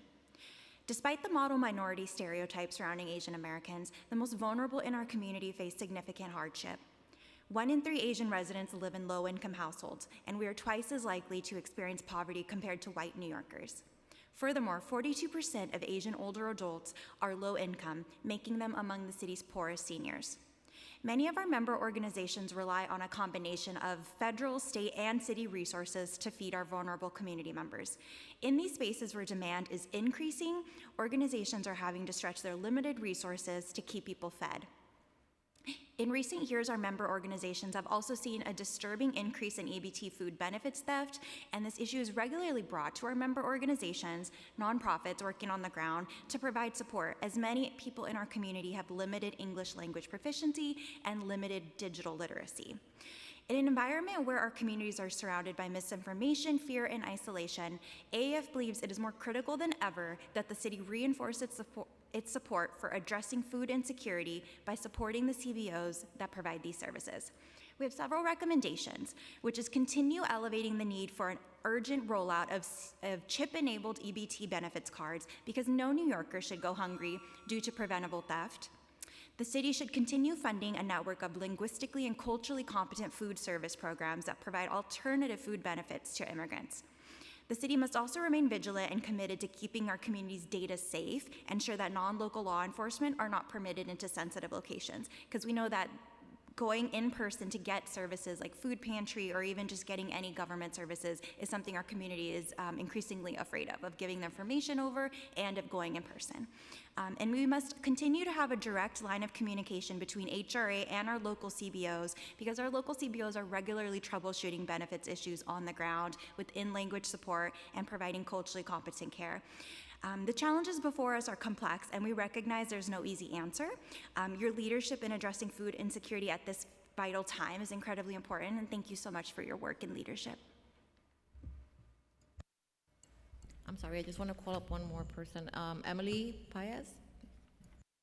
You may begin. Wait. Emily Brett, thank you so much. Good afternoon, Chair and members of the committee. My name is Tania Matos. I'm the Executive Director of Unlocal. Unlocal is a nonprofit providing free immigration legal services to New Yorkers.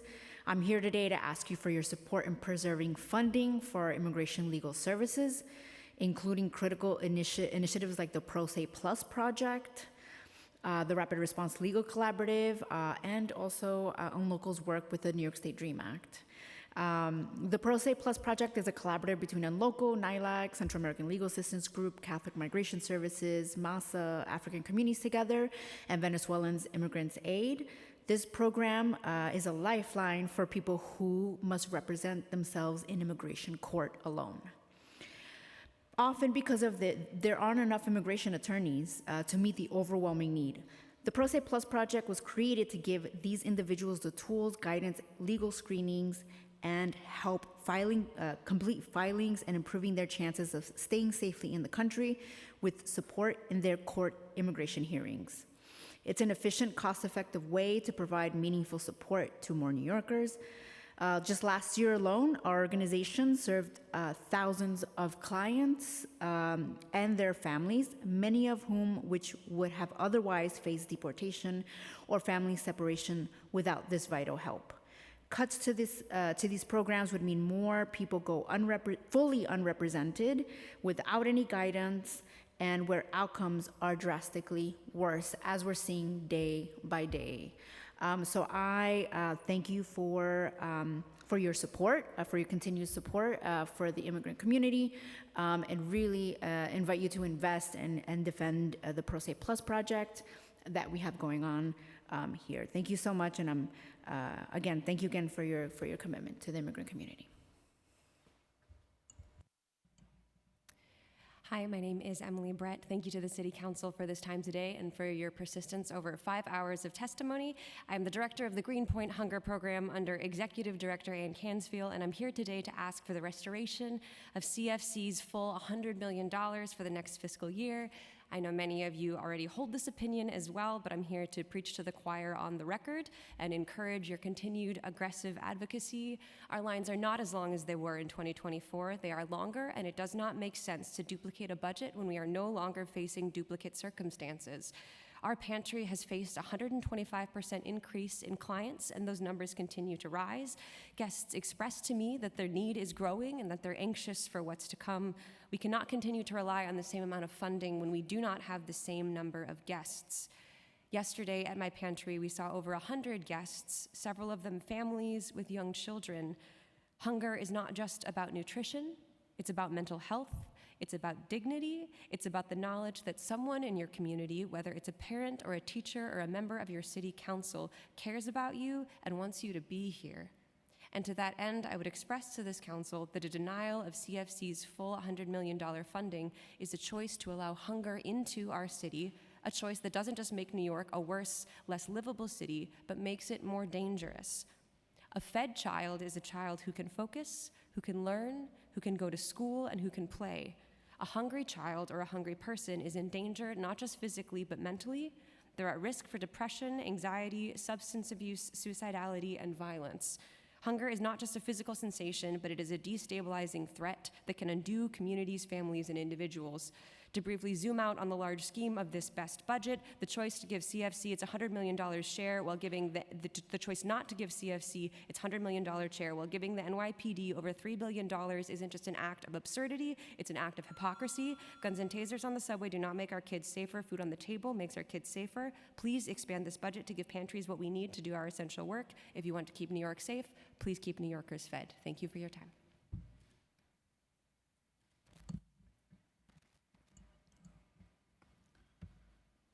Thanks for giving me the opportunity to speak, Ms. Ayala and Mr. Brennan. There's one crucial thing that hasn't been said or addressed at this general welfare budget meeting for 2025, and that is, despite what Ms. Parks said, there's widespread racism and discrimination in the DHS and DSS agencies, and it's been targeted at heterosexual and cisgender persons. I have only been to one housing interview in over 3 years as a resident at the BRC facility.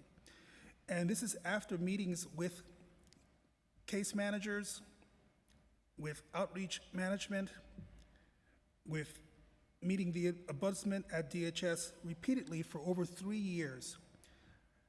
Ms. Parks said publicly that a shelter facility may remove a person from the facility after that person has seen reasonable housing opportunities. As I said, I've only seen one interview in over 3 years at one resident outside of that facility by the case manager. One. And also that they would be put out of the shelter or facility if they were unwilling to pay the 30% of their income, whether that's from SSD, SSI, or Social Security. Now, if you examine this one example, and there are many other examples and many other scenarios which are not being addressed at the budget proposal hearing, if you just look at that one example, you'll find that there are gaps and problems in the system that's not being addressed. And finally, while the emphasis on this general welfare meeting is on how the budget for DHS and DSS is being addressed by the city and the state for the fiscal year of 2025, please let me state here that the reality of how the budget is being used is in total contradiction to what is being experienced by individuals who are formerly homeless, whether they are suffering from mental illnesses, are suffering from drug or alcohol addiction, or formerly incarcerated, or even worse, if they're targeted for their gender, for their race, for their age, for their nationality, or their religion. The DHS and DSS and HRA must put more emphasis on future planning for how future budgets will be used for the most vulnerable persons in society. And currently, as a facility resident, I know personally, and I also know collectively, that the fiscal budget is being wasted, I believe, by mismanagement, fraud, and corruption. Thank you. Thank you all very much. Okay, now we're heading to Zoom for the next panel. We'll start with Sierra Kraft. You may begin.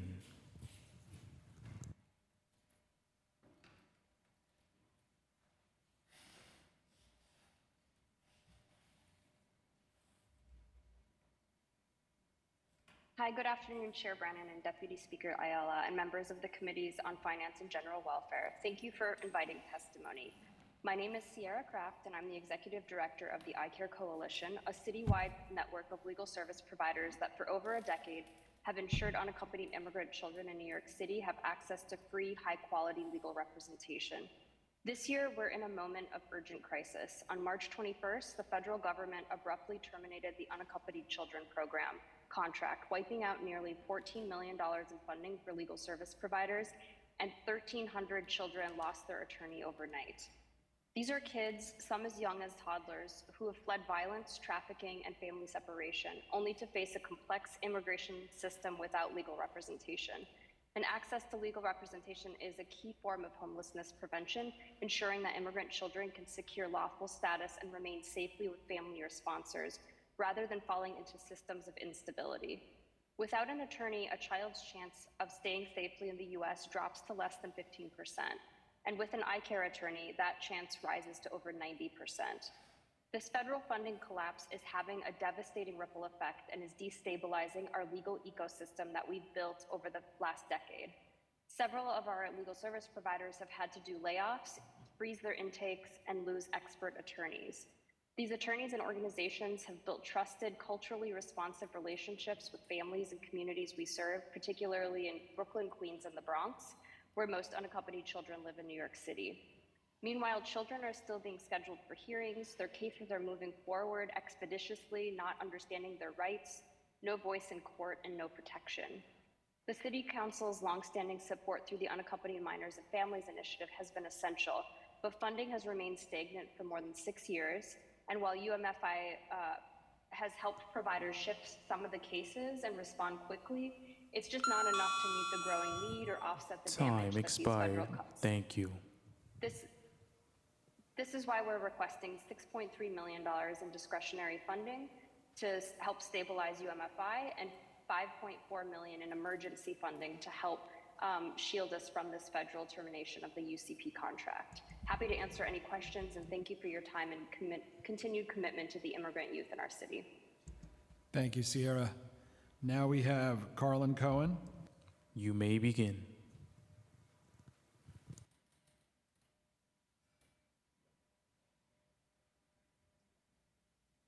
Good afternoon, Chair Brannon, Chair Ayala, and members of the council. Thank you so much for the opportunity to testify today and for your tireless work on these important issues. I'm the Chief Policy and Public Affairs Officer at CPC, the Chinese American Planning Council. I want to uplift the messaging that many of my colleagues have already offered, from the deep need for funding for SNAP, to fair fares, to housing support, and others. And while that's all outlined in my full testimony, today I simply want to share with you a story about one of our community members. This particular community member we had been working to support out of a domestic violence situation, got her placed in a domestic violence shelter, and through the process of the move, she came into us because she had been unable to feed her young children, but she was scared of going on SNAP benefits because even though she was eligible, she was worried about how it might impact her immigration status. We were able to, of course, immediately get her food to meet the short-term needs and then work with her to get her enrolled in benefits. But this is just one example of what we've been seeing in our community members. At the same time as there are increased fears about being on public benefits like SNAP, like Medicaid and others, we're also seeing a hugely increased need for it. And we're also seeing under-enrollment in our communities. Only 28% of eligible Asian households are enrolled in SNAP, which is a life-saving resource. All of that is to say, it is more important than ever that the city fund these very important programs because they are so closely related. They're all necessary to support the community member I told you about and our other community members as well. And I would be remiss if I didn't use my last few seconds to mention that making sure that the human services workers that provide these important services are fully paid through Just Pay for Human Services, and that we ensure that the contracts are delivered on time and fully meet costs. Thank you again for your time and your advocacy. Thank you, Carlin. Okay, now we have Pernell Bryce. You may begin. Our Purnell dropped off. Now we have Christopher Leon Johnson. You may begin. Yeah, hello. Can you hear me? Yeah. Hello. Hello, chairs. Chairs Brandon, Chairs Bank, and Chairs Bank and Brandon and Ayala. My name is Christopher Leon Johnson and Gail Brewer. My name is Christopher Leon Johnson, and I'm supporting 32 BJ. As on the record, I was a former shop steward with 32 BJ for the MTA Eastside Access, and I used to work for Help USA in 2016 as a supervisor for Help USA at the Howard Avenue shelter location. So I'm here to support their initiative to be reimbursed $90 million into DHS so these guards can get paid back. Not only that, I am calling on you, the finance chair, Justin Brandon. I know you're running for controller. You need to put an initiative with the help of 32 BJ to help out guards with legal help when they get accused by a shelter resident of any violation, because what goes on in these shelters with these guards, and I used to be a guard for 32 BJ as a shop steward, and I know the stuff that I've been in these offices, is that when a guard get accused of anything by a shelter resident, DHS and HRA has to log in those complaints. And what happened with those guards is that they get removed from the job site, and sometimes they might get fired on a false allegation. So I'm calling on you, Mr. Brandon, because you got endorsed by 32 BJ for controller, to put at least $100 million into legal help into these guards. So when they ever get accused of a violation from a shelter client, they are able to really defend themselves with real legal representation other than union representation, because the union representation is really weak. Union representation is really weak. They need real lawyers. When it comes to the other unions like the PBA, SBA, when they get accused of a crime by a civilian, especially a corrupt civilian, like a criminal civilian, they have powerful attorneys to protect these PBA officers. So I'm calling on you as the finance chair and our so-called, hopefully our next controller, to really put real financial incentives to really help out these guards. Thank you, Christopher. Time has expired. Wait, I know. Wait, 32 BJ, when they get in trouble, with these shelter clients, because a lot of these shelter clients, a lot of them are really corrupt. They're really dirty. They're really evil people, and they really mischievous. They try to find a way to get out the shelter, and they know the legal get around by let's accuse a guard of like sexual assault, or accuse a guard of looking at them funny. Because I replaced a guard that, as a supervisor, that got accused of looking at a girl funny, but Thank you very it's much. Not, that shouldn't be happening. But thank you so much. Thank you. Thank you, Christopher. Thank you. Thank you. Okay. Wait. We've reached the end of the hearing. If there is anyone here who wishes to testify, come on up, sir. You'll be the last one. Sorry. Garland Roberts.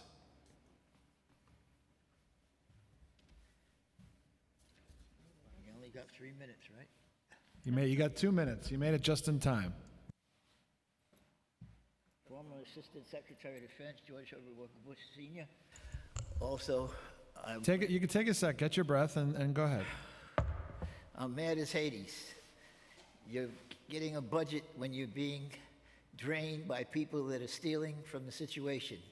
I went to Commissioner Park and others on the situations because I helped found restoration with Robert Kennedy, and I'm involved with trying to deal with different tenants. And I find that on the succession rights and everything else, when they go to get the HUD monies to pay these type of things, instead of charging the rents, because when you have a Section 8 apartment and you're on a succession or rent control, you cannot charge market value. They're charging market value. The people have complained, and the agencies, Parks, and other these people are not dealing on it. I have a person right now, the Department of Justice, and also Department of Investigation, and also DHCR is trying to get through the system.